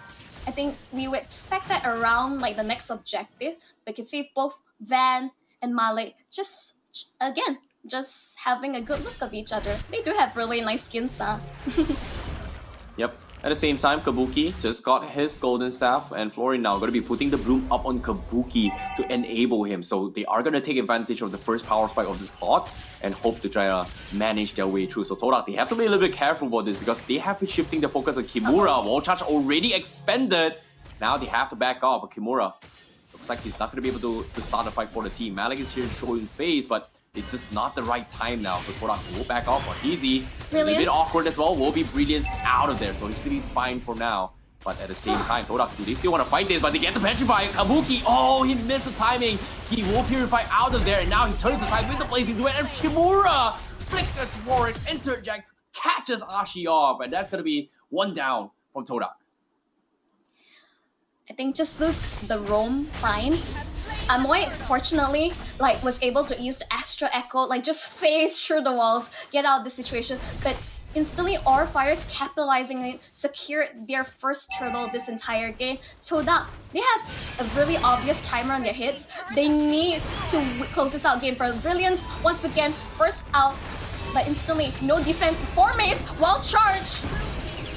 And yeah, and at the same time, Kabuki getting scouted out as well. They burst him down, they take him out, and now Aura Fire, they have to back out. Kimura is here to save the day. Ashi does have the damage chain his way through, but they lose 2 with this pickoff. So Todak, beautiful setup thus far, but at the same time, Van nowhere near close to help them at all as Aura Fire, they need to reset this. I honestly, like, despite everything, I have to give props to Ashi. Like, just your management. Imagine your management playing Kadida for you against Aura Fire, one of the easily one of the best Kadida players I would know in MPL ID. Like, the pressure is real.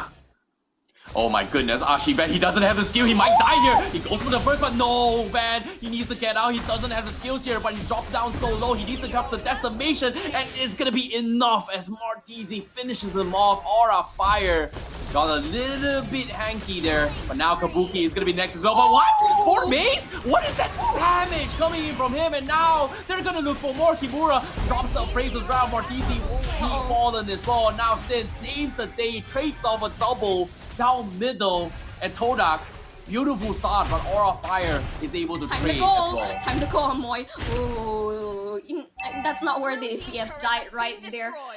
Both sides are just trading back and forth. Like, this is the first time I'm seeing like the goal this even.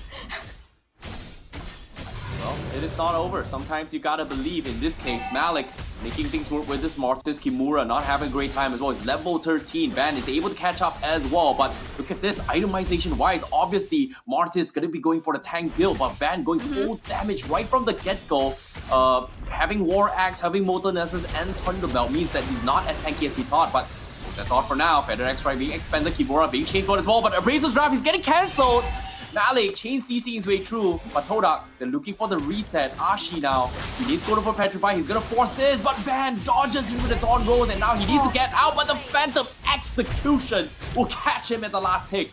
And that's gonna be the outplay coming in from Van, as Todak loses Ashi, but the Lord still up for grabs. Aura still very healthy about this. Todak, they cannot go for this fight, but they are gonna try as well. Malik trying to zone the ball, but he's getting completely pincered off.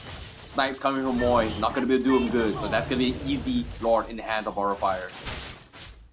I think, again, like, it takes guts to play this hero against what, there isn't much Todak can do at this fight yet. They just got to buy out their time. Yes, ideally, like, they do have okay scaling. The fact that Forma is going for C Albert first item, you're wondering why he did so much damage.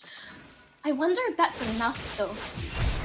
Yeah, it is indeed, but Aura, look at this. Van is so confident, but he's used up all his skills. He's gonna chain CC, he's got punished by this. Formace takes him down, but at the same time, they trade Ashi for this. So Todak is still in for a running, but at the same time, they need a marksman because over time, Aura Fire, Kabuki is gonna come up line because little did they know, Kabuki is just farming his way through down bottom lane. I'm lost for words. Every time I mention a specific player, a huge play is made, and I'm just completely caught off guard. Despite everything, this has to be the best performance that we see of Toda as of yet. Even though Aura, yes, they're in the lead, they're pushing back, but Van, like, he's not having the best time, huh, on this Lancelot. Well, it's okay. I guess, you know, sacrificial plays is much needed here. Focus all your resources on Van is good. Claude is going to be the backup, like in this case, Kabuki right now. He is, you know, getting a lot of necessary farms as well as a marksman, and eventually Todak won't be able to handle him. But for now, let's take a look at the damage leaderboard for now. Malik topping the shots here alongside with Sid and Moy. So it is still a good sign. Todak does have the damage, but in terms of gold lead-wise, it is very worrisome as Mar is like 2,000 away from Kabuki. Yep, it is really concerning. Malik is able to... Does he get it? Yes, he does. He gets his orange, but for Aura, just pushing the issue. Ooh, oh rough my waves. Goodness. They do the catch as well. Kimura in a very awkward spot. He is gonna fall, and Aura Fire did not expect the ambush once again. And again, Todak, they're just hammering on Kimura multiple times, making sure that Ferrijin is out of the equation. But Kabuki taking a little bit too much damage here. Todak, they do have what it takes to threaten him unless I think he has his Winds of Nature, but for now, Todak still has the potential to make a comeback for this game. But take note, Wind of Nature can't save you from magic damage. And what does Todak have? A lot of magic damage. Agreed. In this case, now Todak, it's all about sieging. And right now, they may not have the best sieging composition to actually take turrets, but for now, they do have what it takes to fight back against them. So it's going to take a little bit more time, but eventually, let's pay attention to one of the late game scaling heroes, right? Like, where does Novaria stand?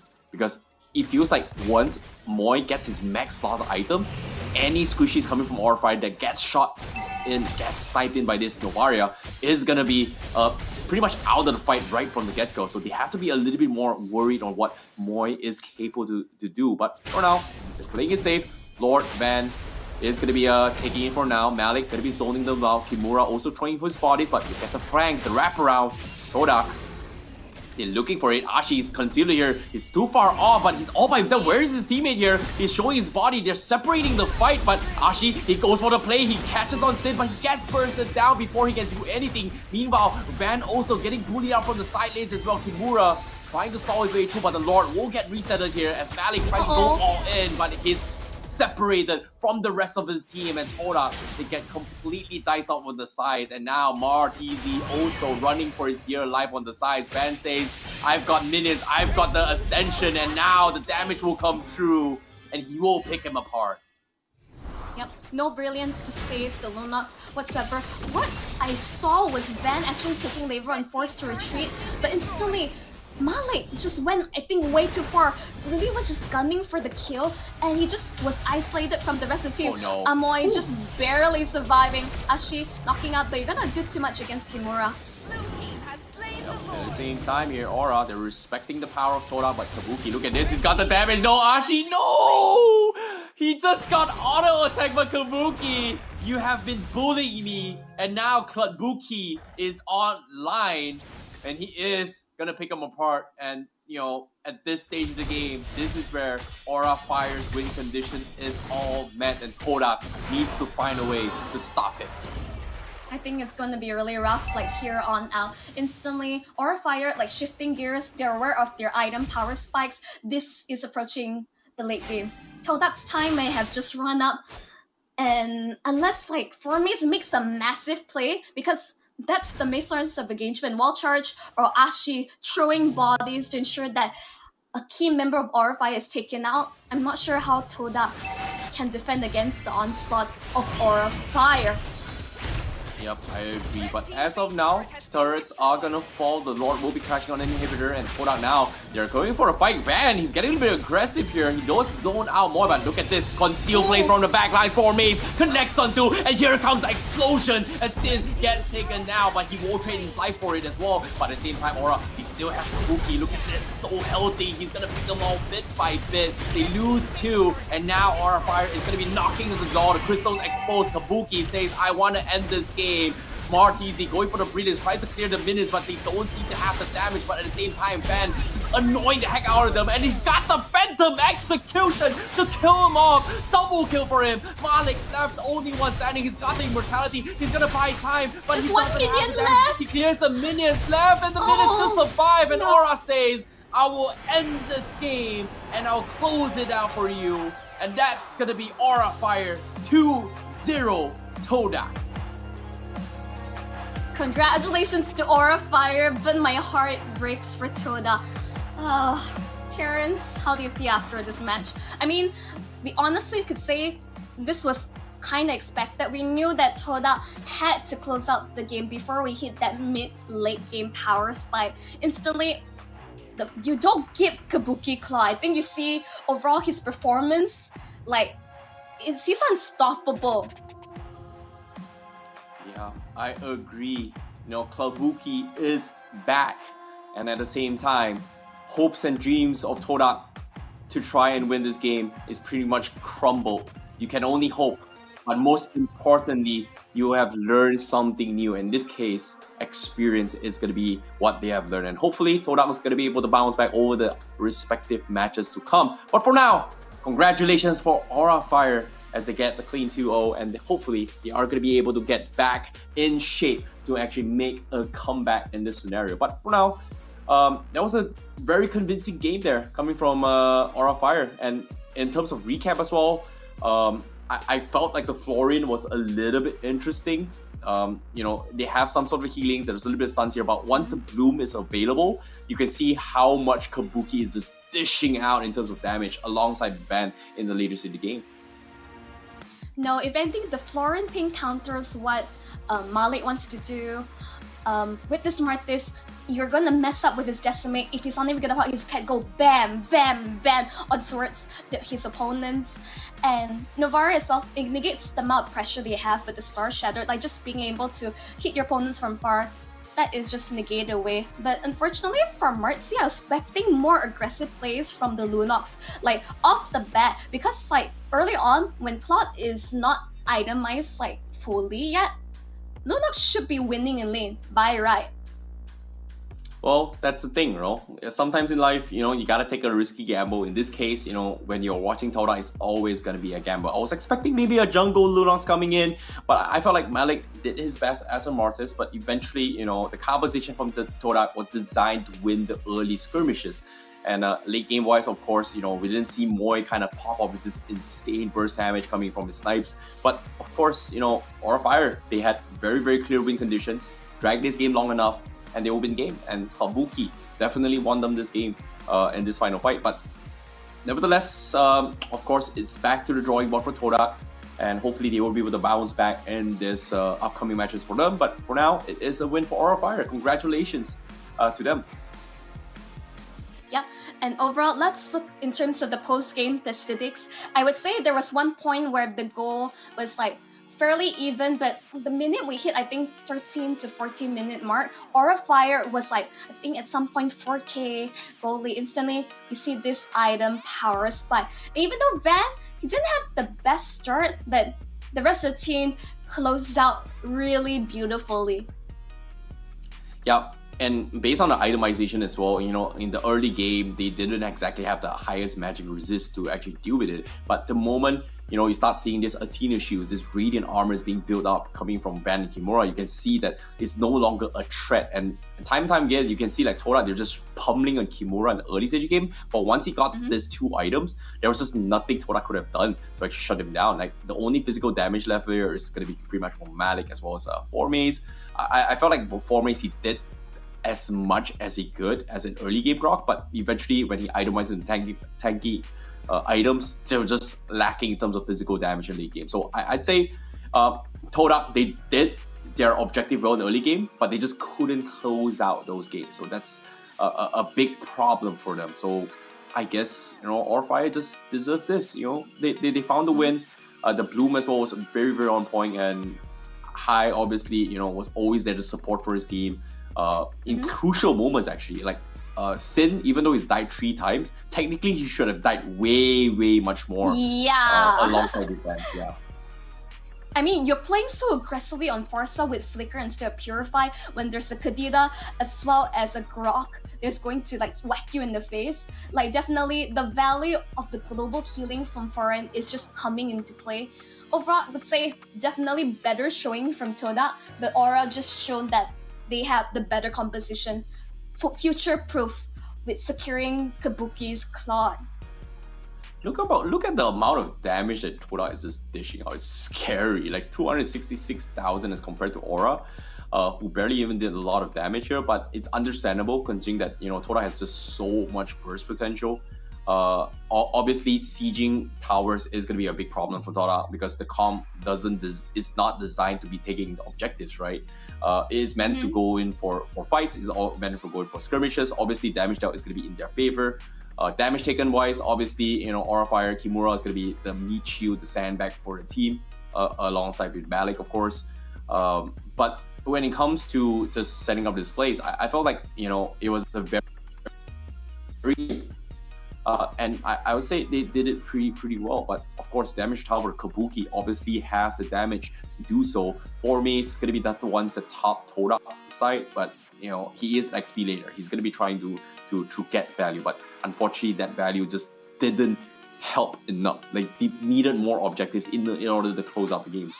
Like they're winning skirmishes, but they just can't translate all these fights to take towers. So I'd say Aura Fire, Kabuki, I think he died a lot of times in the early stage game, which kind of slowed up his farm. But after that, he focused on his farm, get his level 50, gets his item up, and then this is where Aura Fire was just able to win this game. And total heals, of course, wow, 200k worth of heals, thanks to both Kimura as well as High. So well done coming from Aura Fire.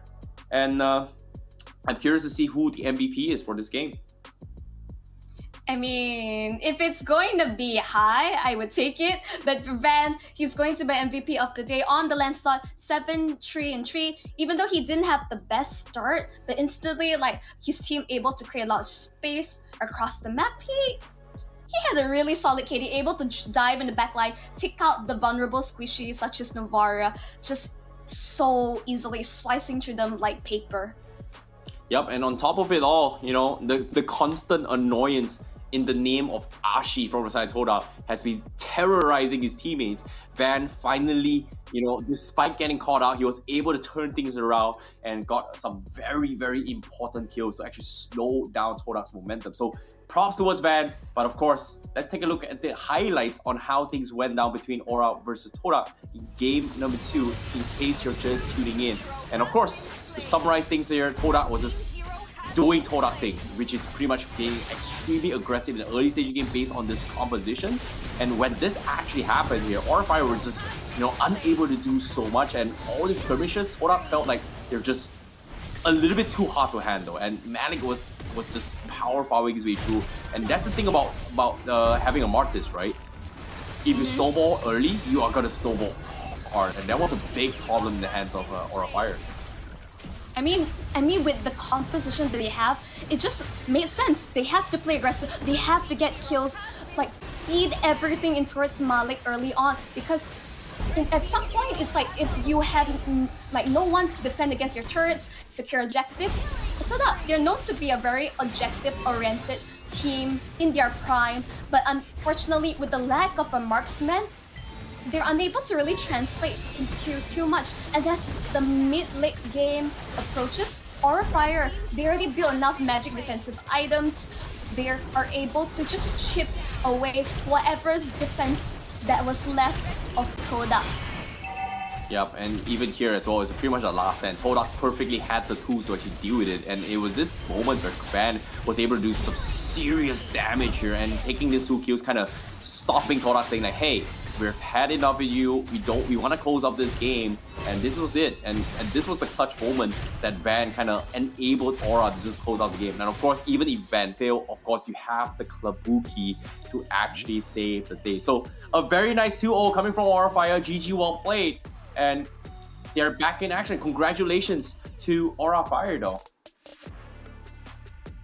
Overall, it's like, I would say Aura Fire did not take their chances with Todak. They're aware of the potential of this team, and they basically cut their lives short. They're aware that, okay, mid to late is the time for them to shine. But overall, congrats again to Aura Fire. We're actually going to jump into the interview. Terrence, who that person may be? Well, we are going to be jumping into the interview with Aura Fire Face Hugger right now to get a little bit more insights on what they think about this match here. And of course, hello, Face Hugger, how are you? Hello. Good. Hello. So far, how is the team performing so far? Because Aura Fire, didn't exactly have the best result yesterday, but today, 2-0, how is the team feeling right now? I think the feeling is good. We bounce back from the yesterday. We have a lot to do and discipline on the game. Yeah. I mean, wow. Terrence, I like you take that away, because I think you have a lot of answers because you're a huge Aura Fire fan yourself. There's a lot of things I would say, because Aura, I still remember that you guys had a very, very long journey during the group stages where you guys had to play 12 to 13 games in one single day. And now you're back here again, you're so close to actually qualifying to the main event here. What kind of preparations has been made thus far, considering that, now that you guys are in this position right now? We have a lot to do after the last qualifier fight against BTR. So right now I think we are good. We have a lot of preparation for another team. Can you give me a little bit of insights on what happened when you guys faced against BTR? Like that was just very one-sided though.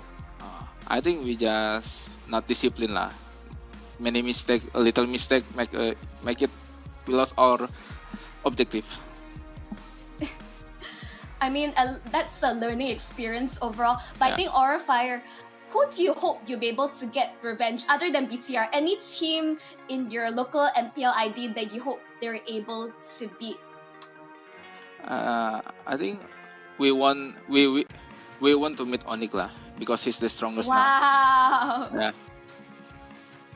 Very ambitious, Okay. but I like the spirit. Thank you so much, Facehugger, for your time. And we hope to meet you again. All the best for your future games. We shall see you. But yeah, at the same time here, any last things you want to say to the fans here, Facehugger? Keep supporting us lah. Very, very nice words here. But of course, only that. Thank you so much, Facehugger. I appreciate it as well. Okay, you're welcome.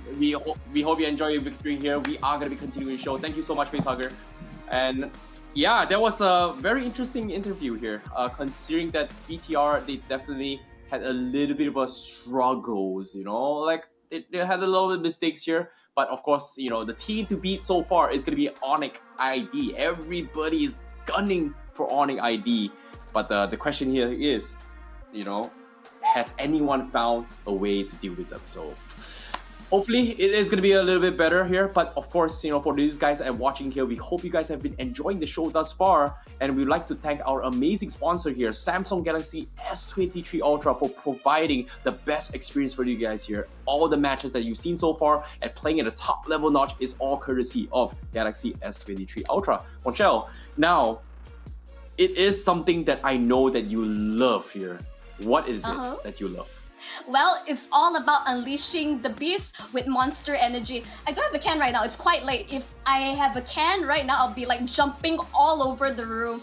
And I think I'll be speaking really incoherently. But of course, shout out the Monster for sponsoring this event. Please send us a personal cooler of your goodies.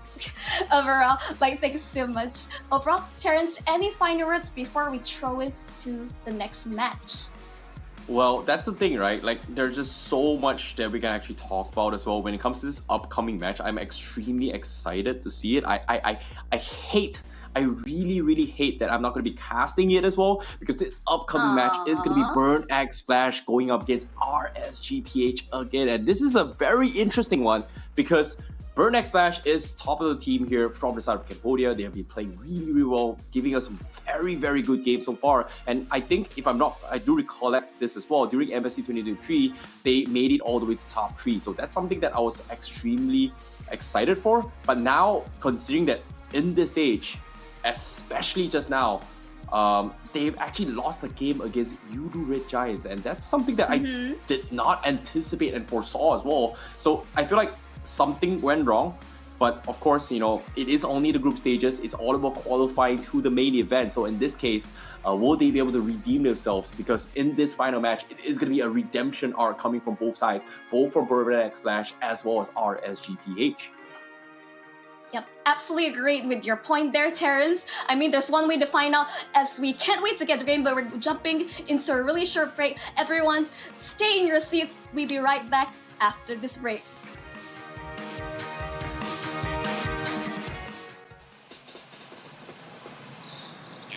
You wear it. Wear your passion.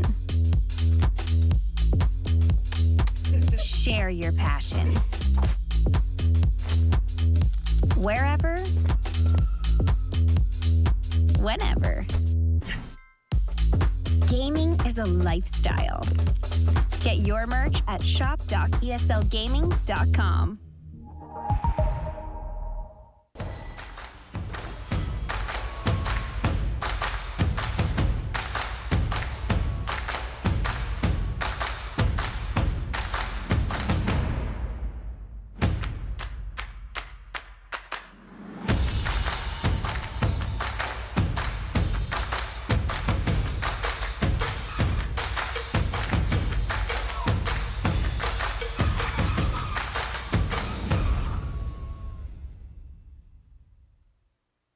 The Snapdragon Pro Series powered by Samsung Galaxy is brought to you by Snapdragon Elite Gaming, Samsung Galaxy S23 Ultra, Monster Energy, and DHL.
the rhythm and I'm up the beat. When they all look, everything on fleek. Word on the street, got my sound on repeat. Do it all day, every day of the week. Getting turned up, we feeling lively. On the dance floor, where you gonna find me?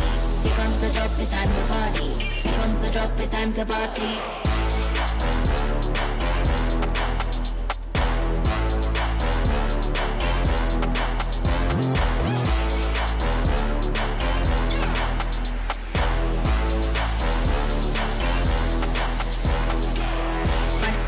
Up the beat, when they all look, everything on fleek. Do it all day, every day.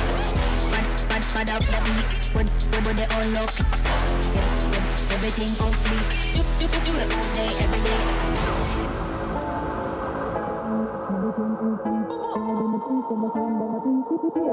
Every day of the week, getting climb up, we feeling lively.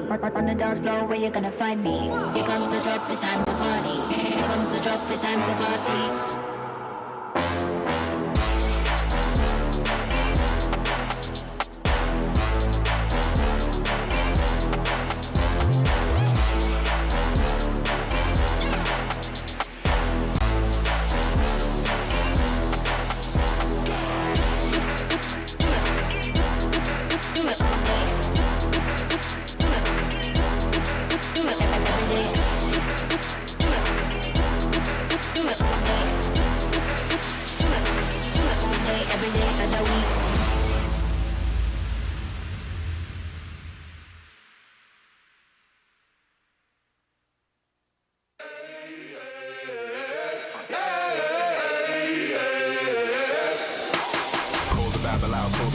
Back to life, I'm undeceased. Breaking the chain, unleashed. My true power released. Reached my hand into the sky and made the stars align. Cause when I left it down to fate, it was taking up too much time. It's a miracle, it's a curse. I will not be deterred. If you predicted the worst, bon appetit, eat your words. Keep my score, fire the gun. Watch me how I overcome what they said could not be done. I did it, now sing it.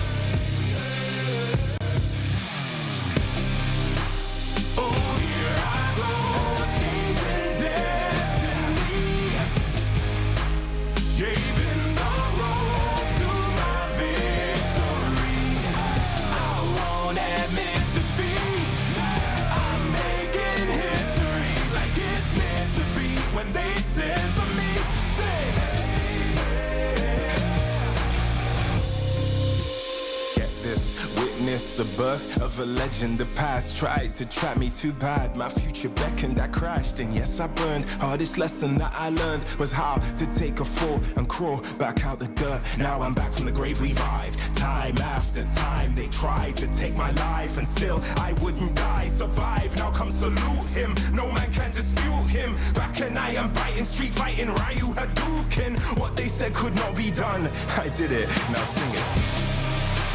Oh, here I go, changing destiny, saving my road to my victory. I won't admit defeat. I'm making history like it's meant to be. When they said to me, say, no man can dispute him. Might as well salute him. What is written isn't done. Watch me how I overcome.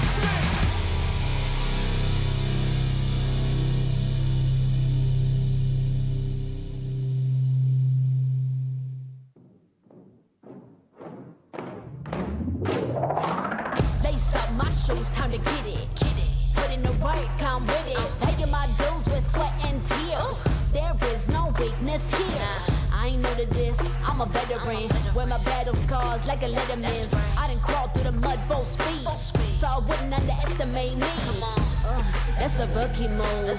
Homeboy, I got nothing to prove. Team player, but I'm still self-made. I'm in it for the passion, not the parade.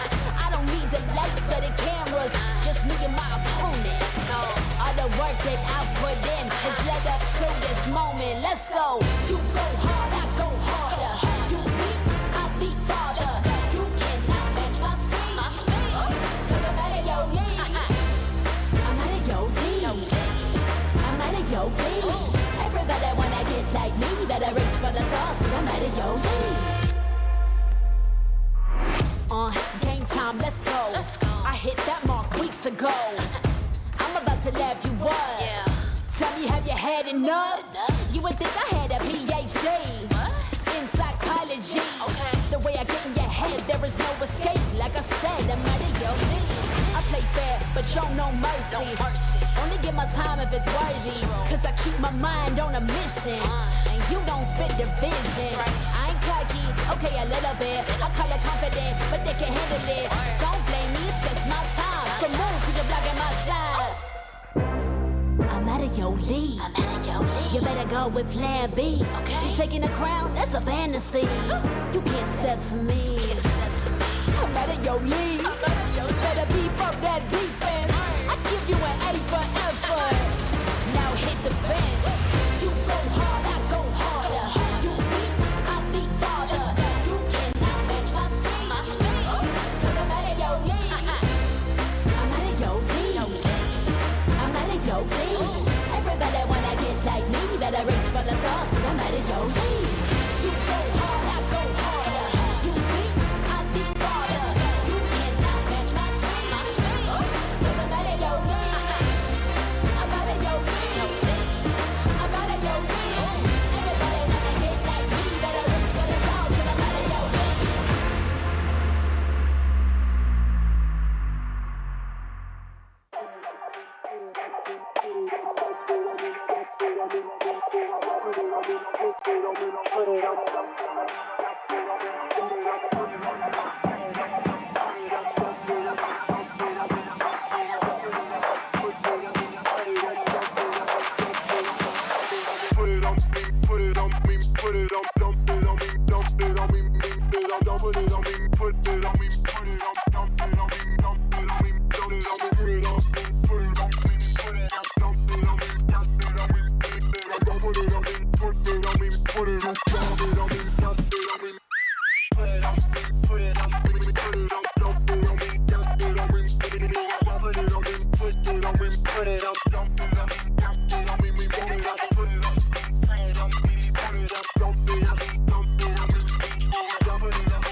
what time it is, right? It's your boy Eclipse Darkness. I do this for my people. How I like that. I'm a black strong man, they can't tell me nothing. What I represent, they try to keep it from me. I done turn a lot of nothing into something. And I'm still out here pushing all they buttons. They can't hold me down, yeah, for nothing. So I'ma stand up. They can't hold me down, yeah, for nothing. I'ma stand up, yeah, for something. Cause they can't hold me down. I done seen it all. Came up from the gutter, baby, now I'm here to ball. I've been talking in my ear, so now they wanna call. They got my line tap, oh yeah, they tryna take it off. Oh no, here we go again. Pull me over, let me guess, it's cause my melanin. Asking questions, me and you both know irrelevant. But I stay cool and collected cause I'm heaven sent. They hate it, I love it, they know that there's no one above it except for God. Steady be coming with negative energy, I gotta move and die. Give me that back, can't touch my crown, I'm a king and yeah, you know that. Talk about giving it back, I'ma come and take that, yeah, I'm a black strong man, they can't tell me nothing. What I represent, they try to keep it from me. I done turn a lot of nothing into something. And I'm still out here pushing all they buttons. They can't hold me down, yeah, for nothing. So I'ma stand up. They can't hold me down, yeah, for nothing. I'ma stand up, yeah, for something. Cause they can't hold me down. Yeah, they know I be about it. I don't do a lot of talking, come and see about it. They gon' try to keep it from you so you don't know about it. I'm a young pharaoh, pick it up and read about it. Here's your opportunity. Telling stories, yeah, to make sure they remember me. Can't hold me down, cause I leave behind a legacy. And don't believe them when they say they who they claim to be. They can't hold me down, yeah, for nothing. Stand tall. They can't hold me down, yeah, for nothing. Stand tall. I'm a black strong man, they can't tell me nothing. What I represent, they try to keep it from me. I done turn a lot of nothing into something. And I'm still out here pushing all they buttons. They can't hold me down, yeah, for nothing. So I'ma stand up. They can't hold me down, yeah, for nothing. I'ma stand up, yeah, for something. Cause they can't hold me down.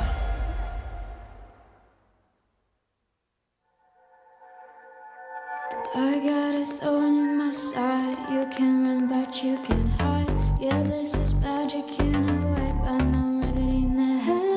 Don't mean the way it hurts. Hold me tight while you inside. Run my head for the heavy. We're gonna make a mess of it. Baby, let me be your voodoo doll. Stick up in it like a bunch of dough. Yeah, let me be your voodoo doll. Push it in and make me scream and cry. Baby, let me be your voodoo doll. Stick up in it like a bunch of bones. Come let me be your voodoo doll. Push it in and make me scream. See me up with your eyes. I got stitches from your lies. Let me lift your spirit if you are for it. Gotta be careful of my heart. It's best you leave that part. The end about revenge, cause I'm a good friend. Baby, let me be your voodoo doll. Stick up in it like a bunch of bones. Come let me be your voodoo doll. Push it in and make me scream and cry. Baby, let me be your voodoo doll. Stick up in it like a bunch of bones. Come let me be your voodoo doll. Push it in and make me scream and cry.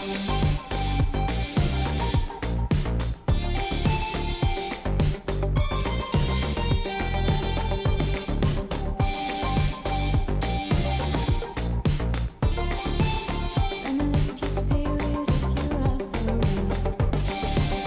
I got pins and needles and spread like a needle. Give me the curse of this while I'm on all fours. This heavy key stuff, you know it's enough. And I better than her, yeah.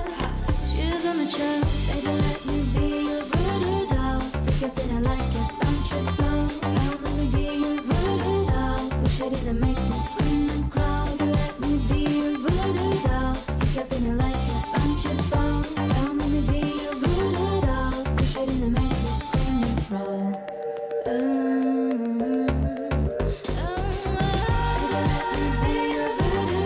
Stick up in it like a bunch of bones. Let me be your voodoo doll. Push it in and make me scream and cry. Let me be your voodoo doll. Stick up in it like a bunch of bones. Let me be your voodoo doll. Push it in and make me scream and crawl.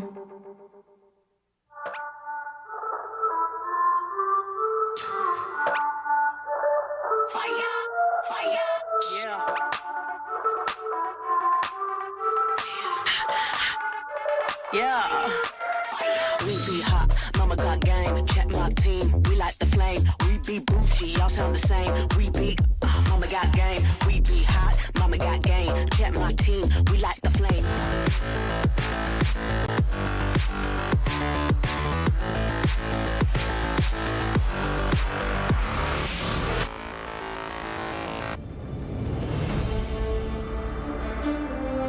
When upgrading your emblems, you will unlock talents at specific levels. Different emblems will unlock different talents. You can choose an emblem by role and use the talents it unlocks directly as your default setup, or you can freely mix and match different emblems and talents to create a custom emblem setup. We're going to show you how to create your emblem setup for your heroes. Emblems. First, let's take a look at the revamped emblem system. There are now 7 emblems in the game, 1 basic common emblem and 6 role emblems. Different emblems can provide different attribute bonuses. It is recommended to use the emblem that matches a hero's role. Standard talents, Tier 1. After selecting an emblem, you can then choose from 8 standard talents at Tier 1. These talents provide mostly straightforward bonuses to heroes. Of the 8 talents, Thrill and Swift are good on almost any hero, while other talents are more catered to certain roles. Standard talents, Tier 2. At Tier 2, you will also have 8 standard talents to choose from. The Tier 2 talents trigger or work under different circumstances. We still recommend choosing one that matches the role of your hero. But if you're an advanced player, you are free to choose any of the talents to fit your playstyle. For example, if you're playing the core hero on your team and want to focus on gearing up fast, you can choose the Bargain Hunter talent regardless of how your hero deals damage. And heroes who rely on their skills for sustained damage, whether it be a mage or fighter, can use the Festival of Blood talent for more spell vamp. Core talents, Tier 3. Finally, let's talk about the most important talents, the core talents. There are 8 core talents available in the game, and each provides a unique and powerful effect. We recommend choosing the core talent to match your hero's role and only use core talents from other emblems for advanced or unconventional tactics. The revamped Weakness Finder talent is no longer reserved for ranged heroes.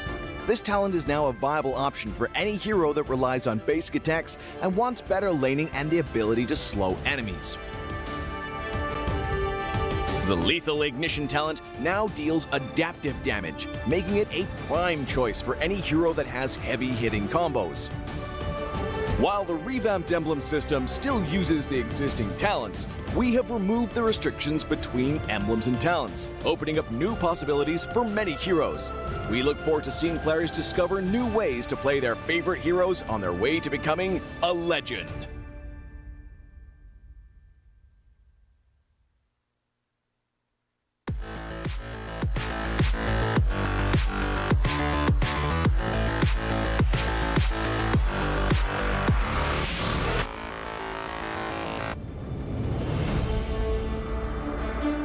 In the previous guide, we learned the basics of the new emblem system.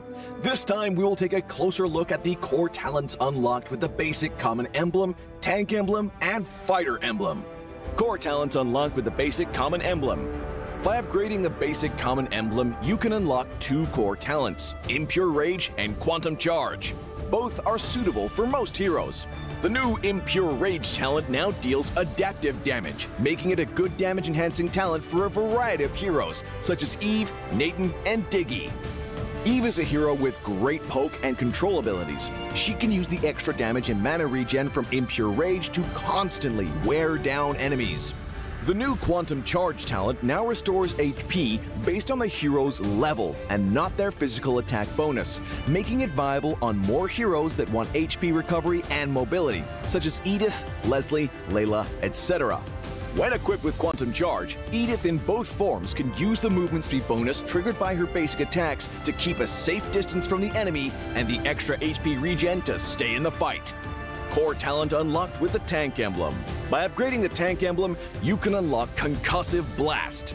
Concussive Blast works the same as before, providing an extra source of AoE damage for high HP heroes, such as Johnson, Baja, and Hilda. Hilda is a high HP hero who can tank a lot of damage when equipped with a full set of defensive equipment. The concussive blast talent will not only enhance her survivability, but also boost her damage. Core talent unlocked with the Fighter Emblem. By upgrading the Fighter Emblem, you can unlock Brave Smite. Brave Smite is no longer triggered by inflicting CCs. It now takes effect upon dealing skill damage and is suitable for most fighters and tanks that need more HP regen. Ruby, Lapu Lapu, Tigreal, and similar heroes can choose this talent. Ruby can trigger Brave Smite repeatedly by casting skills, and with her own regen abilities, she'll have even greater durability in teamfights. Choose the core talent based on the strengths of each hero to maximize their effectiveness. We look forward to seeing players discover new ways to play their favorite heroes on their way to becoming a legend.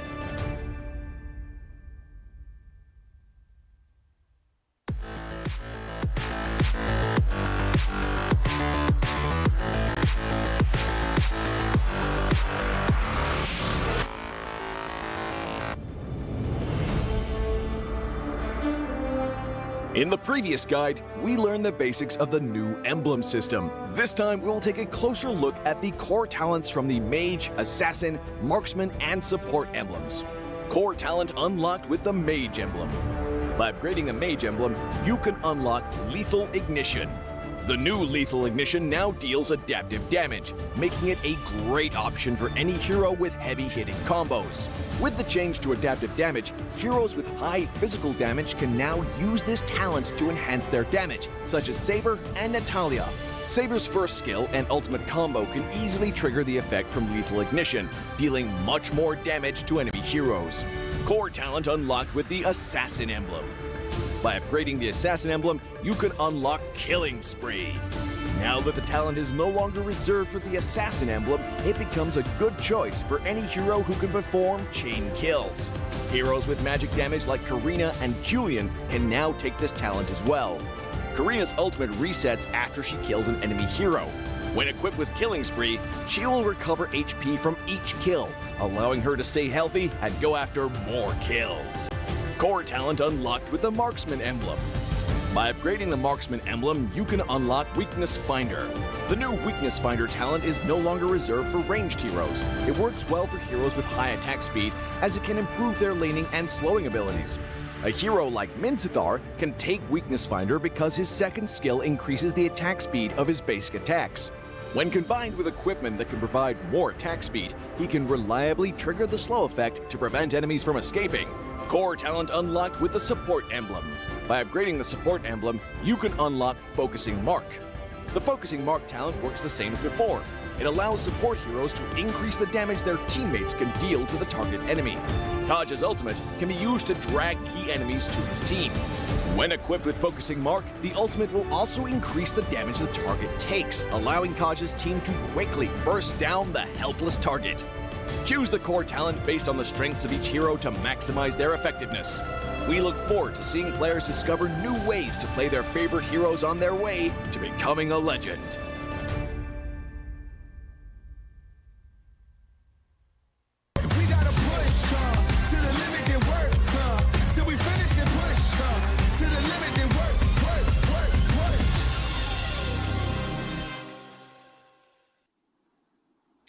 Hello and welcome to the Snapdragon Pro Series ESL Challenge Finals. My name is Holler and with me is Monshell for the final match of the day, at least on Stream B. It's going to be Burnex Flash versus RSG PH. Monshell, please break this matchup down. This is a crazy one, right? I mean, we got a really spicy one, right? See, both teams, very different countries with a lot to prove on their plate. RSG PH really showing up like a really different side than I think yesterday, the huge wake-up call. They went back to the drawing board. Who knows how many hours they spent planning out their drafts, their game plan. But Burnex Flash as well. I mean, they are one of the top contenders in their region, as well as I would say easily the dark horse that all the MPL teams needs to watch out. But let's not forget that there are some adjustments from their side because unfortunately Chapma is feeling unwell and their head coach is subbing in for him. So this shakeup, I wonder how much they are affected. Yeah, it's a tough one. I mean, it's a situation where we're going to have to see if they're, I mean, the head coach is stepping in. It's great that they had somebody. Unfortunately for Chetma, he was, ill, and it does happen. I think there are a number of other players that happened where they were doing that. So, unfortunate situation, but let's talk a little bit about the tickets. I mean, if you are well and you're completely safe and everything, mind you, I do suggest that you do go down live to Istora Senayan, Jakarta. This is, of course, to watch everything live. This is going to be the Snapdragon Mobile Challenge Finals. It's going to be live July 21st through 23rd. The tickets are still available, so do make your way down that way. Yep, make sure you're healthy and well, because it's going to be a really grueling challenge finals in Jakarta, and I really hope that everyone you have not grabbed their tickets, just go ahead down. I mean, it's only 30,000 rupiah if Holler do the conversion for me to let's say for SGD.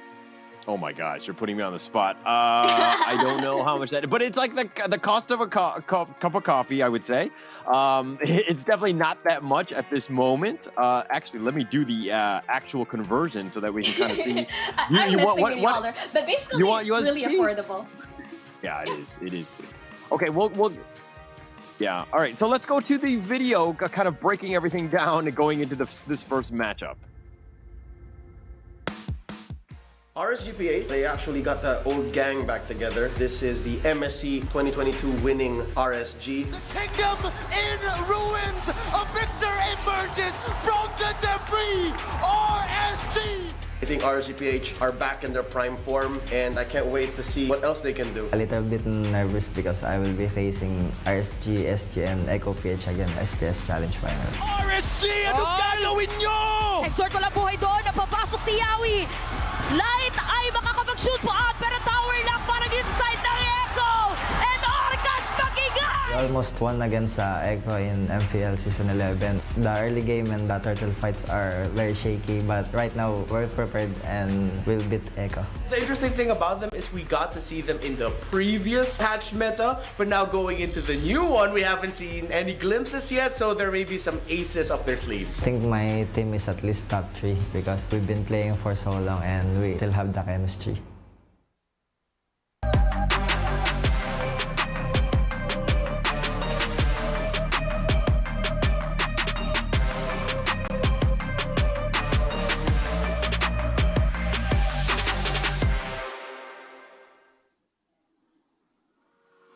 Well, there you have it. It's going to be RSG PH's lineup. We got Nuts, Demon Kite, Aqua, Eman, and last but not least, Light.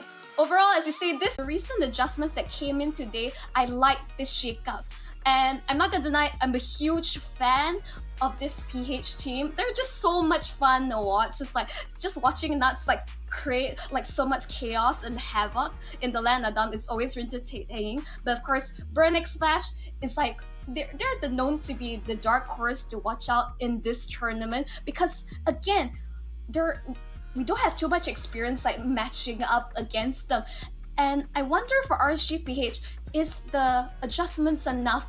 Do they have a game plan going towards? But of course, let's have a recap of Burnix Flash journey as of yet. Burnix Flash, really interesting team, right? Especially for their performance during MSC 2023. I think they put on a spectacular performance. Right down RSG, Burn and Flash takes the game! ពេលមុនកាលពេលព្រឹត្តិការណ៍មុនដែលពួកខ្ញុំទៅប្រកួតចាប់ហ្នឹងគឺខ្ញុំប៊ីនឹងឈ្នះ Echo ដែលលទ្ធផល2-3តែឥឡូវហ្នឹងពួកយើងអត់ចង់ឲ្យប៊ីឈ្នះទេគឺពួកយើងចង់បានចែកជំនះមកខ្ញុំគិតថាអ្នកដែល carry ក្នុង team គឺ Secret ដែលគាត់លេង rotation របស់គាត់ជាមួយខ្ញុំវិចិត្រគ្នាហ្នឹងហើយ But now with the new patch, I think we're going to see, well, I don't think, I'm predicting that people are going to be very surprised with Burnix Flash. I think I'm not afraid of anyone. ពួកយើងនឹងខំប្រឹងក្នុងព្រឹត្តិការណ៍ SPS នៅខាងមុខហ្នឹងដើម្បីយកជ័យជំនះបាន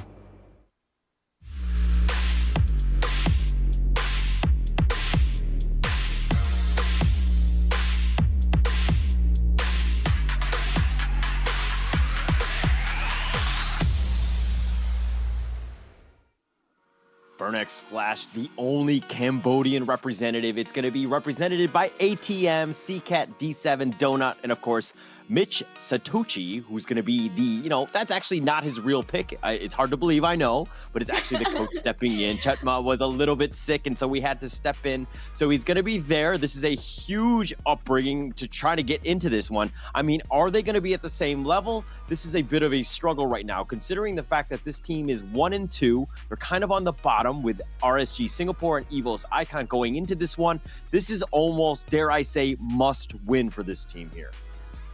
Absolutely, and the casters during the recap really a lot of expectations again towards Burnex Flash. Is they should be really thriving in this meta. A lot of surprises in the back, and definitely one of the watchouts is definitely the dynamic duo D7 with CCAT. Even earlier on with the match with Uterate Giant, CCAT was a monster on that Valentina. I was really taken aback just from how much damage he was dishing. So definitely a huge playmaker, a lot of impact that he's able to bring to the table. I think quite a fair bit of the draft is going to play, or whether he gets good picks. But overall, let's look towards the player head to head.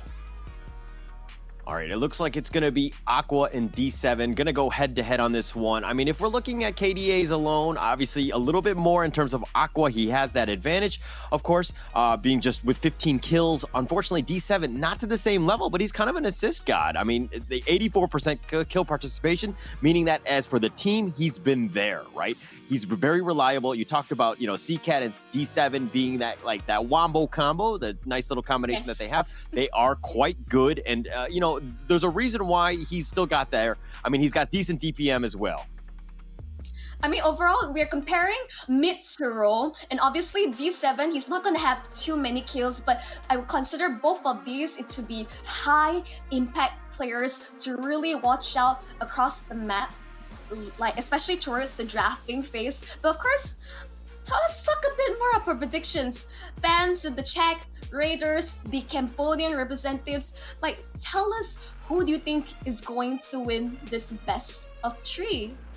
Yeah, I think it's going to be interesting. Actually, I'm more interested in your prediction. That one's going to be coming up next. I don't know if we're going to have a little bit of a difference of an opinion on this one, but for myself, and not to spoil the prediction that's coming up, but I kind of went with my heart in this one, in the sense that, I felt like the Philippines region is top tier. Indonesia is definitely up there as well. And so any other tier, unfortunately, I look at as a step down. Even myself, and here we go, I think we're both kind of, oh, you went with Burnex Flash. Yes. Wow. Please explain why. I mean, we always need to be kind of contradictory. I mean, that's when we spark a debate. And with Burnex Flash, I feel again, there's not a lot of information on this team. Yes, they play in various international tournaments, but I feel like there's a bit too much information regarding RSG PH. Let's remember, this was their star lineup that won them MSC last year. It also means a lot of eyes on them. And the fact that the head coach of Burn Flash is playing, you can tell he's been gunning. He knows exactly what to watch out for, what to ban. I think he's definitely going to focus on towards Aqua as well as Nuts. Yeah, but Burnex Flash, I mean, Chatma is one of their stars, and the fact that he's sick, I mean, going into this one, I mean, look, I'm very, I don't know if the prediction was even before we found out that happened, but I kind of knew that was coming, and I did like RSG PH in their first series. Going into this one, I thought that they're going to make some waves. I think that is the right momentum, beating Echo. And I'm more worried about RSG PH of, are they just living up to, the competition of Echo, and are they able to keep that momentum going? Well, here's the thing. Yesterday, not really consistent performance. I think great adjustment, which I saw when I briefly was tuning in towards the first matchup today, Echoes versus RSG. I think just ensuring that Nuts has a better laning experience, it's one of the main win conditions for the side of RSG. That's how much they play around. For Emman, everyone just kind of let him be. He's solid in his lane, just quietly, not very flashy, but and he's able to farm up, he's going to be that reliable source of DPS. Vernix Flash is just, I feel like there's just too much to watch out for. ATM, absolutely terrifying as well. You've seen like his performance on whether it's like, you know, the sandbag kind of EXP laner or just basically chasing you down, like damage style. I think almost anything could go and play. There's a lot of flexibility coming from Vernix Flash. If anything, this is a team that could really shine and adapt according to the meta. Okay. Well, if anything, I'm going to give Burnix Flash a little bit of credit in terms of their uniforms. I think they're flashy, they're bright, they're very, rambunctious, I would say, and they're definitely here. Okay, all jokes aside, this is a team that's willing to make a name for themselves. They have a potential to make it into the playoffs, but they might have to eke in. This is a very difficult situation. Right now, RSG PH is in the 2nd place, only behind Yudu Red Giants Esports. That was a bit of a stunner in that sense, but it's looking to be 1 Red Giants Esports, 2 RSG PH, and then 3rd place in Echo right now. Getting into the top 3 is what you need to do. Not a lot of time. Of course, this is the final game of day 2, and all you have is this one, and then day 3, and hopefully you eke in. Might be very difficult, but here we go. This is going to be game 1. Draft begins.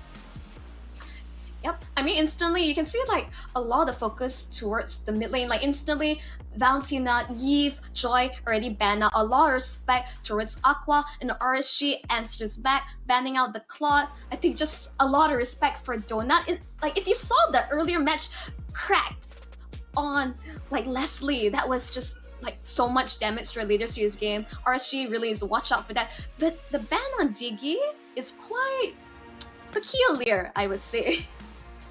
I mean, we've seen D7 play it in the past. Obviously, maybe they did a little bit of research in one of those games as well and just saw that, hey, this is something that we don't want to deal with. Diggy can be, against a good Diggy player, it can be very oppressive. So it might be one of those things where we just don't want to deal with it. We'll kind of focus it up, maybe even take out Feramis here, and then just kind of focus on maybe the roamers.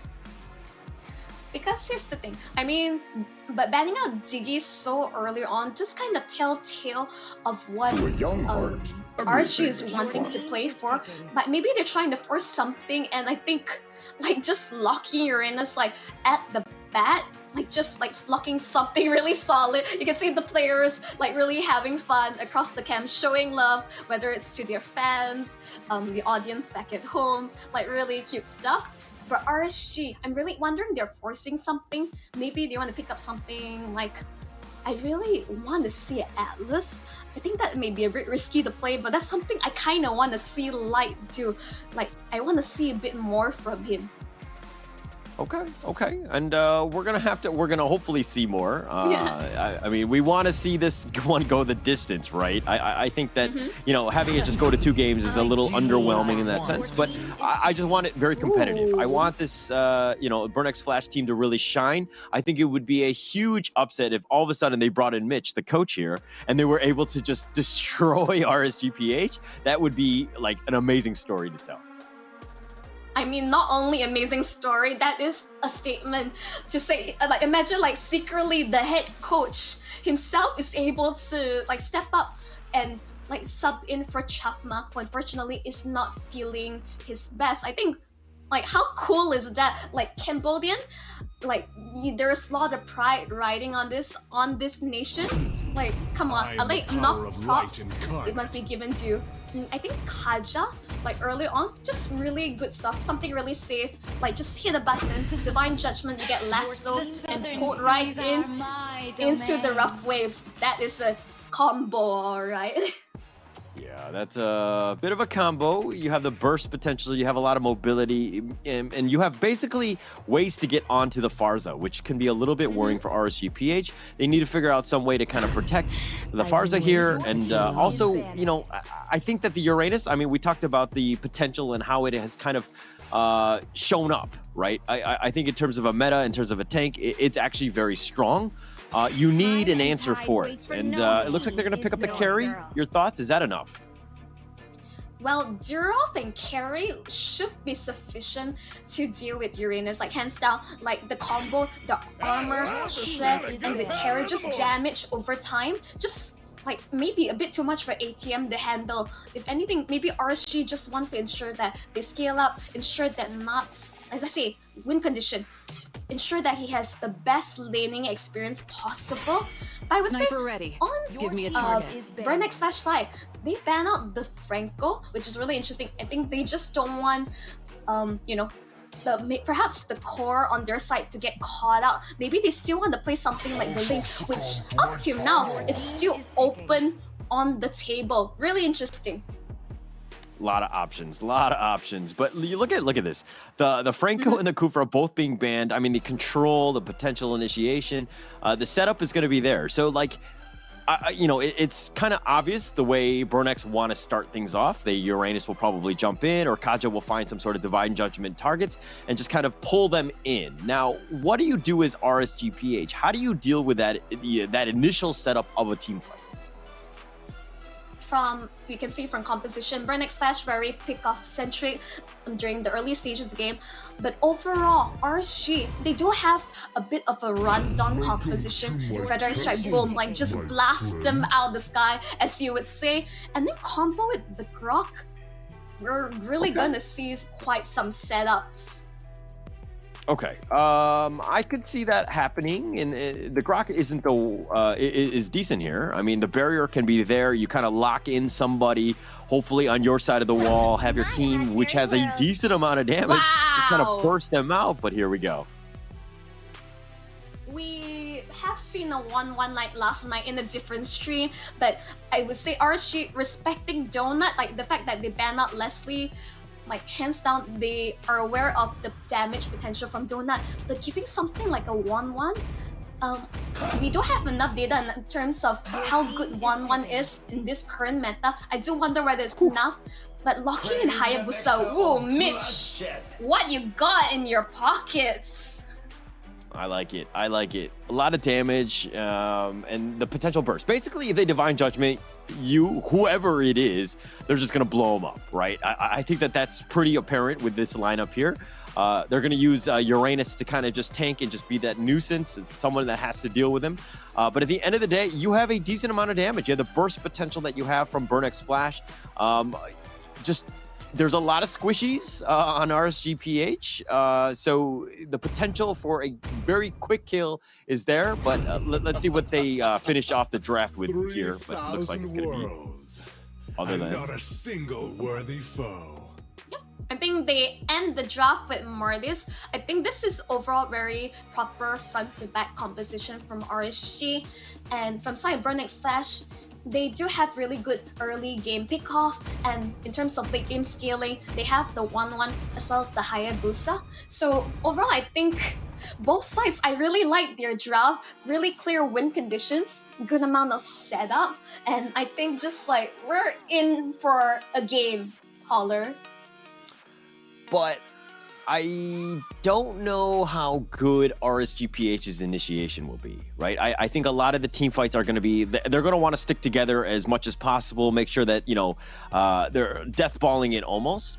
I kind of feel like Burnex Flash has that potential for pickoff, which can, you know, it's really going to come down to who is able to find that initiation, who's going to be starting it off, and at what, you know, which team is going to be ready for that, right? If Burnex Flash do it, instant burst, you're into a team fight going 5 versus 4, you're going to have a slight advantage, right? Whereas RSG PH, if they play things smart and they all stick together, and, you know, maybe you have some barriers from Grok, just providing a little bit of cover, I think you're going to have a good time. But we're going to find out. This is, of course, the last game, the last series of the day. It's going to be RSG PH, Burnex Flash. Let's go into game 1 here.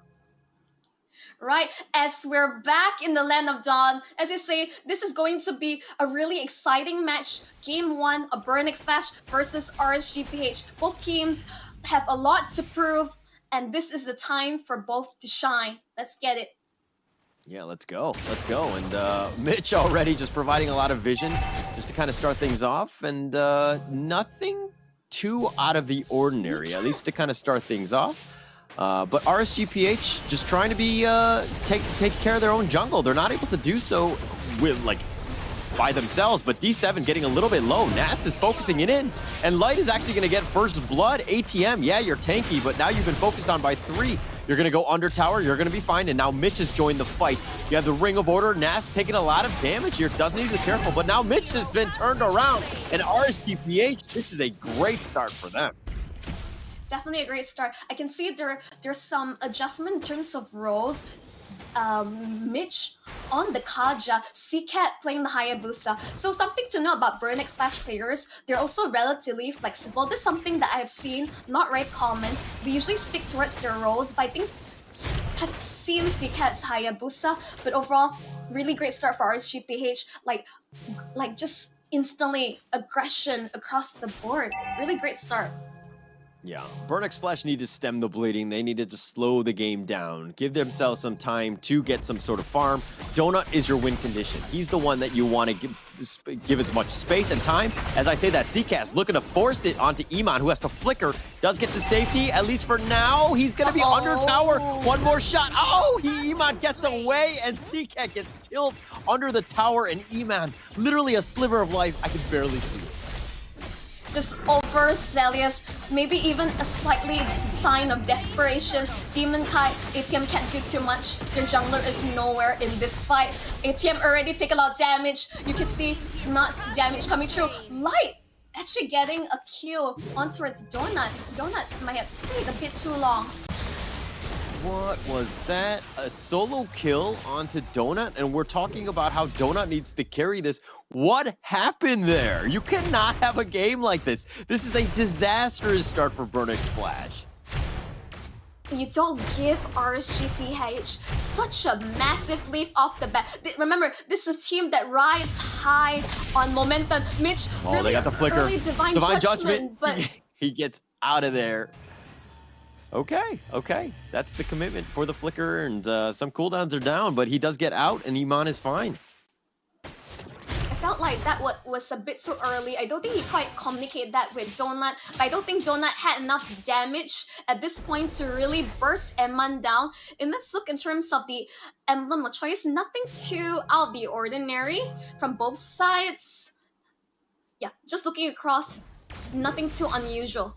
But overall, like RSG PH, like their composition, I think they had very good mid to late, but this early lead will just like skyrocket their momentum even further at the start of the game. Yeah, tough situation right now. I mean, you know, Burn X Flash need to find a pickoff. They're looking to go for this one. Nats kind of saw it. He's been petrified. He's been locked in, and that's going to be a great start. Mitch secures that kill. That's a good way to get back in this one. Yep. At this point, Burn X Flash needs to get as much objectives or kills across the map. This is what you need to do. Maybe it's a bit of blunder from their end. The start may be too aggressive, overzealous. RSG, they knew exactly what to do in these situations and to punish them for their aggression. But you can see instantly RSG, they're in prime position to secure this next turtle. Mitch can only watch as Demon Kite secures it. Oh, RSG, I mean, they had Light throw down the wall. Just, I mean, no way to even get close to the turtle at that point. RSG playing this one very well. They're playing objectively sound. Nice barrier here. Throws it down onto Mitch. The wild charge is going to be committed. They're going to do some damage, and Mitch is really no way. Okay, he flickers to safety. He's going to burn the cooldown. Yeah, in that situation, the only thing you can do is flicker over the wall, hope you don't die. Because the last thing you want is to feed any more kills into hands of RSG PH. That's the goal game. As you say, Burn X Flash needs to just tone it down a little bit, get enough farm across the map. Don't force these unnecessary engagements that you can't take. Yeah, it's going to be really the story of this top lane with Iman and Donut here, just kind of dueling it out. Iman is playing a little bit careful. He knows that CCAT is nearby, but you know it's all about the gold laner at this point. Just trying to get as much farm as possible. Who's going to get the most, and who's going to hit that peak, right? That itemization, that big item first is going to be a big one here. But Burn X Flash just kind of trying to get back into it by just focusing on the mid lane at this stage. At this point, still fairly early. Only turtles has been taken. No turret advantage for now. Eman, I would say, he's really a safe goal laner, not very flashy. He's aware of his item. Power spikes doesn't really force anything. It's doing some work. It's bouncing, but Nats actually just half life. Sorry, he's gonna go back and shade away. false alarm, guys. Yep, I think at this point, CCAT doesn't have enough damage to take down Natseso yet. I think it's gonna need a little bit more than the Ogi Shadow kill to take him out. I think it might need like multiple amendments to force him out. Okay, which of the heroes aside from Donut needs to kind of have that really good game to ensure that Burnix Flash has a good game? CCAT! Like, naturally, you want, like, the idea with you pick a Hayabusa, but as we're saying, they're going on towards Donut. Oh, Iman, he actually gets the kill. Donut gets killed, and he gets under tower, but D7 is going to make him pay. He finds him with the Ocean Oddity, and D7 is sticking around. Are they able to get anything returned? They have the Feathered Airstrike, and that's going to snipe out D7. That's going to be a nice counter kill. But now Light is still sticking around. I think that's a little too deep. Demon Kite continuing to fight, and it looks like the shade away. That should end it. The barrier's there. They have Ashura Aura throwing back ATM, and man, I don't think he knows what side he's on as he actually flickers or he dashes under the enemy tower. Takes a little bit of damage, but of course, you're the Uranus. You don't really care. But as I say that, more fight. The Shadow Kill is continuing to bounce. Demon Kite taking a lot of damage. Light is actually going to recall the safety. He's fine. ATM don't care. ATM keeps on going. Yep, I mean, whoa, but as we say, Feather Airstrike. Everything in the farm at this Uranus, and they end up killing the ATM. Cha-ching. Cha-ching, indeed. This Uranus just forcing RSG to fight back, not giving them a chance to reset and recall. But CCAT is nowhere to be found. They're not going to contest this turtle whatsoever. Or is he? Nothing point. Yeah, Demon Kite all by himself. He's got the Divine Judgment. He's being pulled back, but Demon Kite's like, I don't care. I want this turtle. CCAT's been killed. E-Man will secure that one. Demon Kite will take the turtle as well, and all of Burn just run away at this point. Donut is sticking around. They have the Petrify. They do have the knock-up on the Nap. That's a good kill. Light is continuing to fight, but Donut's been killed, and that's their damage, and ATM has now joined the fight, and nobody really wants him? No, Demon Kite is going after him. Ashura Aura going right at it. Mitch is on the run. ATM with the Ionic Edge trying to do some work. He just wants his Fenrir, not able to get it. E-Man will take the top, and it looks like RSG have invaded the enemy jungle, gotten 9 kills to their name as well. How do you feel, Holler, about that really long play-by-play, just non-stop action, both teams just not giving an inch, but as I say that, Rough Waves, unfortunately, not landing its mark, Light just lying in wait. Whoa! Wild Sharks committed, lands the stun towards Mitch, but I don't think you get too much Divine Judgment on towards Light again. It's just roam for roam. RSG. Light tried to flicker away, not able to do it. They got something. Okay, so they're finding the right targets, I think. The single pickoffs. Aqua, he's going to use the Feathered Airstrike, but ATM's going to stop him. ATM gets away to safety. And now back to the mid lane. They have 4 members. They're protecting this T1 like it's everything. Okay, I think we need a moment there. It was, I feel like, just brawl from the top side, turtle to mid. Like, I feel like ATM is doing a really good job at just zoning the members, like creating so much space for his team. But I think Burnix Flash, I think adjustment is needed. They need to be more objective-oriented. Stop going for these really long, unnecessary fights. As we say, I'm holding my breath because I feel like a team fight is just gonna break out any other second. It's not just one team fight, it's the ongoing part. Like I thought it was over, but then they're like, no, we're gonna continue on. We're not gonna let anyone go. Nothing is for free, and I like that. The team fight ability, I think that if you have it, especially if you have a slight advantage like RSG PH are, you kind of want to push the initiative. You want to force the action. So very well played, I think, at least to start off this game. It's only 10 minutes, but it's action-packed. Yep, I mean, just based on the lineup we see, I really expected it's going to be action-packed, but they catch up Sneak-Cat! Caught him out, and they caught D7 as well. They've got everything. The Lord, Demon Kite is focusing on that. Light is just covering the Lord at this point, but Light is not even letting Mitch get nearby. They've got almost everything. They've taken it out. Nas will secure the Lord, and RSG PH now definitely in the driver's seat. The fact that they don't have to use Retribution for anything. RSG PH, as you say, in the driver's seat, securing, clearing out Burnix Flash jungle. What are they to do? I mean, they have to start slow. They have to push the lanes. They have to just kind of find whatever space they can get, right? Donut has not, he's been kind of hiding in the bushes quite a bit. Yes, he doesn't really want to focus on this one. Nas actually dashes, flickers. Mitch goes for this one. He's got the Divine Judgment, but do they have the damage? He's right on a tower. The crossbow's a tank doing some work, and that's going to be a nice kill. Nice little combination that they've got, but they found ATM. They get something in return. RSG not giving anything for free. As I say that, ATM does get away. Yep, I mean, it's gonna be really even though the amount of damage coming from RSG PH, ATM is still really tanky. It's gonna take more than just 1 or 2 people to take him out. Wow. As I say that, Donut! Yeah, he was kind of like just hiding in the woods. He was just like chilling. I think he was having a snack. Maybe he needed to go to the bathroom. I don't know what it was, but he got caught out. And RSG says, not in my jungle, sir. Speaking of snack, RSG PH sure gobble him up. Like something, what was he doing so deep in enemy territory? Yeah, I think he was trying to invade the jungle, trying to get whatever sort of farm he could get, right? Like if not, you're kind of in this situation. Like look at, there's 4 members of Burn, all in the mid lane, all trying to just, you know, leech off of whatever farm they can find here. And RSG are invading, they're taking out everything, making it very difficult for Burn to get any sort of space. I mean, that's the name of the game. Everyone knows this PH death ball. Donut. Ooh. That was really close. Yep, he did, but he was also able to kind of iframe in a way, just slowly, like just jump out of the range of the feather airstrike. Looks like they're gonna run now. RSG again, just kind of pushing them away, controlling the map, slowing the game down, understanding that in another 40 seconds, the Lord is gonna be back up. That's the main objective that they want. They're gonna take what they can get, at least for now, which looks to be Mitch, who's kind of pulled him away, and ATM is now on the run. Mitch gets under tower, he's gonna hide, the feathered airstrike just zoning them away, and it looks like RSG are gonna cover their tracks, and they're gonna make a beeline for their own base at this point.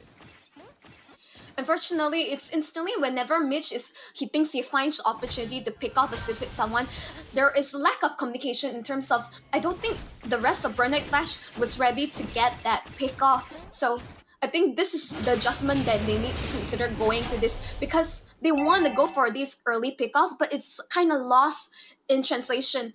ATM, he's just doing whatever he can across the map, cutting the waves, but RSG, hyper-focused, taking down this Lord. Taking it down, but they're being scurried away. I mean, they have to respect the potential damage of Burn.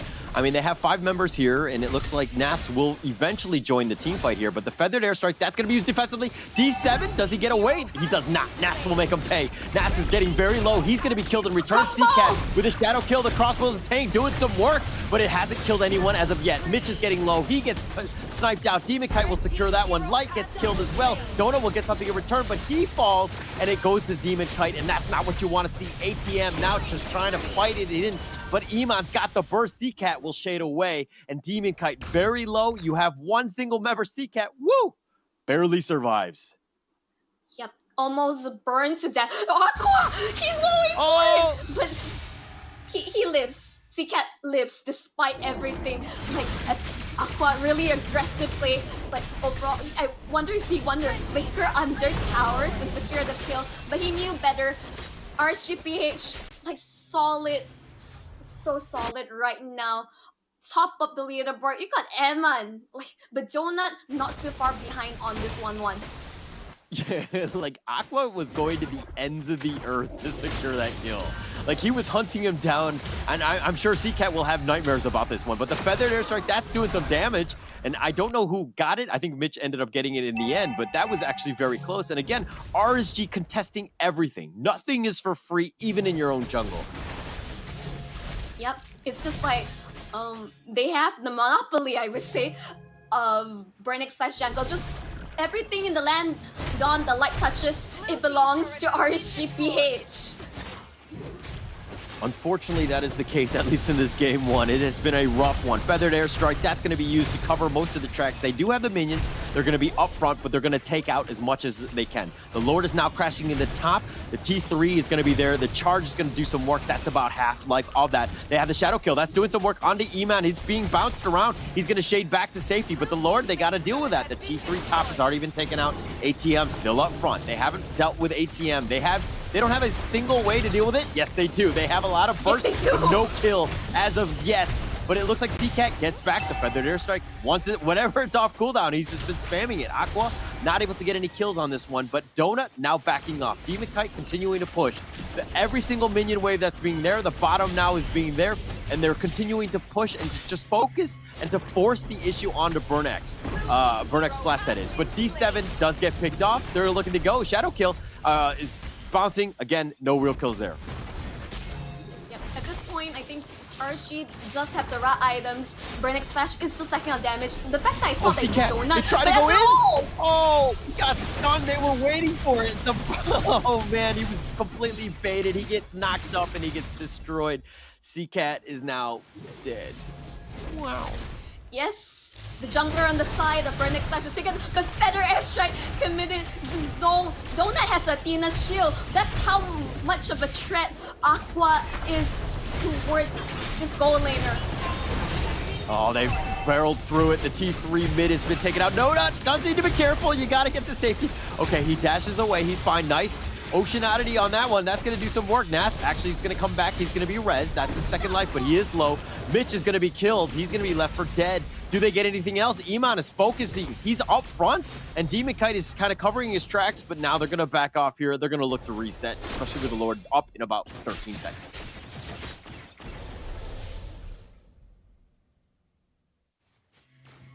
What is going on right now? Okay, you kind of lost me a bit there, but right now, I think that was like some really drawn-on fights. RSG PH, for a second, I thought they were really going to force the issue, and they're going back to really objective gaming. Burnex Splash, I don't think they have the answers. CCAT, purple, buffless, not in position to contest the Lord unless he surprises us right now. He needs this. I mean, CCAT needs to get that steal, but it looks like Donut, oh my gosh, all the way back. He's been pushed back, no real chance. D7 is going to be killed. The Lord is very low. Where is CCAT? It's not going to be there. Demon Kite is going to take that one, and it looks like they're going to push on ATM. Dashes, at least the first one, he's trying to get away. The Ashura Aura slowing him down. But yeah, I think that's going to be pretty much all she wrote. D7 is down for 30 seconds, which is an eternity at this stage. I think we've seen definitely longer like death timers for sure, but definitely losing D7 in this situation is not ideal. If we have to look into it, it's the gold lead. Like, it's just massive, 8,000 in 18 minutes. Aqua's just having a perfect game, 407. He, like, normally you see Hayabusa hunting down this Farsa, this reverse, he's gunning for it. He is now the hunter. And CCAT, unfortunately, you are the prey in this situation. Not able to find the right target. We haven't seen the burst that we want from the Hayabusa, right? CCAT hasn't been there, but Nas looking to go in for this one. They're doing some work. ATM is a little bit, he's getting a little bit low. Divine Judgment, that's going to be used on Demon Kite, but he gets, just kind of shrugs it off. He's fine. No burst. Now Donut is looking to focus on Iman. They need to turn it on. The crossbows of Tang actually knocks down the first life of Iman. They have the second one, but D7 has already been killed. Iman has been removed. That's a lot of damage. Do they have anything in return? Demon Kite continue to fight. Donut has been killed. Demon Kite has been killed in return. And Burnex Splash CCAT. Now this is the one. The flash over the wall. Aqua gets to safety. Light is looking to back off here. Nas is already low. He's already retreated. But ATM is continuing to fight. This is a difficult situation. They've got the suppression. They have the one they wanted. They do kill Aqua. That's a win for them. Light now trying to run for his life. Is he going to run under a tower? Nas is just like, hey, buddy, how you doing? I'm just going to continue to farm this Fenrir. I don't care how you're doing because I'm going to take this. But it looks like Nas, okay, now you need to focus a little bit of attention onto ATM, who's kind of forcing things out, but this Uranus is becoming a problem. I think he's already the problem from the get-go. Like for Burnex Splash, ATM on this Uranus has been keeping them in the game, creating space across the map. But we can see, finally Donut has come online. RSG PH needs to start respecting this 1-1, the amount of damage, the fact that they were dropping oh so low, and let's look into his instant replays, shall we?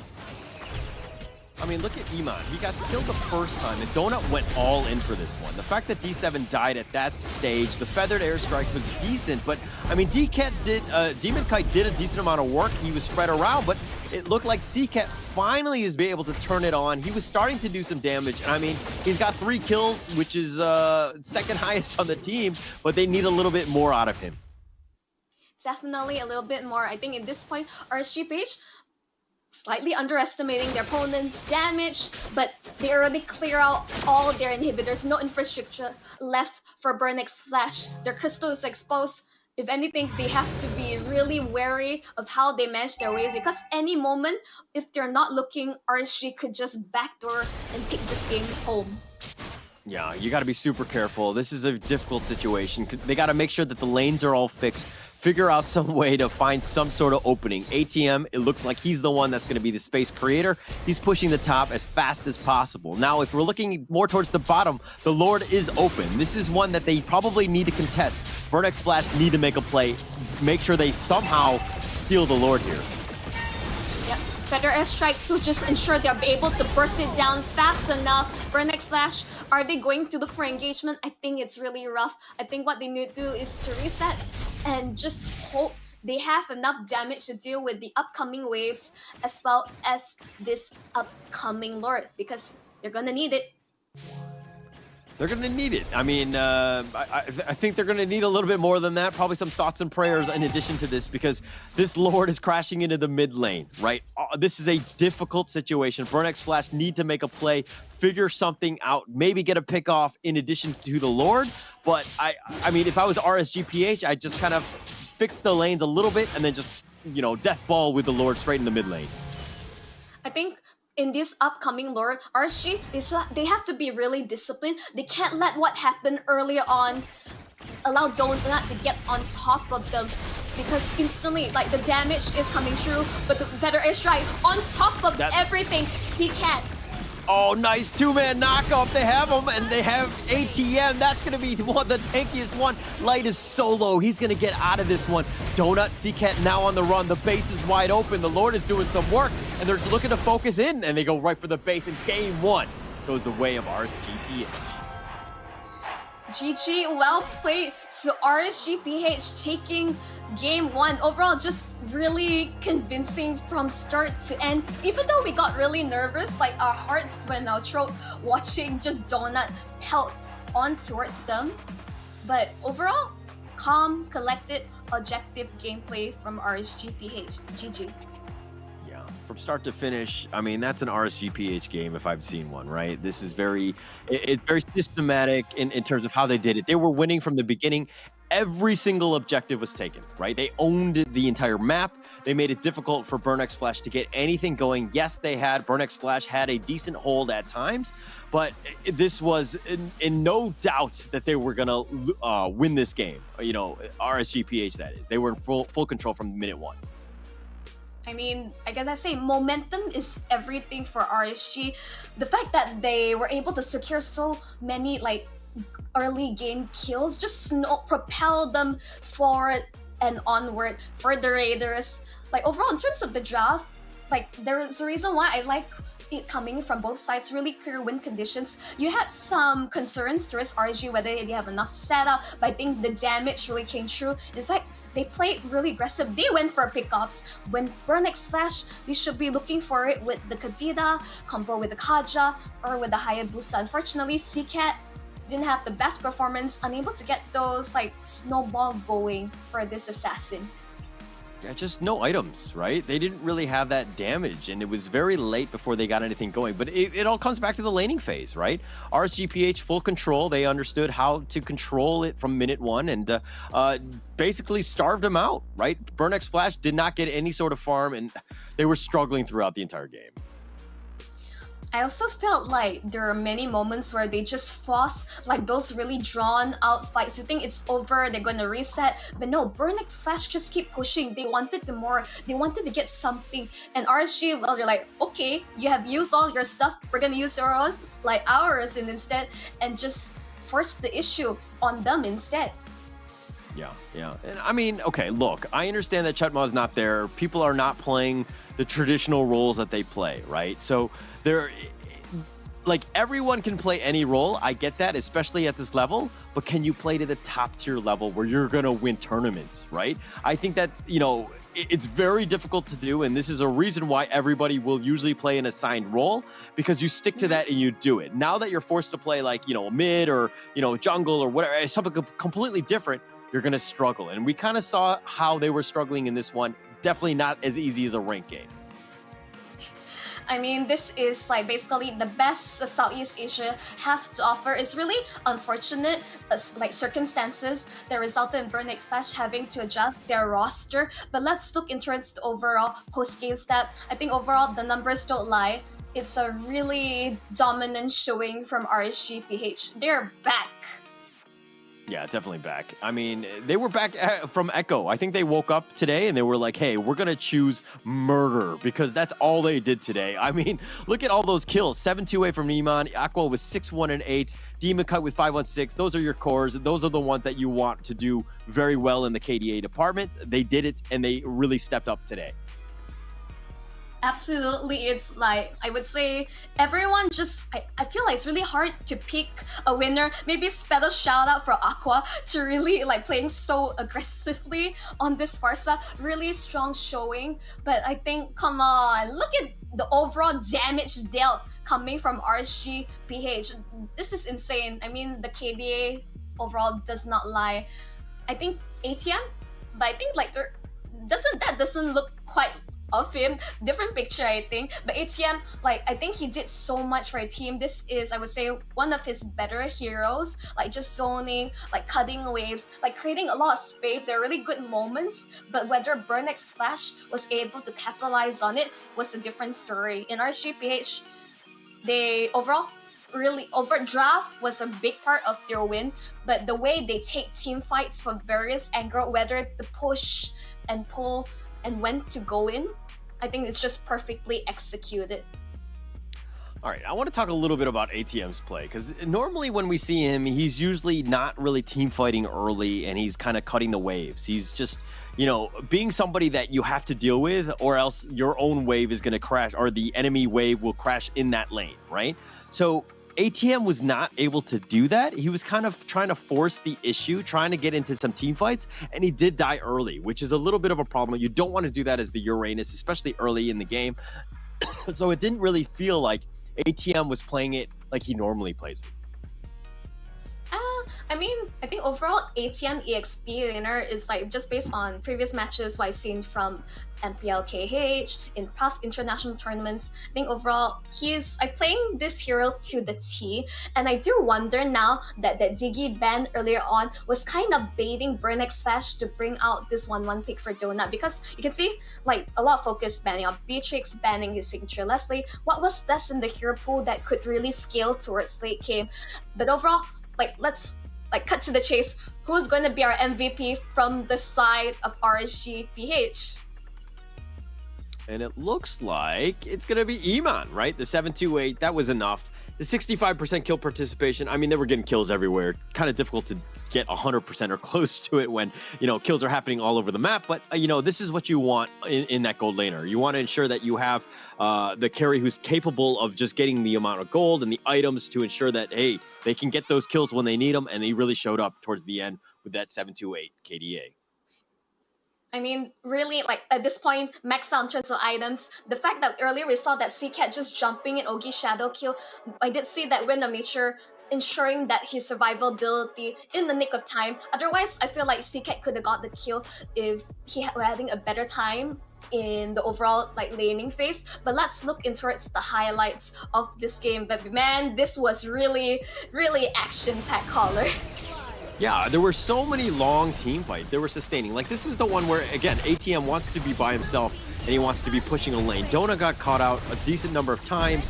Didn't really help to start with that one. D7, that was a nice pickoff onto Iman. That's what they wanted to do, but then D7 just died right after that one. So a little bit unfortunate.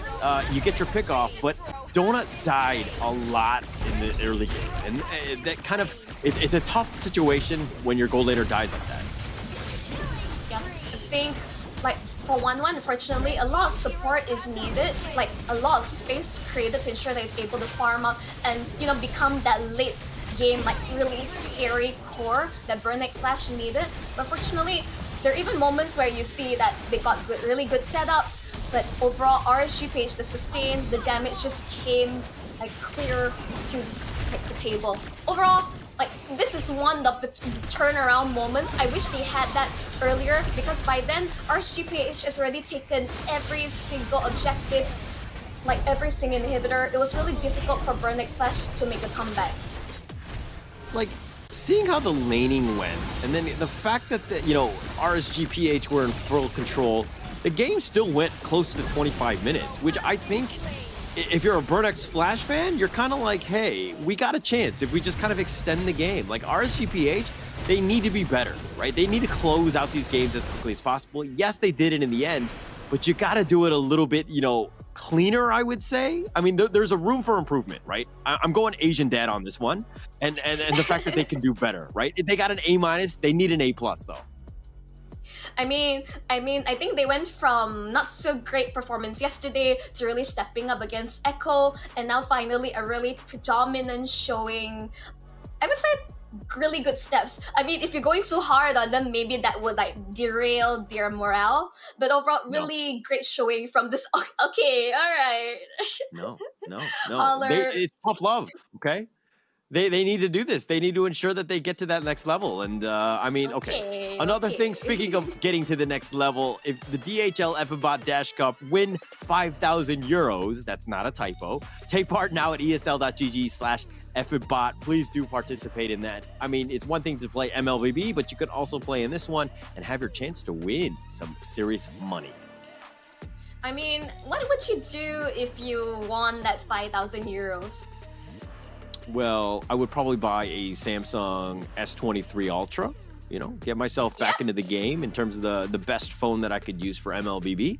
And, there we go. One thing, if we get the Galaxy S23 Ultra, I think we'll have a good time. I will definitely be sharing more on social media. Speaking of social media, where can they find you, Rochelle? Monchel. I mean, whether it's to find you, Holler, these are our IGNs respectively, just check us out. Holler, I've noticed that your YouTube channel is kind of inactive. When are you going to revive it? Is it today? Is it now? I'm going to be Asian dad on you. Oh God, shots fired, shots fired. That was another lifetime ago when I was doing that, and I was more focused on another game, which we will not speak of here. But understand that this is still, this is what it's about. MLBB at this point. I mean, we have another minute before we're into game 2. I think as Burnick Flash, what exactly are you looking to do at this point? Like, how do you bounce back from a game like that? Here's the thing, as you say, as a Burnick Flash like fans across the world, you're thinking like they actually had a chance, but I think they kind of force like fights they shouldn't take in RSG. They just like, okay, all these cooldowns are up, my turn. Like, my turn to checkmate you. I think that was the name of the game. Of course, from RSG side, as you say, it could have been a lot cleaner. But I felt like in terms of the draft itself, I was expecting it to be a lot closer. But again, RSG, they had a really strong start and maybe slightly shaky like mid to end, but they close it out. So that's great for them. Okay.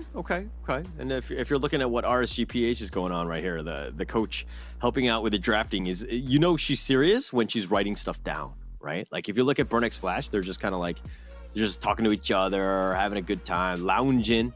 Nobody's got a pen. They're not taking this seriously. I'm just kidding, by the way. I mean, after a game like that, you want to be able to reset, like kick off your shoes, relax, loosen up, because like you gotta basically take it as the best of one. Like every game is your last, just play your best. Of course, I think in terms of adjustments from Burnick Flash, a bit too overzealous, but now we're going towards game 2, the draft begins. Okay, this is a huge one, right? And looks like Burnick Flash is kind of sticking with the whole team fight. Faramis is definitely one of the easier heroes to play, I would say. I mean, it's a very strong hero. But in this meta, do you think the Faramis is still, top tier? I think still really valuable no matter what. The Call Ultra is providing a second life, really valuable in these team fights. That's why they ban out the Valentina early on to ensure that Aqua is unable to steal it away, and it will be even more beneficial in RSG's team fight. I think for now it's okay to start off. It doesn't reveal too much of the draft. And yeah, I think for RSG's side, I think banning out the Diggy is just something really consistent. Are they trying to force something out of them? You know, I think it's some intel that they got, right?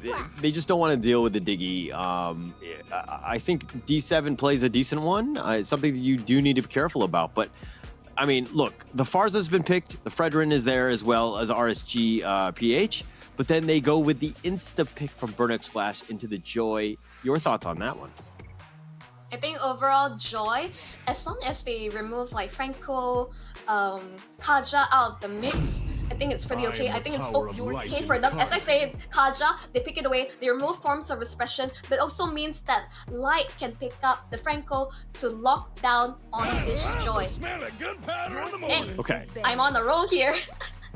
Yeah. I mean, it's all about the lockdown right now, and they're going to make some plays back and forth. But hey, one thing that I don't like is that you're picking it into the Farmus. I mean, you talked about the Call to Altar. That could be a bit of a nuisance in terms of, you know, I hook somebody, I get the Bloody Hunt on them, I'm trying to blow them up, and then you've got the Call to Altar, giving them that extra life.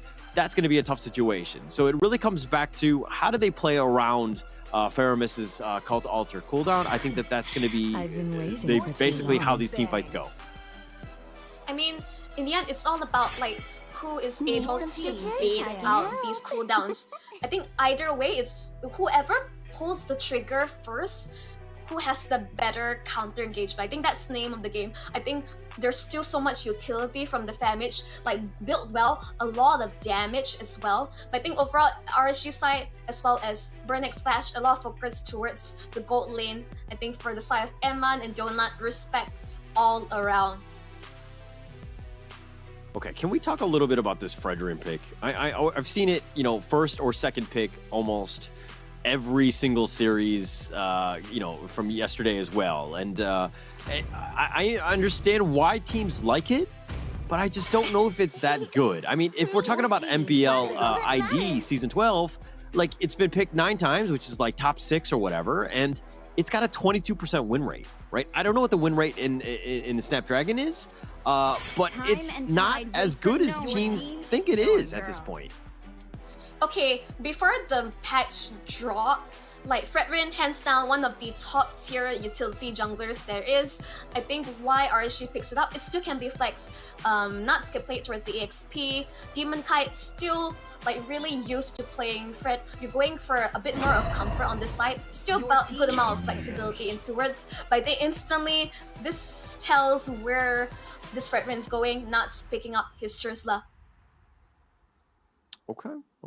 I mean, the Turisla is going to be there. We've seen it almost every day as well, and I think it's starting to pick a little bit of steam in terms of popularity. But what is the counter pick here? What do you do as Burnix Flash into the Turisla? I think overall, something to take note, like we've seen Sanford's insane performance on this hero. Ensure that you're not going to win lane, you're going to go 50-50. The idea is that just take note, a lot of sustain, go for more of the anti-healing lane. Do not group up because the wombo combo, Panty Zone into the Federal Strike, that's something you don't want to walk into in the team fight. Yeah, definitely scary time. Definitely don't want to be there. I think that's something that they're going to need to avoid and ensure that they have if they have a chance to win this, it's going to be based around that. But if you're kind of looking at what RSG PH have, Farza is kind of the squishy one, but everyone else is like, I don't really know who to Divine Judgment in this case. Leslie, Farsa, these are the ones you want to be go onto. Unless you want to stop Light from engaging on towards your cores, that's when you use Divine Judgment when your opponent is being bloody I think that's the way to go. But Eman picking the Leslie for himself, this is really showing something. Instantly, I feel like late game, like you can't go any more late game than Leslie, hands down.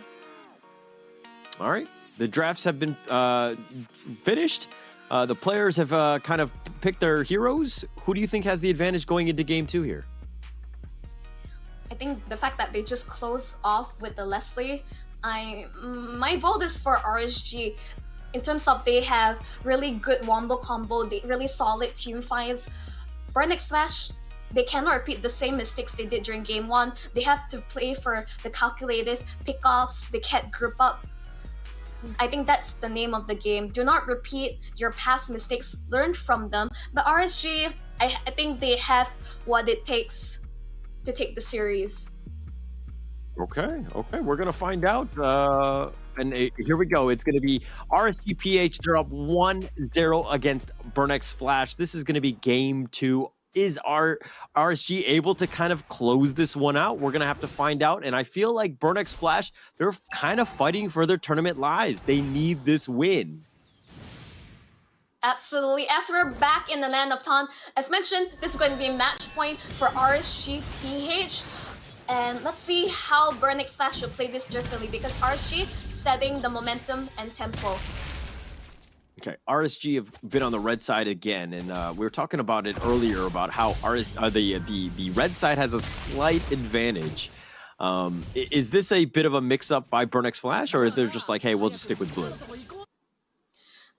I think in the end, it's their choice to stick with blue. I think there's 2 benefits. First pick is still really valuable, but RSG PH, I think they really counter really well. There's a save that... D7, the knockup. Oh, the sure aura. Nice. On point, letting D7 get to safety. Ooh.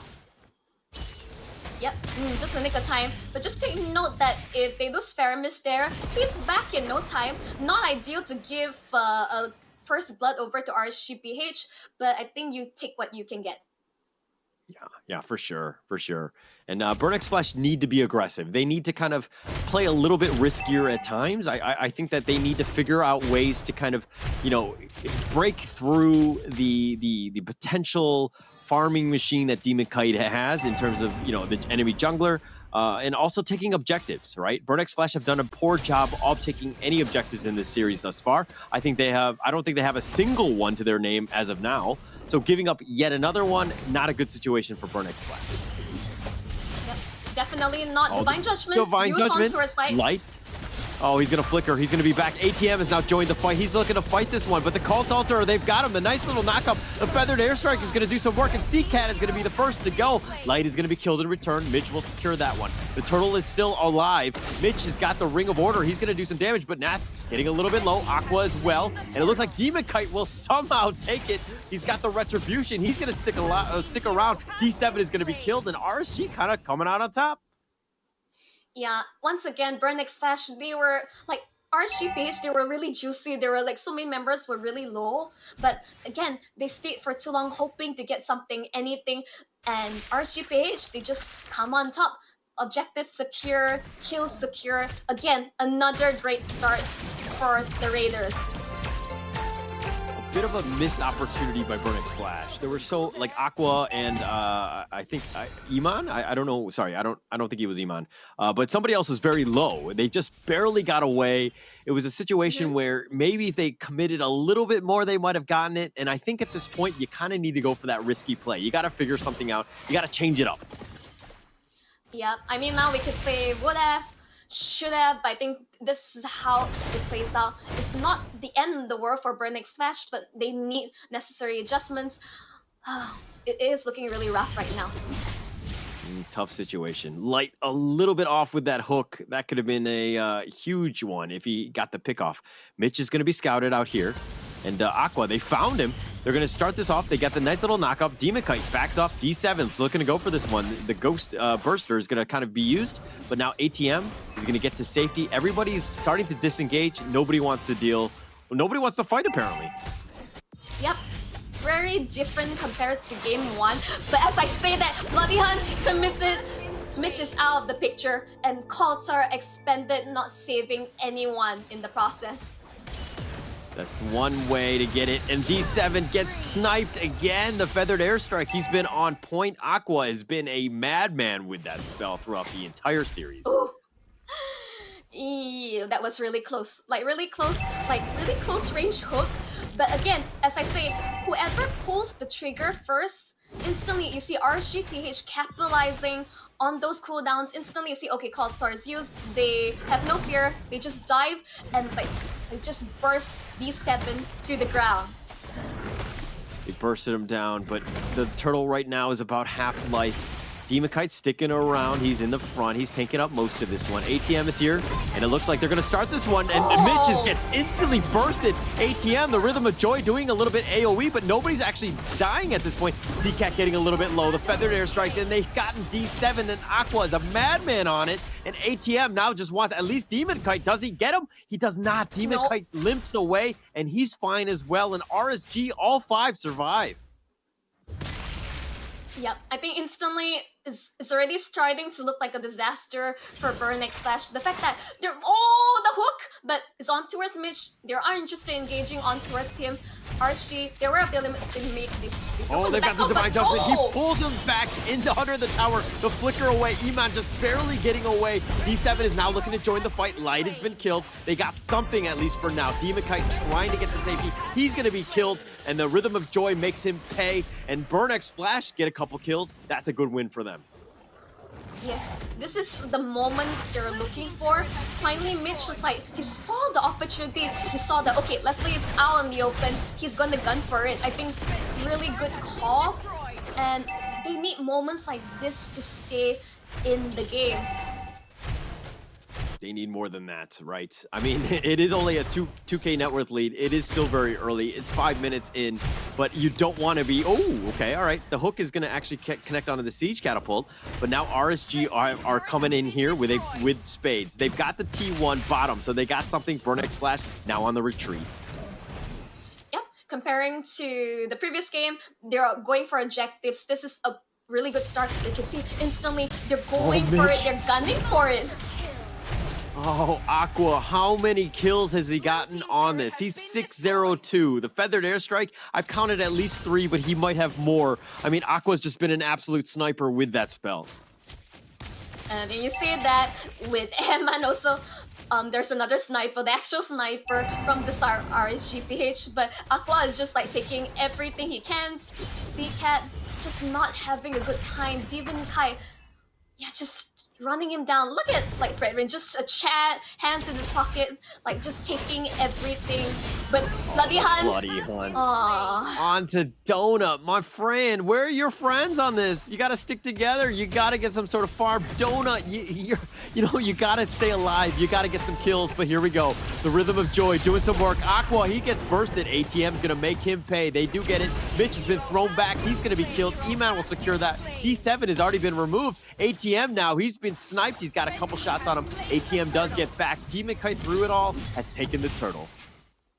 They do get the shutdown onto Aqua, which is a lot of gold. That's a really good pull from D7. But again, like RSGP is just getting the better trades. And even on top, Demokite just soloing the turtle.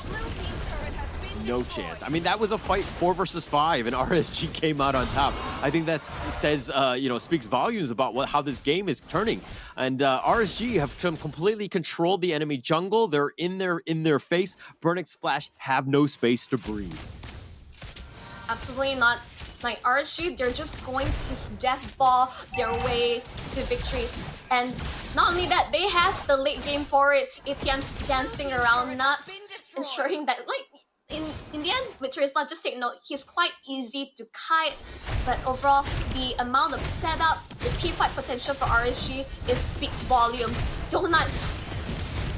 Oh, Donut, he has to flicker. He's the Cult Ultra, that's going to be used, but Donut's now backing off. ATM has already been killed, and they do have the Energy Eruption. The Appraiser's Ransom doing some work. Nice little knock up. The flicker from D7, trying to run away. Energy Eruption locks him in, and they're going to focus their attention on him. Demokite will kill him, as well as Mitch. They've taken everything. All 5 members of RSG PH still alive, pushing the bottom lane. How do you stop this team?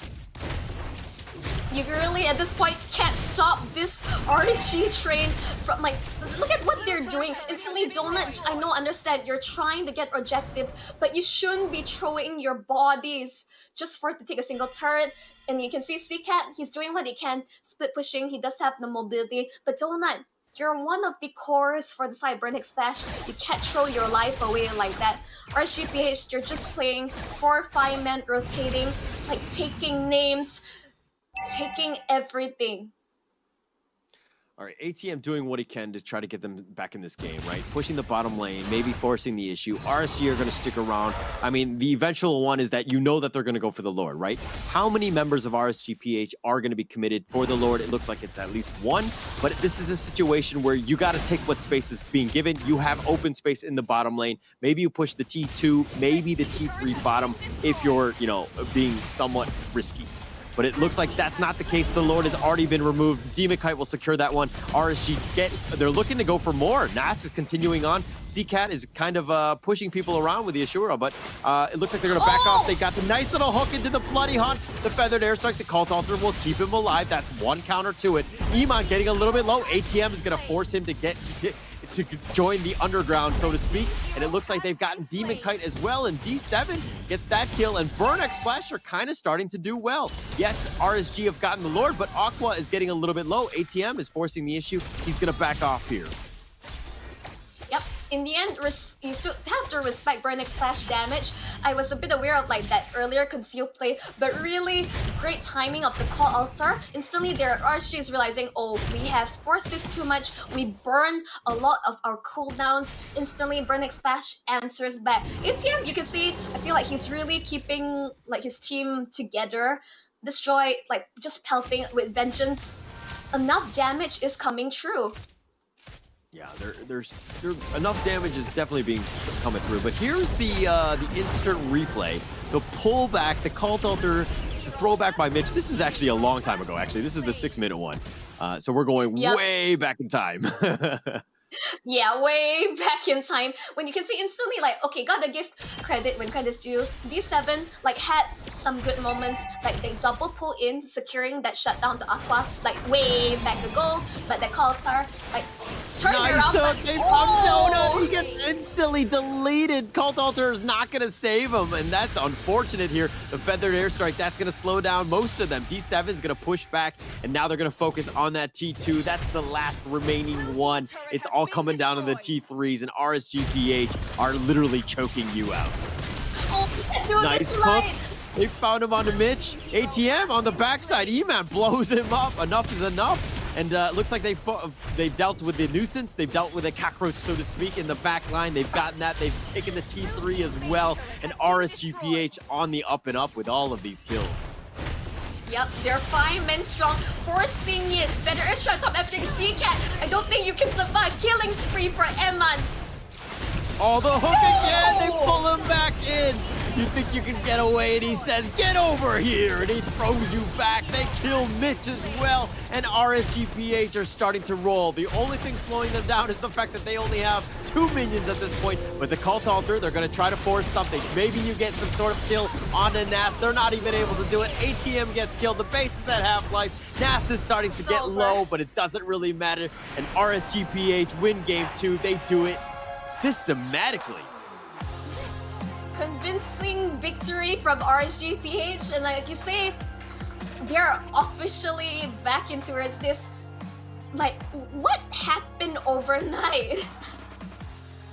Well, I think they got a good night's rest. I think that will always help. A good 8 hours of sleep. They had some good discussions with the coach. I think they had a great breakfast because you can see just how energetic they are and how different they are at the end of the like all day today. They showed up. They showed up Echo. They showed up, you know, a Burnex Flash. This is a team. There's a very scary team that's kind of going up on the up and up.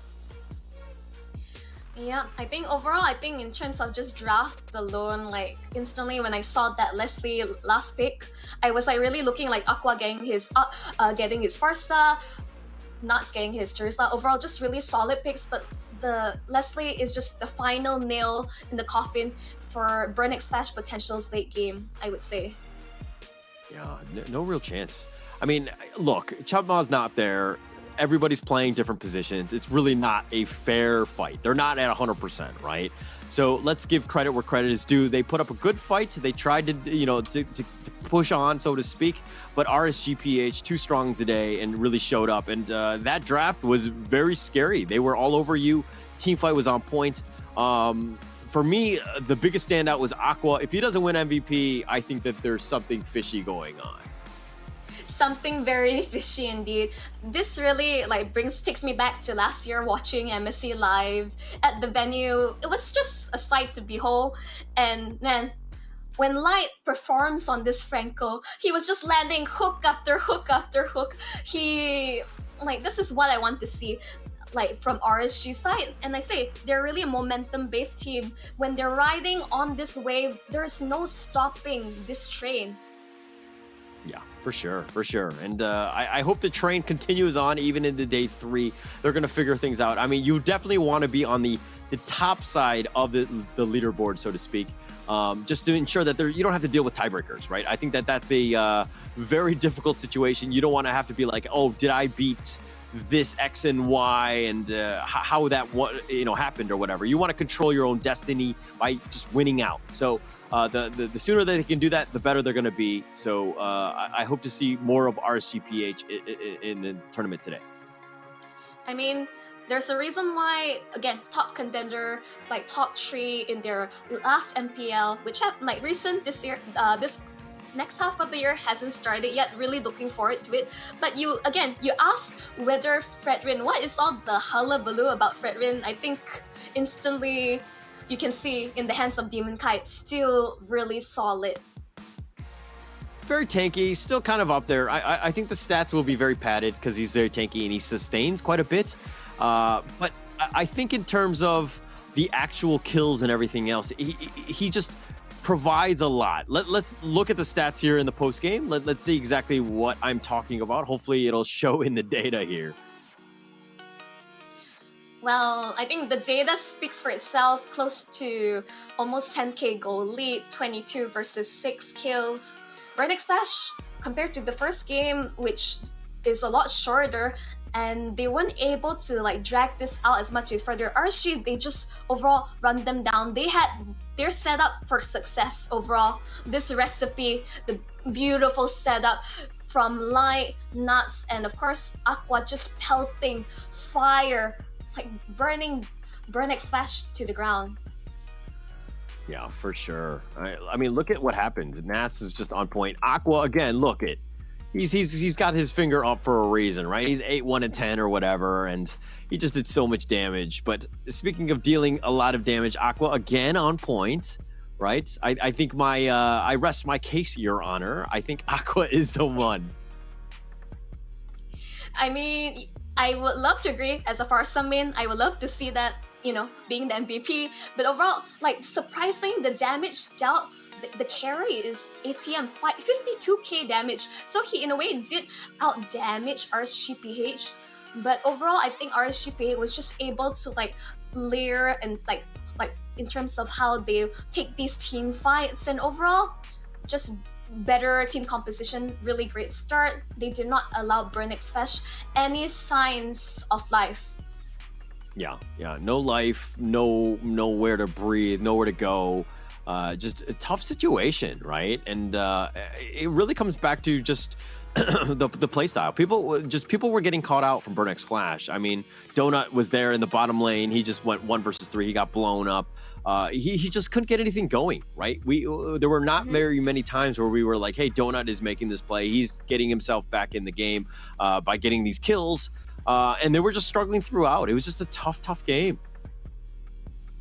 Yeah, exactly. So Brody match up with Leslie is that both marksmen, they ideally farm up kills because that's how they scale towards late game in terms of damage. Not really just minding my own business, staying in lane. That's not the way to go. They have to keep farming and getting kills on the board. But unfortunately for Vernex Dash, didn't really see any signs of a good early game. RSG PH just, what can I say, just domination. Yeah, domination throughout. I mean, the GPM, E-Man 789, all that, and the damage dealt was quite high as well. But let's look at the MVP. Who's it gonna be? Production says it's going to be Boom! Yeah. Boom! I felt like I influenced that, though. I mean, hey, Aqua 8110, I'll take it with the Farsa. I think the itemization is a bit weird. I'm going to basically close my eyes and think, okay, going for your usual Clock of Destiny, Divine Glaive build, maybe going for either Immortality or Winter Chanchan to ensure that you survive in those team fights. But hey, I think Aqua just went full blown out like damage. He is the artillery mage for the side of Aqua. Just really strong showing. Like, couldn't be Very strong prouder. Yeah, I mean, it couldn't be prouder. I mean, everything was just on point. Like, let's just check the replay here because I think it's going to be the Aqua highlight reel. Almost every single time he was off to a very quick start, even from the beginning. Like Aqua all the way in the back, just watch where he is. Nice little cult altar, nice 3-man stun, but the feathered airstrike's right on top of it. Like, what can you do? And it looks like Mitch tried to stop it, and he kind of got thwarted in the end. But again, another kill by Aqua here. Here's the thing, it's ATM's job to really like it's kind of like he's the only one's able to really run like the squishies on side of PH down, like be able to get jump into the back line, because Mitch, he want to use this divine judgment to ensure that Brennex Slash is able to secure objectives in team fights. But overall, RSG just had the better tools for all these counter engagements. Yeah, they had the answers. I mean, Iman really didn't need to do much. I think Iman could have been on any hero and it would have been like the same result because the rest of the team just kind of how they stepped up, right? It was a very team win. Like every single time they were sticking together, they had their teammates. I mean, it's 3 versus 1 on those moments. Just made it very difficult for them to get anything going. ATM was a bit of an issue, but then at some point RSG was like, okay, we're gonna focus our attention on this Joy, make sure that ATM doesn't get to the back line, and then that was pretty much all she wrote. Yep. I mean, RSG PH, they are just aware of clearly what they need to focus on. They shut down Donut from the get-go, even contested first. Leslie, as you say, Emma could play anything, but they just decided, no, we are going to show you that we can play Leslie as well. And in the end, like instantly, they finished the game in a wipeout. I think even a stronger, convincing victory compared to game 1. I hope the Asian Dan is proud, Color. Yeah. All right, okay, but that's going to be it. I mean, we're going to have a winner's interview. It's going to be RSG PH. I think it's going to be Nas. Can we have Nas here? And then, Nas, can you hear us? Yes, I can hear you. All right, Hello, congratulations on your second win of the day. Thank you. Of course, it's on the B stream, the only stream to have RSG PH. But what were your thoughts on that game victory? My thoughts in game victory. I feel great because we win against MSC representative like them. That's my thoughts. All right. I mean, well, congratulations once again for your win. But overall, compared to like yesterday, what adjustments did you make to have such a strong, like convincing victories for the past 2 matches? We do a review for our past mistakes. How do you say it? Tomorrow. Wait. Yeah. Oh, don't go anywhere. All right, everyone, just give a moment. Not just maybe need a little bit of help. Can you repeat the question, please? No, so basically yesterday you guys came from a loss. What adjustments do you make to ensure that you've been victorious for the past few matches you had today? My team and also me review our game in Red Giants. We review Red Giant and we review our mistakes and our matches right now. Okay, that's fine. No. Actually, that's good. That's good, Nat. Yeah. Okay. Like it's okay, Nats. It's all good. Okay, so Nats, hey, in the rest we're of huge this fans. tournament, Huge fans of you. in the rest of the Snapdragon, which team scares you the most? For me, Onyx Indonesia. Okay. Do you have anything that you would like to tell Onyx? How do you say? Good luck and please don't beat us. That's all. Nice, nice. Thank you so much, Nuts, for your time. Like, you know, I know you're nervous, but congratulations once again No for pressure, the too much win. pressure. And and we hope to see you soon. See you. Good luck, Nap. Bye-bye. I mean, it's one of those things. You're elated, you're having a great time, and you're like, "Oh, now I got to do winner's interview." Like, wait, what? Like, I didn't sign up for that. I was just like, I just want to celebrate. Definitely. And Nat's here. I mean, let the man celebrate, right? I think they had a great series. They had two good ones back to back. I think they're going to get some more sleep, and they're going to be even more well rested going into tomorrow. And hopefully, we see even more of them. And I think that if we're looking at Group A, not everything is final as of yet. But I think they might be first place. They've jumped everyone. Wow. They are. They're 3 They and 1. are. I mean, like, Yeah. let's review these standings. Let's just remember, everyone, this is temporary. We still have other, like, basically in Stream A and Stream C ongoing. I really can't wait to see the standings as of yet. But overall, Holler, like, as you say, like, I think RSG PH, they have what it takes to go all the way. Guaranteed. Okay. All right, let's hold our horses just a bit, right? I'm asking you.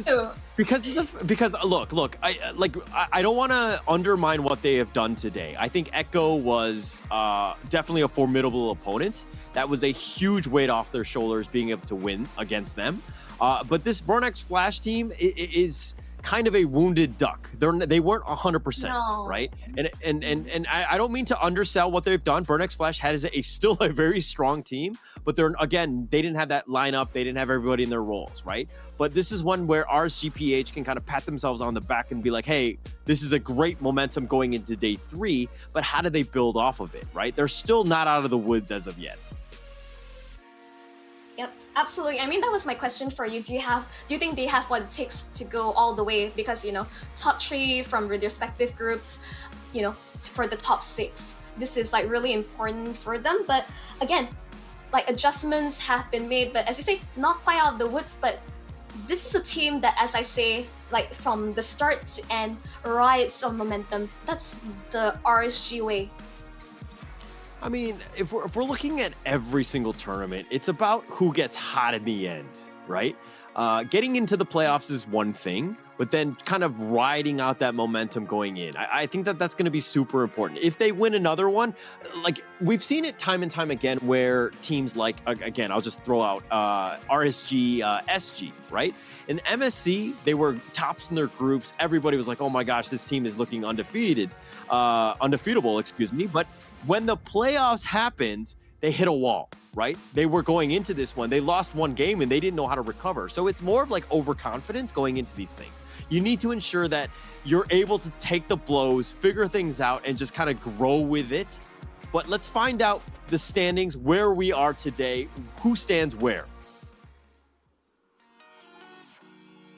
Yep, as you see from the side of Group A, the Red Giants, I really can't believe it, but even more impressive, EVOS Icon, like matching in terms of points with RSG PH, top 3 in their standings.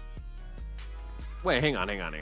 This is not up. This is not all everything. From what I know, RSG PH has 3 and 1 because they've beaten RSG SG. They won 2 games today against Echo and Burnex Flash. So I think that it's a little bit behind. Echo, RSG, SG, that's still going on, but they do have another game that's going in. I think that's going to be it. But tomorrow is going to be mainly Group B teams. We're going to see a lot more. A lot of those teams were they only have to play a single game. They didn't have to play the doubles. So we'll see more of them into tomorrow. But this is still very, very close. Look at that lineup, the win-loss record. I mean, Red Giants losing, EVOS Icon as well, 2-2 on both sides.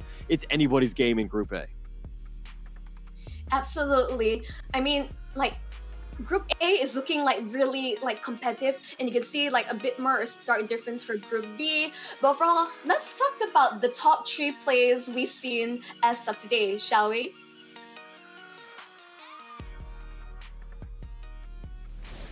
Alright, first off, we got Demon Kai, the jungler from the side of RSG PH. He was on point. He just made it play, he was just basically killing a whole bunch of people almost at any moment. Light with a nice flicker away, and Demon Kite turning it on, finds Sanji, gets to the side, continuing on Zaida. Look at how aggressive Demon Kite is. He don't care, he's just gonna run at you, and Demon Kite was just an absolute menace in the Echo series. Yes, absolutely. I mean, a lot of people are like, have doubts and questioning whether Demon Kite is out of practice, because all this while during the previous MPL, it's always been Irad playing. But I think in a way, Demon Kite is like showing that he has not lost his touch whatsoever. His performance with his team overall, like this is, as I say, this is the lineup that won last year's MSC, and there's a good reason why for it. Yeah, there was many good moments here, and Van was just like, Martis was definitely a good hero throughout. Almost everyone who played the Martis had a good game. The Ashura aura is just on point. Just being able to just kind of move, like reposition people, get in, and you kind of scout things out. He was just, and Van was kind of on point with almost all of this, right? He was just able to get all the kills that he needed to have done, and yeah, just very difficult to deal with. I mean, Merkel, Eterna, they really put like a lot pointer towards Van, like a up-and-coming jungler in his own right, across like basically the sea of junglers, talented across MPL ID. Really, he's making a name for himself. Of course, their Cinderella story with Aura Fire, just from the qualifiers, the open qualifiers, and now they're in the Challenger finals. I mean, couldn't ask for a better story. Yeah, and I mean, if they show up and they make the playoffs on the home ground, I think that team has grown quite a bit. It'll be very impressive. But here's Outplayed, some of the highlights that he did on the Beatrix here. Just like, he was just shooting, he was running and gunning, and just giving his team a chance. I mean, Echo was one of those things where they didn't actually win the series, but Outplayed made it very difficult. He hardly died throughout the entire series, made sure that RSG had to respect him wherever he was. And look at this, just the sheer damage, and Yaoi's gonna be left for dead, but Outplayed did a tremendous amount of work. Yep, absolutely. I mean, like, Outplay, like, he really stood up and like stepped up towards his role, and he is just the key for his team to win this out. But overall, let's talk about day 3. This is the last of the group stages. We got Aura Fire versus Onyx, RSG SG versus Udirate Giants, and last but not least, EVOS Legends versus Bigatron Alpha. And to clarify, this is going to be on stream B, which is this stream, the best stream. That's the one you want to be. I don't even want to talk. Okay, fine. We have to talk about the other ones.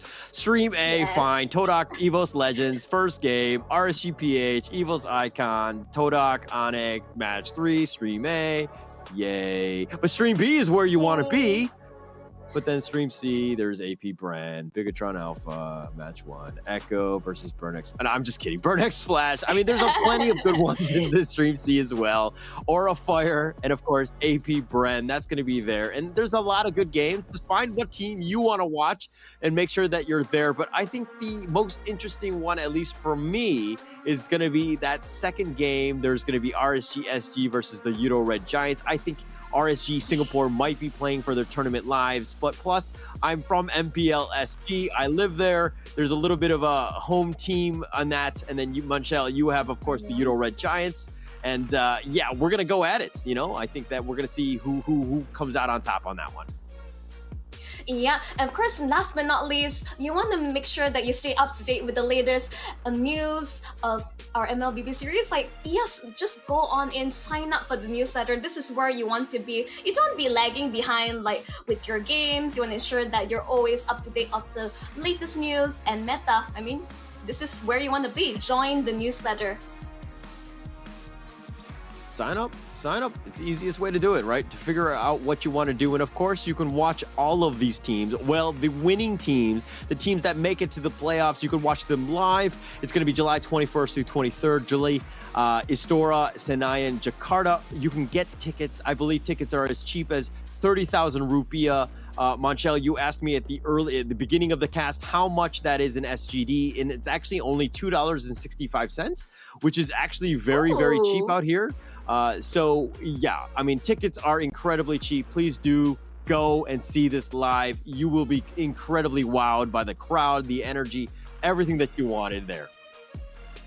Yeah, absolutely. Like, that's so affordable. I mean, you can just buy a cup of coffee with the money. So head on down to Jakarta. But of course, shout out to Snapdragon Elite Gaming. Like, thank you so much for this wonderful tournament overall, where winning matters definitely, because all these teams are fighting for the top placing. And once again, thank you because this is the most competitive amount of MLBB we have in the Southeast Asia region. Yeah, it's actually kind of crazy. And of course, everybody is playing on the Samsung Galaxy S23 Ultra. Big shout out to them. Share the epic and level up your game. Make sure you do get that phone. That is an amazing phone. It's a huge screen, everything that you want, very fast, and it definitely plays MLB to the top that you want. It's got 5G. It's got everything that you want. And feel free to give them a shout out as well. Samsung Galaxy, thank you so much. Yep, and of course, we have the FEBot Dash Cup with DHL. I mean, like, you're wondering how are you gonna buy your next Samsung Galaxy phone? You stand a chance to win up to 5,000 euros, more than enough for you to get yourself a phone. To take part now at esl.gg FEBot. I mean, yeah, just scan up, fund your Samsung Galaxy phone. And of course, and last but not least, Holler, take it away.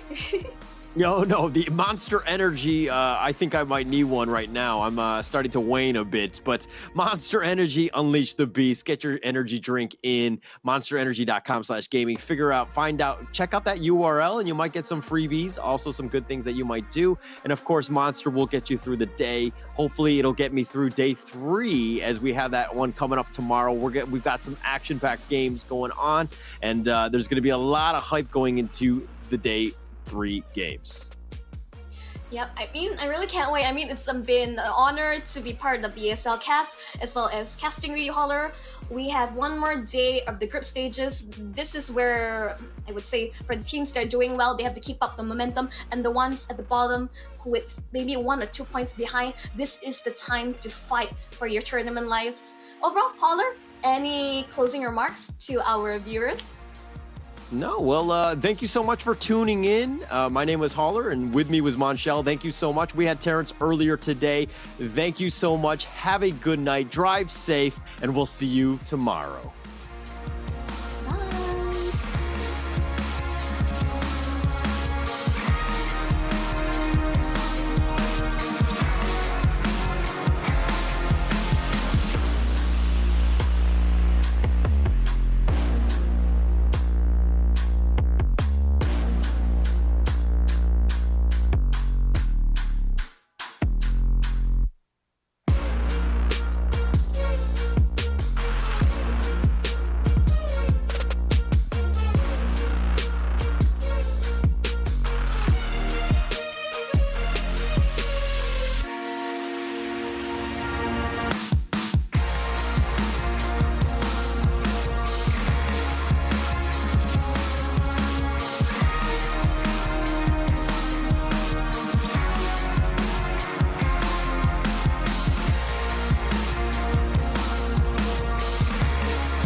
Welcome to Mobile Legends.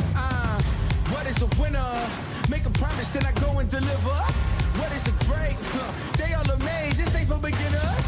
Back in the days, we used to dream, but now we can get it. Work, work, work. We gotta push to the limit, then work till we finish, then push to the limit, then work, work, work, work.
And I'm up the beat. When it all look, everything on fleek. Word on the street, on my sound on repeat. Do it all day, every day of the week. Getting turned up, we feeling lively.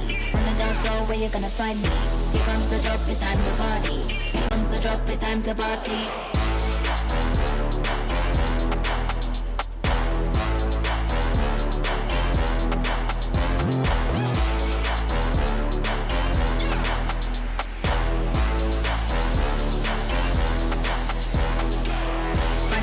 Bad up the beat, when it all look.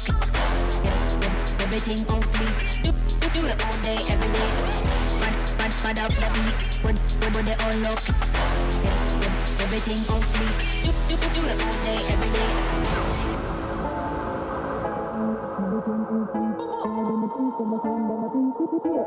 Every day of the week, getting time out, we feeling lively. On the dance floor, where you gonna find me? Here comes the drop, it's time to party. Here comes the drop, it's time to party.